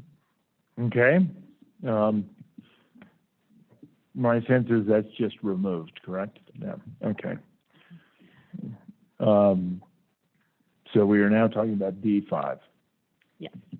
So, Mr. Chairman, board matter D5 is a special use lease application from Expedition Roper Powder River LLC. The special use lease would accommodate a commercial oil field water disposal facility, which would serve the Powder River Basin to dispose of fracking and produced water. The improvements would include several evaporation ponds, an oil water separation system, 2 disposal wells, and a building that would contain a maintenance area. The recommended rental for this facility would be $63,324.55 per year, adjusted annually by 2 35/100% to offset inflationary pressure based on a 10-year weighted average of the U.S. Consumer Price Index and subject to 5-year rental reviews. Rental also includes a 12.5 cent per barrel fee paid monthly for water delivered to the site. The recommended term for this special use lease is 50 years.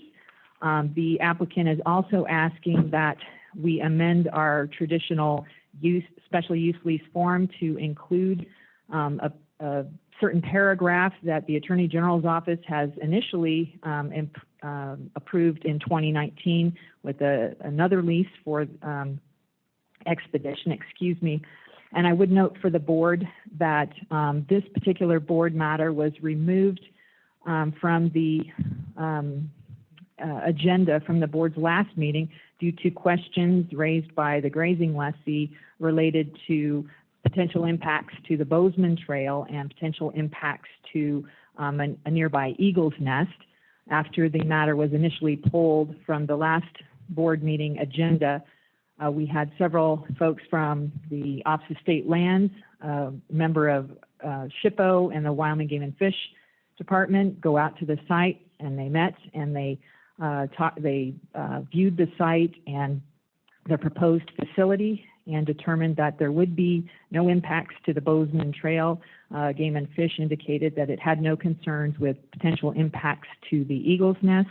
And I also understand there may have been some questions from the grazing lessee about a temporary use permit payment versus the surface impact payment. I think everybody's on the same page now. So we would recommend that the board approve the above this application that I just described for you, which is also set forth in Board Matter D5 for application for a special use lease for a term of 50 years with an amended Section 6K in the lease form and an annual rental of and I'll note that the director's recommendation in the board matter has an error in it. It should be an annual rental of $63,324.55. Unfortunately, the acreage was decreased and apparently that slipped by us, so we apologize for that. But the rental adjusted annually, as I set forth by by 2 35/100% to offset inflationary pressure and subject to 5-year rental reviews, further recommending that Expedition Roper Powder River LLC be required to provide a bond equal to an engineer's estimate for reclamation of the leased area until such time as the site is no longer being used and full reclamation, remediation, or other appropriate actions consistent with the board's rules and regulations are completed. And also that Expedition Roper Powder River LLC be required to place a sign on the site identifying the special use lease number. And it's my understanding, Mr. Chairman, that Mr. Garrett Henry, the current grazing lessee, would like to speak to this matter. And I believe we also have Isaac Smeltzer with Expedition on the line as well. Thank you very much. And before we welcome them, I want to offer board members any questions they might have of the board or the Office of State Land staff. Mr. Secretary, any questions? You're done. Okay. Superintendent? Chair. Nothing?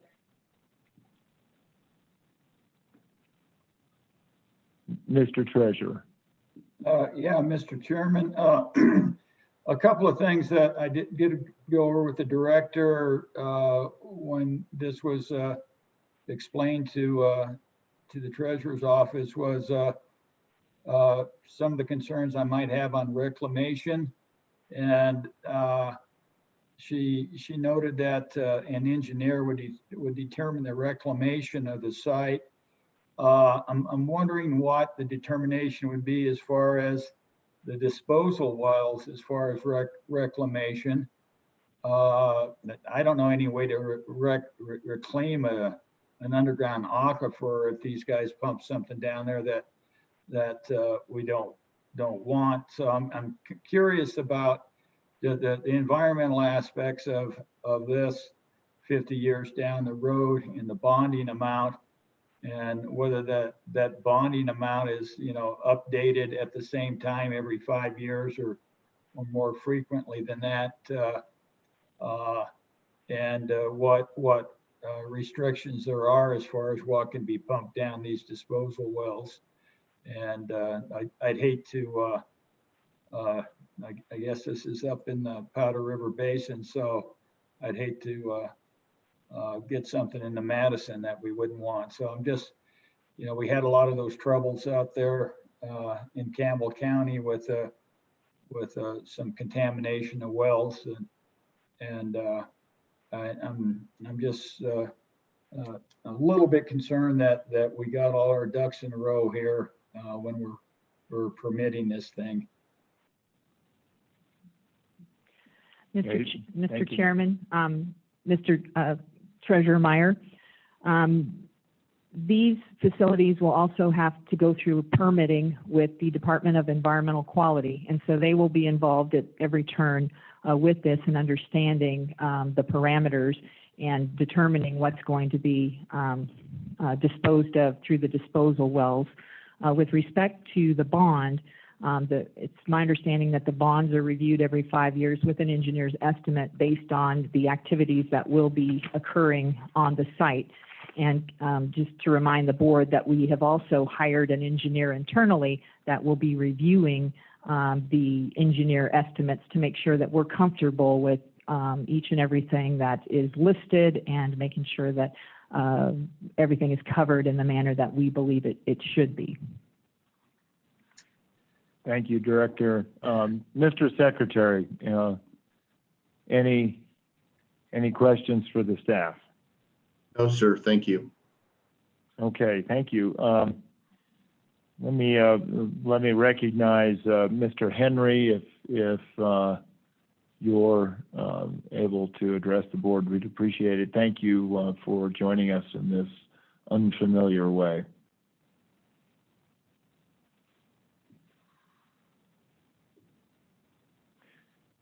And Mr. Henry, sometimes it's difficult. I think there's maybe a *6 or he's on. Okay, you should be able to address the board if you're available.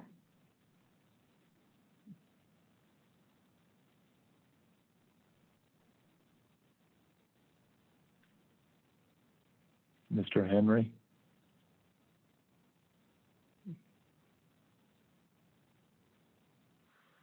Okay, I'm going to ask if Mr. Smeltzer wants to address the board, and then I'll go back to Mr. Henry after that. Mr. Smeltzer, is there anything?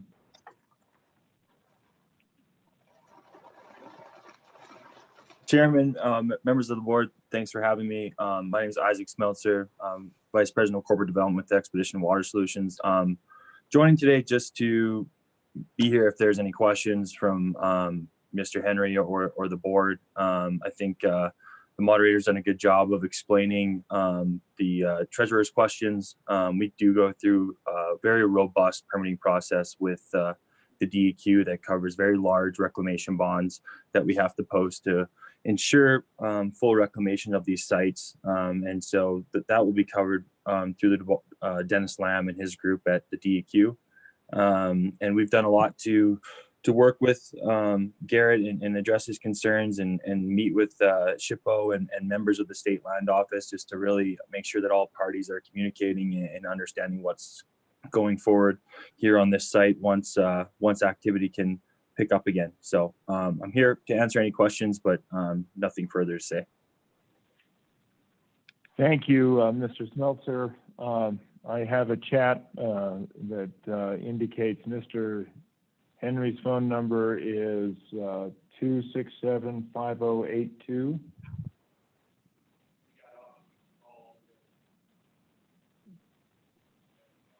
I'll say so Mr. Henry has dropped off the call.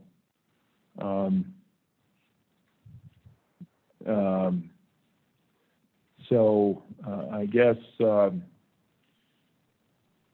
Madam Director? Mr. Chairman, I would just like to say if Holly Dyer is on the line, she is the interim assistant director for the Trust Land Division.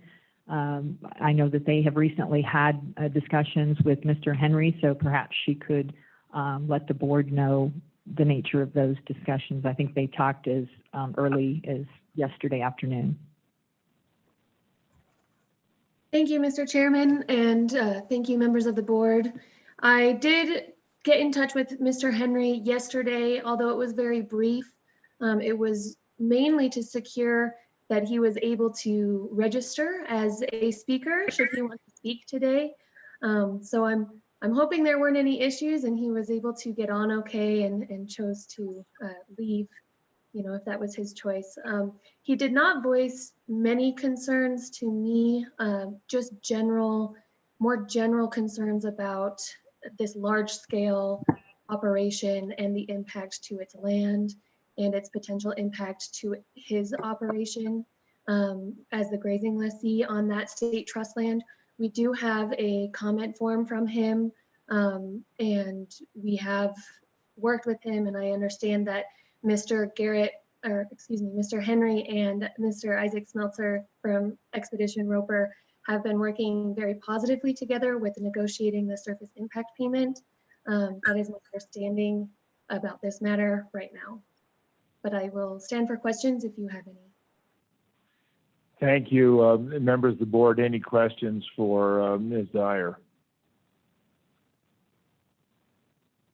Hearing none, what is the pleasure of the board? Excuse me, Mr. Chairman. Oh, we have Mr. Henry back on, possibly. I see him. Let me belay that for a second. Mr. Henry?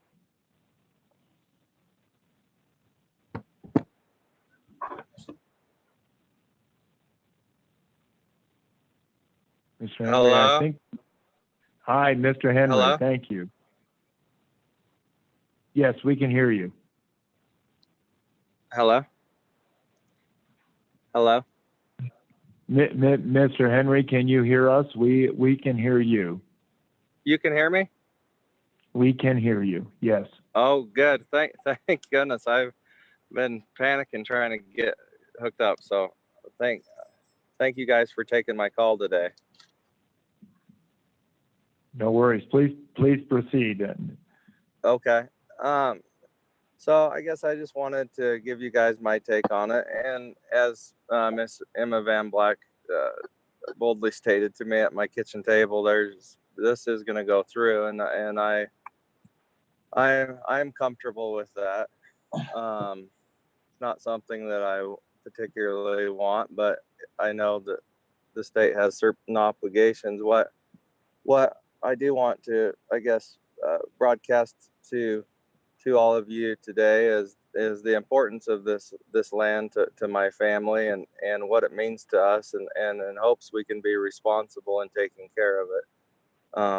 You know, we are fifth in generation ranchers, and our kids will be the sixth, and we were the first ones out here, and since the beginning of time we've been charged with taking care of this land even before it was owned by the state. And so it is extremely important to us, and it's been something that we've relied on to make a living on as cattle ranchers for the last 130 years. And so it is going to make a huge impact on our operations by losing it for grazing. And so from there, that stemmed my concerns with this whole project, and I've you know, learned a lot about state land and whatnot in the process.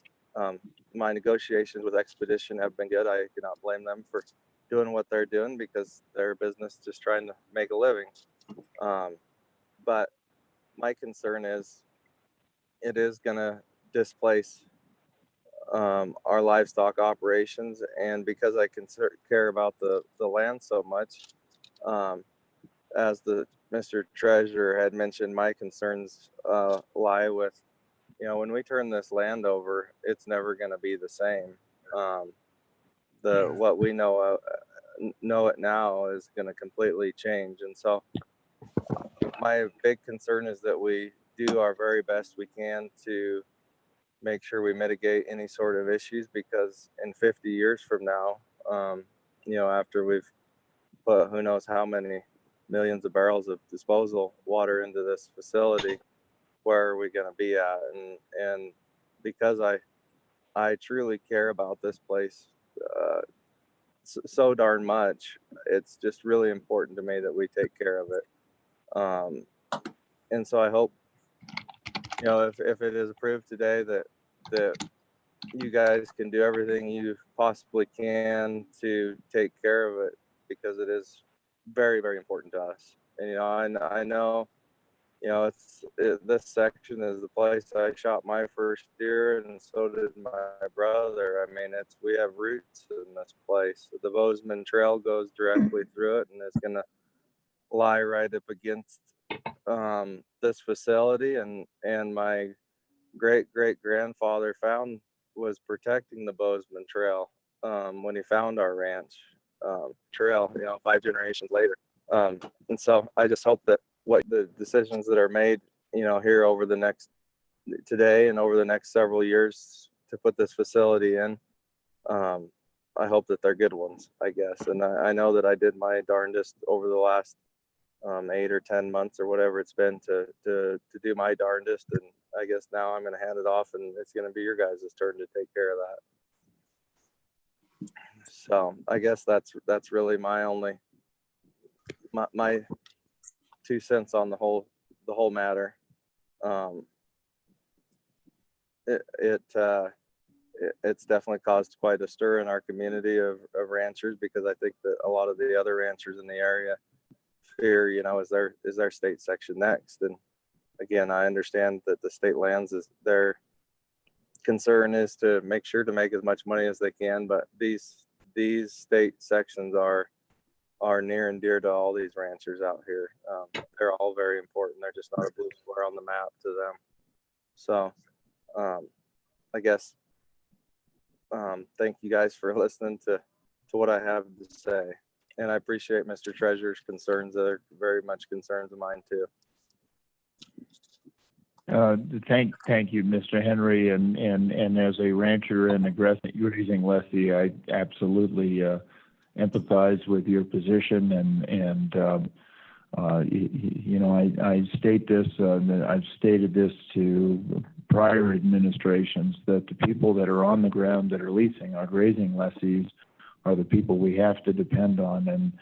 And I'm hoping that if you ever have any concerns, feel free to bring them to my attention personally if you want. And I want to make sure that our Office of State Lands folks are responsive. And I hope it sounds like you've had a good experience.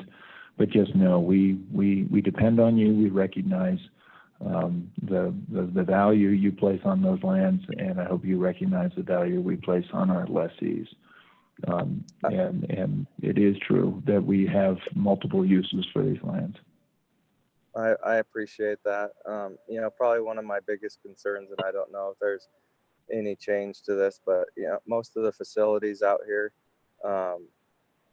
me owning one, are no larger than 40 acres, and I'm not sure why this facility has to be so large, and my concern there is just because it directly affects my grazing. But I know there is no facilities out here larger than 40 acres. So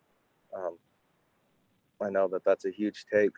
I don't know what they reduced it to. I know originally it was 250 acres, which is just massive. I mean, there's towns in Wyoming that aren't that big. So anyway, But thank you. I appreciate that. All right. Well, thank you. Any questions for Mr. Henry from the board?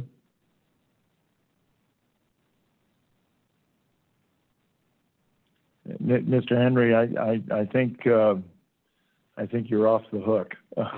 So thank you very, very much. And please note, it's almost 20% of your grazing section that this facility takes up, and I understand that, but I think that Mr. Smeltzer has been on a little bit earlier, and it sounds like you all have a good working relationship. I hope that continues.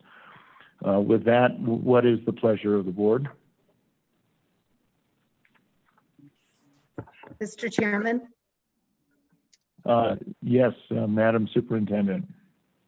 I would move to accept the director's recommendations to, number 1, approve the special use lease for a term of 50 years with an amended section 6K as described above, and including an annual rental of $87,010 adjusted annually by 2 35/100% to offset inflationary pressure and subject to 5-year rental reviews.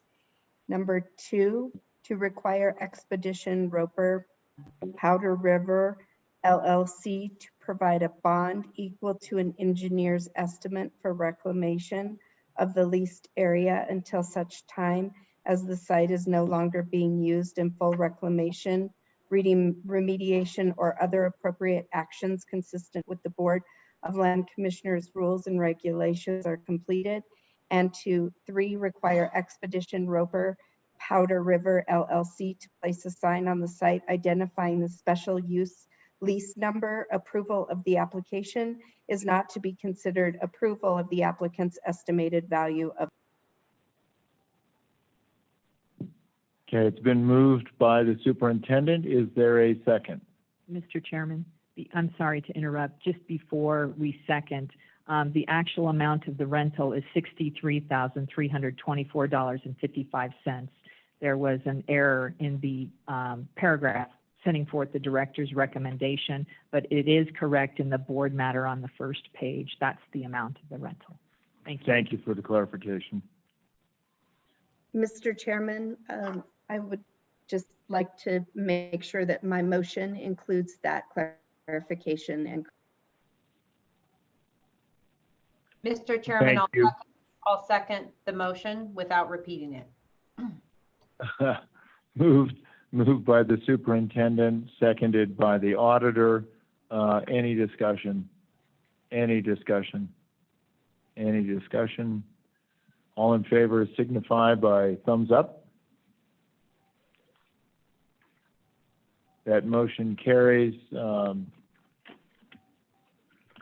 Okay, Mr. Chairman, that brings us to I3, which is the forestry and fire report from State Forester Bill Crapser.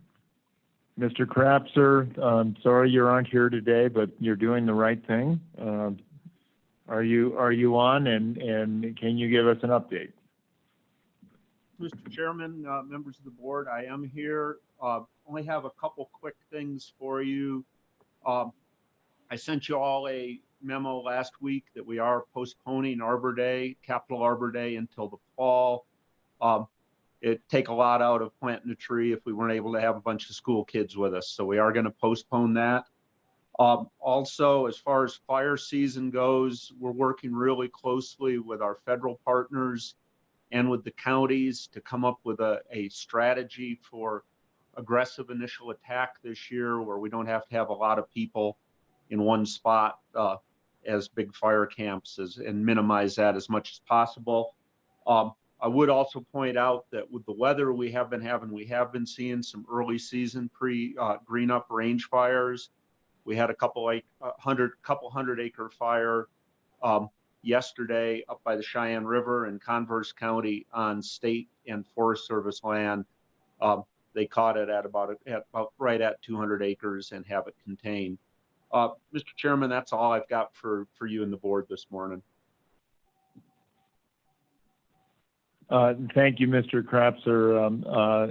I had heard that there was some activity up in Fremont County a little bit earlier. Is there any report on fire activity up there? I was curious because of whether those were trash related or whether those were some other form. Mr. Chairman, as we always do on these hot, windy days in April, we are seeing some activity around the state.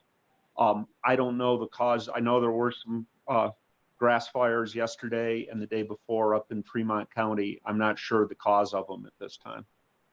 Okay, thank you. Any questions for Mr. Krapser? Any questions? Any questions? Thank you, Bill. Thanks very much for your report. And hopefully we are not going to have much of a fire season. So, thank you, sir. Thanks. Mr. Chairman, that brings us to our walk-in matters. The first three are grazing lease conflicting applications. Attorney General Hill and James Castee from the Attorney General's office are here to lead that discussion with the board, so I will yield the floor to them.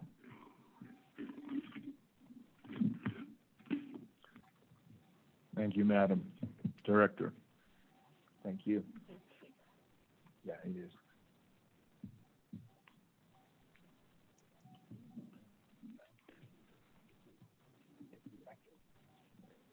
All right. So, Mr. Castee, let me recognize you first. Thank you, Mr. Chairman, members of the board. This walk-in matter number one is set before you for the purpose of considering entering into the record the Office of Administrative Hearings recommended findings of fact, conclusions of law, and a recommended order in the matter of the conflicting applications for state lease number 1-8710. This matter, of course, is an appeal from the director's decision resolving conflicting lease applications by conditionally awarding the lease to the highest bidder. The Office of State Lands advertised 4 bids to lease the lands covered by state lease number 1-8710 with a minimum annual rental of $210.12.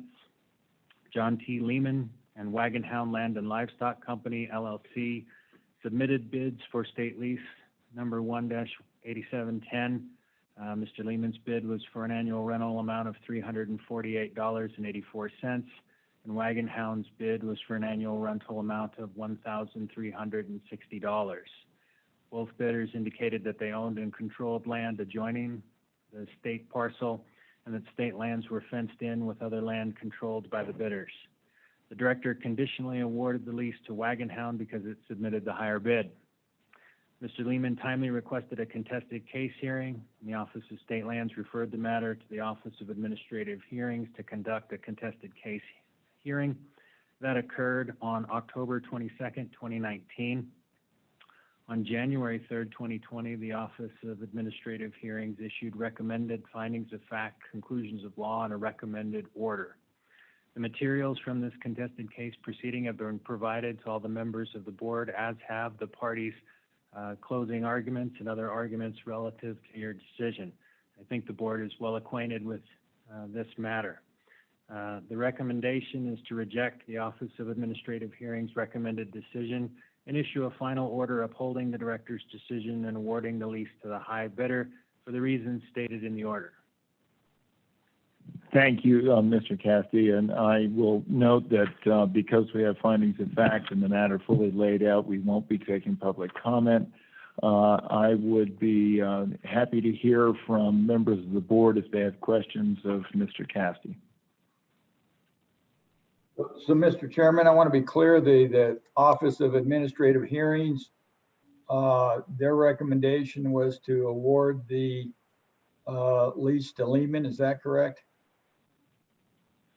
Mr. Chairman, Mr. Treasurer, yes, that's correct. Thank you, Mr. Treasurer, for the clarity. Are there other questions? Other questions of Mr. Castee? Hearing none, Mr. Castee, I think you've proposed an order. Yes, Mr. Chairman, I can restate that for the ease of the board. The recommendation or the content of the motion would be to reject the Office of Administrative Hearings recommended decision and issue a final order upholding the director's decision and awarding the lease to the high bidder for the reasons stated in the order. Thank you, Mr. Cassidy. Are there any questions of Mr. Cassidy? Are there any questions? Hearing none, what is the pleasure of the board?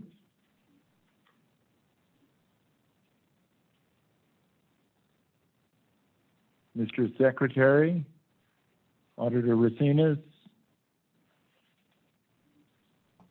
Mr. Chairman, Auditor. I'll try to get this correctly in what Mr. Cassidy said. I would move that the board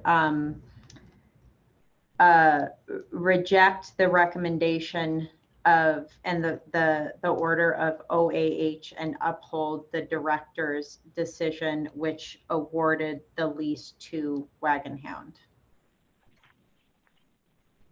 And Mr. Cassidy, please help me if I missed some technicality there. Mr. Chairman, Madam Auditor, I don't think so. I would just add the words for the reasons stated in the order. For the reasons stated in the order. Okay, it's been moved by the auditor. Is there a second? Is there a second? Superintendent? Second. Sorry. Second. The secretary has seconded the motion. Any discussion? Any discussion? Any discussion? Hearing none, all in favor. I'm going to just go through roll call on this. So I'm going to start with the secretary. Aye. Auditor. Aye. Treasurer. No. Superintendent. Aye. Motion carries. Vote noted. Next matter. This comes to us by way of Director or Attorney General Hill. I'm used to seeing you as director. So. Thank you, Mr. Chairman. Members of the board, pleased to be back here. I have two matters for you today. The first is walk-in board matter number 2. Walk-in board matter number 2 is the matter for this board to consider OAH's recommended decision in the Bummer Ranch contested case. That relates to the conflicting applications for lease number 3-8742. As Mr. Cassidy noted, I would note as well, I know you have received the record for this and you have reviewed it, and so I will try to be brief related to that. This matter arose when the State Lands Office advertised a vacant parcel of state land for bid. The minimum annual rental was established at $1,538.82. The office received 2 bids for this vacant land. One was from Bummer Ranch, who bid the minimum amount, and the other was from Sunrise, who bid $11.81 more. Bummer Ranch's land adjoined this vacant land, and Sunrise's did not. The director conditionally awarded the lease to Sunrise because its bid was for a higher amount. Bummer Ranch appropriately and in a timely manner appealed, contending that OSLI, or the State Land Office, failed to properly apply the preference that is allowed for adjoining landowners under Statute 36-5-105B. Of course, State Lands contended that it correctly applied the preference and that preference applies as a tiebreaker in the event of even bids. Cross motions for summary judgment were filed in this case and heard. OAH issued a recommended decision related to this. OAH recommended granting the motion for summary judgment for the Office of State Lands and Investments, which means that would uphold their decision to lease this parcel to Sunrise.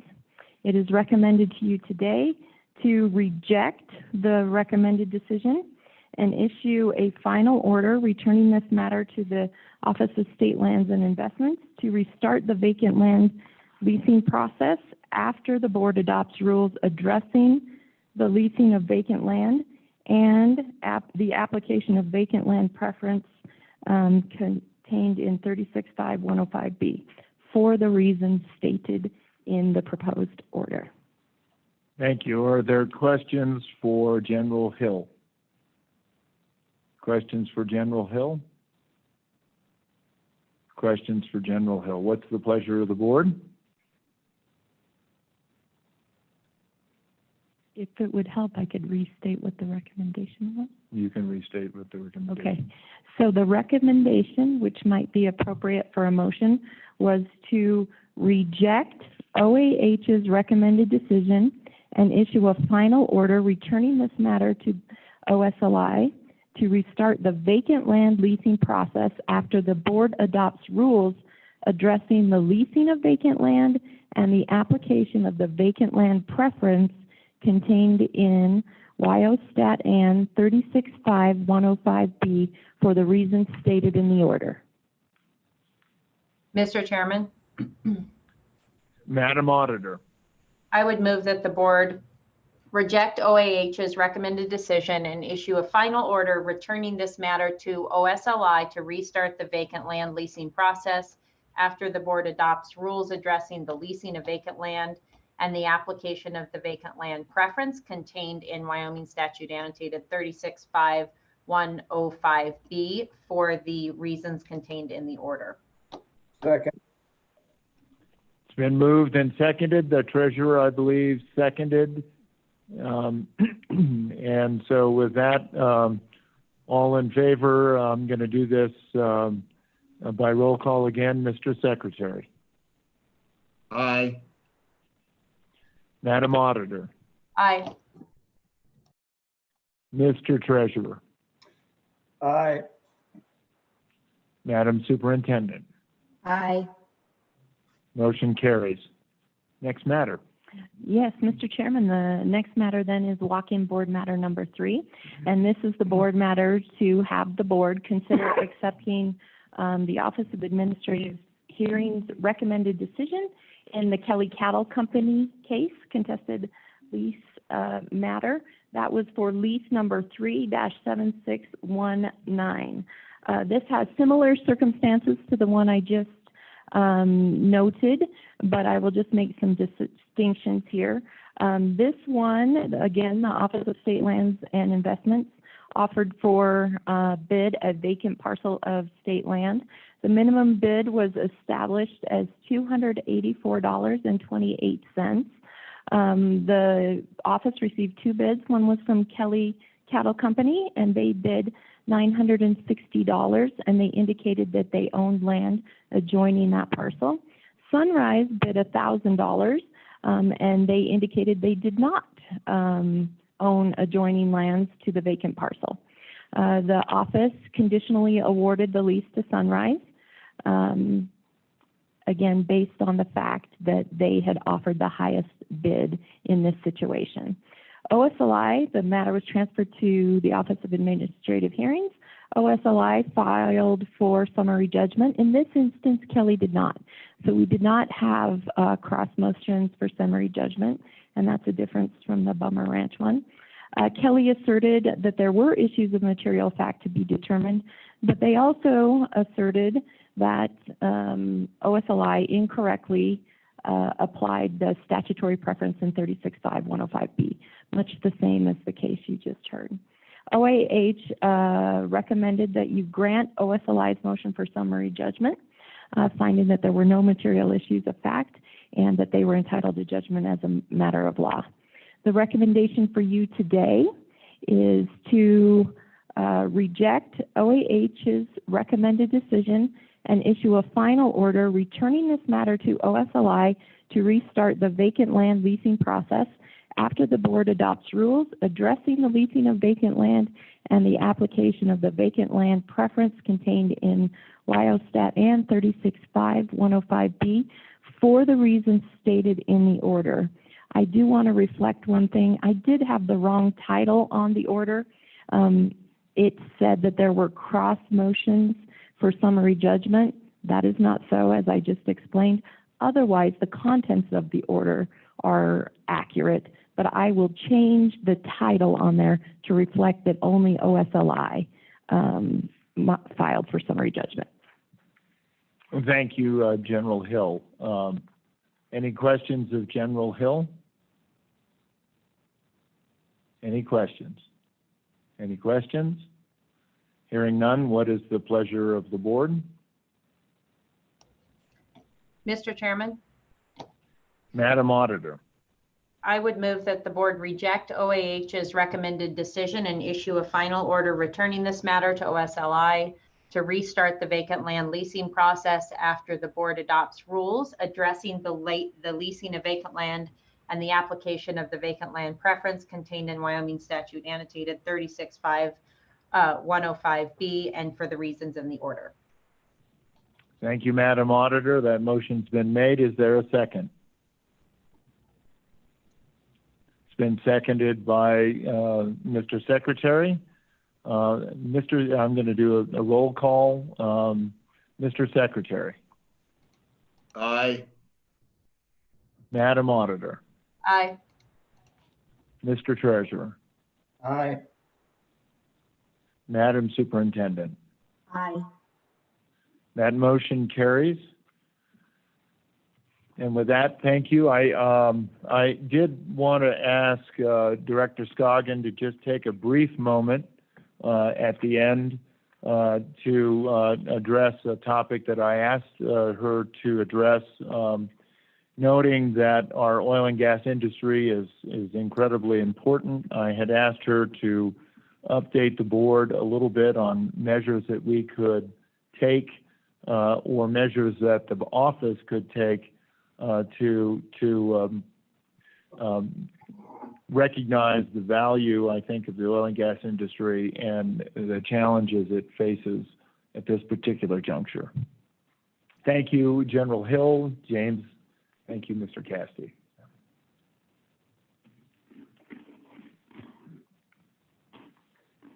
Mr. Chairman, as you noted, this brings us to walk-in matter number 4, which is a discussion on the COVID-19 relief for users of state trust lands. As you indicated, we received a letter from the Petroleum Association of Wyoming back in March, I believe it was March 23rd, asking for several state agencies to review and look at ways that they could help the oil and gas industry kind of weather some of the storms, particularly economically, related to, I think it was the Oil and Gas Commission, state lands, and DEQ. And then you, Governor, as well, directed us to look into the situation and to come up with some ideas related to uses of state trust lands that we think could be helpful. So with that, we came up with I think it's 5 recommendations.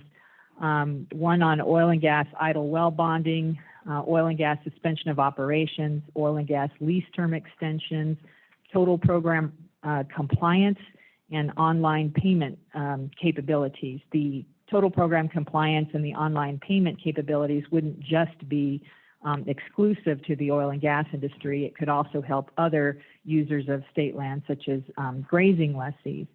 And what I would like to do right now is to yield the floor to Deputy Director Jason Crowder. He's had the internal discussions with the OSLI folks and has a little more detail on this, but I'm certainly happy to take questions too. But with that, Jason, are you on the line? Jason, you're muted. There we go. Can you hear me now? Yes. Thank you, Director. Thank you, Mr. Chairman. Quickly, we did look at these 5 areas, and conveniently enough, they are all internal policy changes that we can make on a temporary basis so that they can be done nimbly and quickly and can be reverted back when the appropriate time comes. As the Director noted, our first area of concentration is with oil and gas idle well bonding As you're aware, once a well becomes idle for 180 days, the operator is required to either plug that well or bond it at a specific amount. Currently, the rule states $2 per acre. However, OSLI policy sets that at $10 per acre. And that $10 per acre is based on a study that was done around 2010 that brought in all wells plugged and reclaimed over a certain amount of time, and the average of that cost was $10 per foot. So OSLI has adopted that as its policy. We could look at reducing that on a case-by-case basis, understanding the risk the well may represent, understanding the risk the company may represent, and how much other bonding the company would have with the office and with other agencies across the state. Secondarily, in that discussion, we're looking at maybe delaying the requirement for submission of that idle well bonding. We do an analysis of this annually, and currently we've completed that analysis and we've sent letters out to all operators who currently hold idle wells and have given them the expectation of the bonding that they need to present to the office. We could extend that deadline to possibly September 1st, looking at it again on a case-by-case basis, but allowing hopefully the company some operating capital during this time. The second area we were looking at is the oil and gas lease suspension of operations. As you're also aware, an oil and gas lease is only valid if it's within its primary term, if it's held by production, or if it's granted a board-approved suspension of operations. So industry is aware, we believe, fully aware that this opportunity exists to them. We want to make them further aware that it exists to them, that if they can't continue operations, that this avenue is available to them, and that we would expedite the presentation of these applications to the board to ensure that the industry would know that they had an approved suspension of operations and didn't have to continue that cash outlay if it wasn't appropriate. Also, as you know, each approval of a suspension of operations comes with a graduated increase in annual per acre rentals, and that could be up as high as $50 an acre. So we're looking at providing some financial relief if the situation warrants, that we would freeze that at the most recent approved suspension of operations. So for example, if a company was recently approved at the rate of $2 per acre, and this approval of suspension of operations would raise them to $5, we would revert back to the $2 and hopefully give them some financial relief temporarily in that vein as well. The third area is the lease term extension. The Board of Land Commissioners can extend a lease beyond its primary term. The primary term is for 5 years. The board can extend in 1-year increments for an additional 5 years. We have very strict guidelines that help us in determining if a situation lends itself to extending. One of those is situations beyond a lessee's reasonable control. And we believe that the COVID-19 pandemic may meet that, and that we would open extensions up for that and try to expedite that process as quickly as possible. The secondary part of this is that in rule, the board must or requires a cash bond for liquidated damages, basically a promise to produce during the extended period. The board has the ability through rule to waive that. So on a case-by-case basis, we would present that option to the board as well if they wanted to waive that cash bond for liquidated damages for an approved extension. The fourth area is the total program compliance initiative that we've gone through internally at OSLI. It's a communication tool mostly for us. It makes sure that companies are compliant with all areas of the office, all the Board of Land Commissioners rules and regulations, all lease terms, and all internal policies. It's also a communication tool externally, so that we reach out to companies and let them know that they have a non-compliant situation and that they can work a little bit more quickly in resolving that, so that all of the board's rules are complied with. We're looking at relaxing some of those. This is a very important initiative to us. It's been very successful. However, we do know that there are situations where companies may have been misreporting that activity would land them on the non-compliant list, so that we ensure that that reporting gets up to speed and becomes appropriate. Sometimes that can't be cleaned up in a very short amount of time, maybe not even cleaned up within a year. So we're going to analyze each one of those, or we'd like to analyze each one of those situations and see if we can relax our very strong line in this and allow approvals or accommodations to go forward if it's something as simple as non-reporting or something of the like. And hopefully allow industry to move forward with some of their activities on the ground. The fifth area is to provide all users of state trust land an online payment capability. Currently within our internal systems, we have developed a system to accept online payments through credit cards and ACHs or EFTs. We also have the ability to accept wires as payments, but we haven't really rolled out that within our system to be a very seamless and efficient use for us. We want to prioritize that effort and hopefully in the next 4 weeks be able to provide that to all users of state lands. One of the things that we did hear loud and clear from PA was that they are directed to quarantine in their homes, many of their companies, and that they simply can't make it to the office to process these checks. And so we want to give them the ability to process the checks from home, do that in a more safe and efficient manner, and allow all users to do this online rather than coming into the office and making payments in person. We also have a secondary part of that, which would be online application submission as well, but they don't have to go to the post office or go into the office to submit their respective offices, I guess, to submit those applications. They can do so online and our program managers can manage it that way. Mr. Chairman, those are the 5 areas internally that we're looking at to provide relief at this time. Happy to answer any questions. And thank you, Deputy Director. Any questions from the board? I want to thank you all for taking this initiative and particularly for bringing it to our attention. Mr. Chairman, if I could just add on to what the Deputy Director went through. Just currently, the only requests we've actually received from the oil and gas industry have related to suspension of operations and to lease term extensions. Now, that's not to say that they won't come and ask about some of these other things, but these are kind of what we would call the no-brainer accommodations, because as we mentioned, we believe that these would just require sort of a shift in policy temporarily. They would not require emergency rulemaking. We were a little bit reluctant to do things such as postpone timing for rentals and royalties and things like that. With royalties, I know that would take a statutory revision, so some of those would be a bigger and heavier lift, but given the fiduciary role of the board for the trust beneficiaries, obviously we want to be in a position to collect the revenue when we can receive the revenue, and our concern would be, depending on how long the COVID-19 pandemic goes on, the ability maybe of some of the companies to actually pay that as well. So that's why you aren't seeing postponement of receipt of revenues and royalties. Thank you. Any questions? Any questions? Superintendent, could you lean forward for a question? Okay.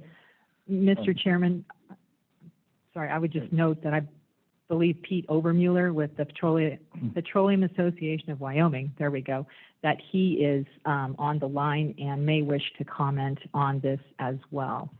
Thank you. Thanks, Ben, for noting that. Mr. Obermuller. Thank you, Mr. Chairman. Can you hear me? We can hear you. Great. Thank you, Mr. Chairman, members of the board, land commissioners. Very much appreciate your time this morning or this afternoon, I guess. And I want to thank the Office of State Lands and Investments for this. I appreciate how much they have worked. I just wanted to take a minute to underscore why. Appreciate the 5 items. I wanted to talk just for a second about the status as we know it in Wyoming with regard to idle wells. Idle well reporting to the Wyoming Oil and Gas Conservation Commission is a little bit delayed, and so we won't have a complete accurate reporting on the status in Wyoming until May or June. About where conversations with my own members, I think it's safe to say that we're approaching, if we're not there already, we're approaching 50% of operating wells have been shut in already and climbing.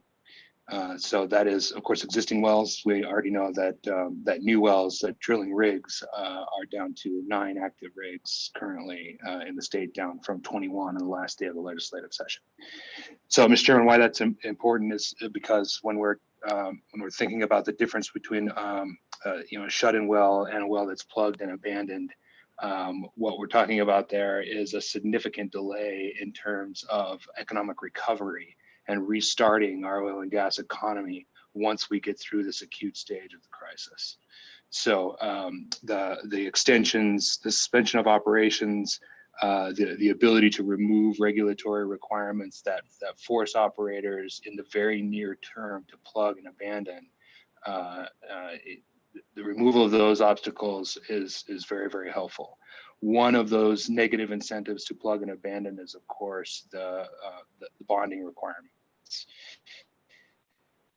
And we understand that's a difficult ask, particularly given our experience in the past with coal bed methane and those sorts of things. So I just want to underscore that what we are asking for is not a waiver or forgiveness of bonding requirements, but a short-term delay that could be reevaluated in the very near term in terms of how long that delay is, so that an operator, particularly a small operator, facing a $200,000 or more bonding requirement in the next 6 to 8 weeks does not have to make a decision about abandoning in this particular climate. To the extent that we can keep as many of these wells shut in as opposed to plugged, the better it will be for Wyoming's recovery once we get to that stage. Mr. Chairman, I'd be happy to answer any other questions. Thank you, Mr. Obermuller. Appreciate the comments. And we certainly will take that into consideration. As you well know, the Oil and Gas Conservation Commission looked at a number of remedies as well. And so we're all trying to coordinate all of that. And I know you're very appreciative of all of that, as we are of the industry. With that, Mr. Obermuller, let me see if any of our fellow members have questions. Madam Superintendent, any questions? She does not have any questions. Mr. Secretary, any questions? Hearing none from Mr. Secretary, Mr. Treasurer. Hearing none from the Treasurer, Madam Auditor. No questions. Thank you. Hearing none, Pete, we will continue to consider these things and look at it. We're really looking at everything we can do to make sure. And I know this is not an idle ask on your part by any means, and certainly given with the knowledge of what you're asking for. So we respect that. Thank you very much, Mr. Chairman. Thank you. Director. Mr. Chairman, we at Office of State Lands and Investments are looking for direction from the board, whether the board would like us to implement some of these suggestions. Most of them, as we've noted, are on a case-by-case basis, realizing that not everyone is similarly situated, and we're happy to look at each of these. Of course, we would bring them back to the board before any decisions were made, but wanted to know some direction from the board at this point in time. So I will defer to my colleagues on the board, but I think our inclination sort of jointly would be that we look at all of these aggressively. But let me just walk through and ask from top to bottom, bottom to top. Mr. Secretary. Thank you. Just real quick, I'm not sure how I feel about relaxing some of the parameters with those who are behind on royalty payments and things like that. But I do note that during my conversations with Mr. Crowder there, were some of these that we did in years past, and I think they were helpful. And that's where I would start with some of the ones. And I'm looking at my notes here to see which of those we did. But that's where I think I would start with some of the ones that we most recently did. I can't remember if that was in 2016 or when that was, Mr. Crowder, but that's just kind of my thoughts, is that would be where we would start.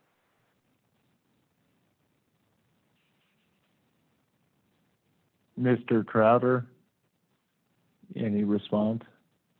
Yeah, Mr. Chairman, I think the last time that we saw a really negative impact from the oil and gas industry was in 2016, when oil and gas prices dropped for them as well. And that was about the time we started really looking at the certified operator situation, as well as our idle well bonding.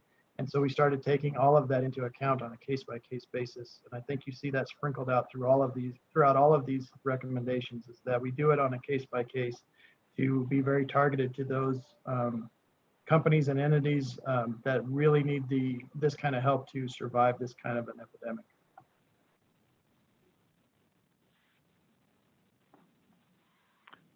Thank you, Mr. Crowder. And I think, Mr. Secretary, your point's well taken. And if this is on a case-by-case basis, the matters that are brought to us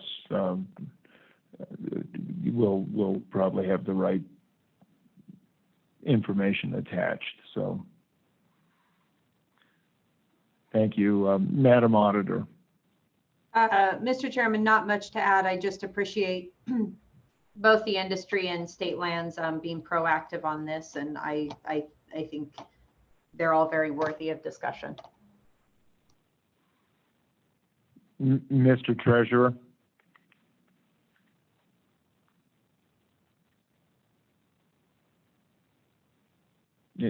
Any questions, Mr. Treasurer?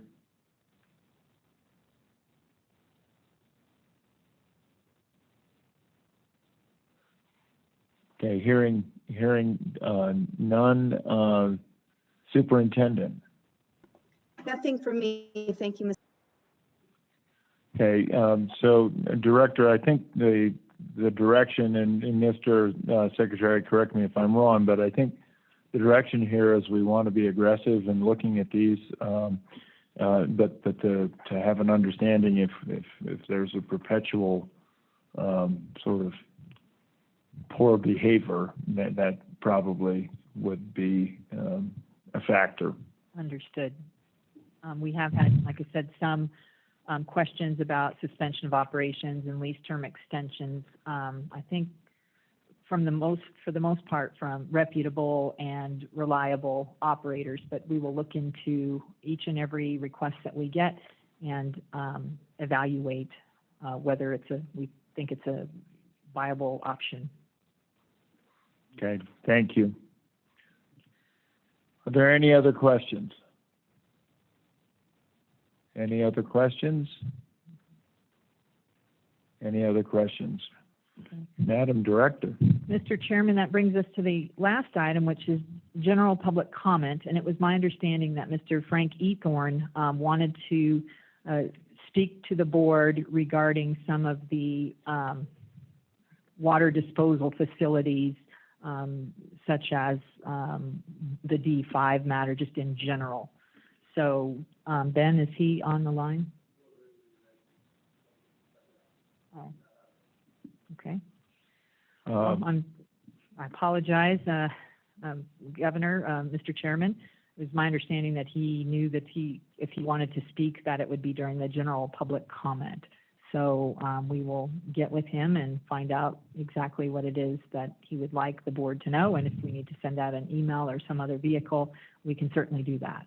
Well, thank you very much. And I would encourage Mr. Ethorn, if he feels he wants to, he can certainly contact me directly. You know, I think this is probably a topic that we should look at. I'm recommending members of the board that during this year, we take advantage and the opportunity to really talk about all operations on state lands, both with an eye to are there ways we can improve our processes, and also with an eye towards making sure that our requirements and responsibilities to our beneficiaries are well represented. Mr. Treasurer, I have a book here that I've given to everybody else, which I'll make sure gets to your office. And it was one that Joe Meyer gave me. Maybe you already have it. It's entitled State Trust Lands. It's a comparative, it's a history and a comparative analysis of how various states look at things like grazing, oil and gas, and it really is all the Western states. It's really quite a fascinating read. So while we're whiling away our evening hours, we can have book discussions.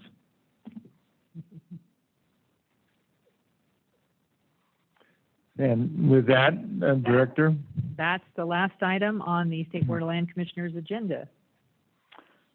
Well, thank you all very much. If there's any comment that any of you want to make, I'm happy to entertain it. Otherwise, I apologize for going past noon with this meeting, but I think all of you have been phenomenal. So thank you. Thanks to people who participated. Yes, Auditor Racines. I would just really like to thank State Lands for doing such a phenomenal job of setting this up. I know there's a few blips here and there, but I also know that many of us have already participated in meetings that have not gone this smoothly. So I appreciate their good planning. And I think this went very well given the circumstances. So thank you for your extra work on all of the logistical end of things. That's all. Mr. Chairman, I would appreciate acknowledging Mr. Ben Bump here. He's been running the meeting internally, as well as the folks with ETS. They were very helpful in getting the meeting set up. And we did a couple of dry runs and things like that, hoping for the best. So thank you, Auditor, for recognizing some of our folks and their hard work to make this all happen. Thank you, Ben. Anything else? Well, in that case, we are adjourned.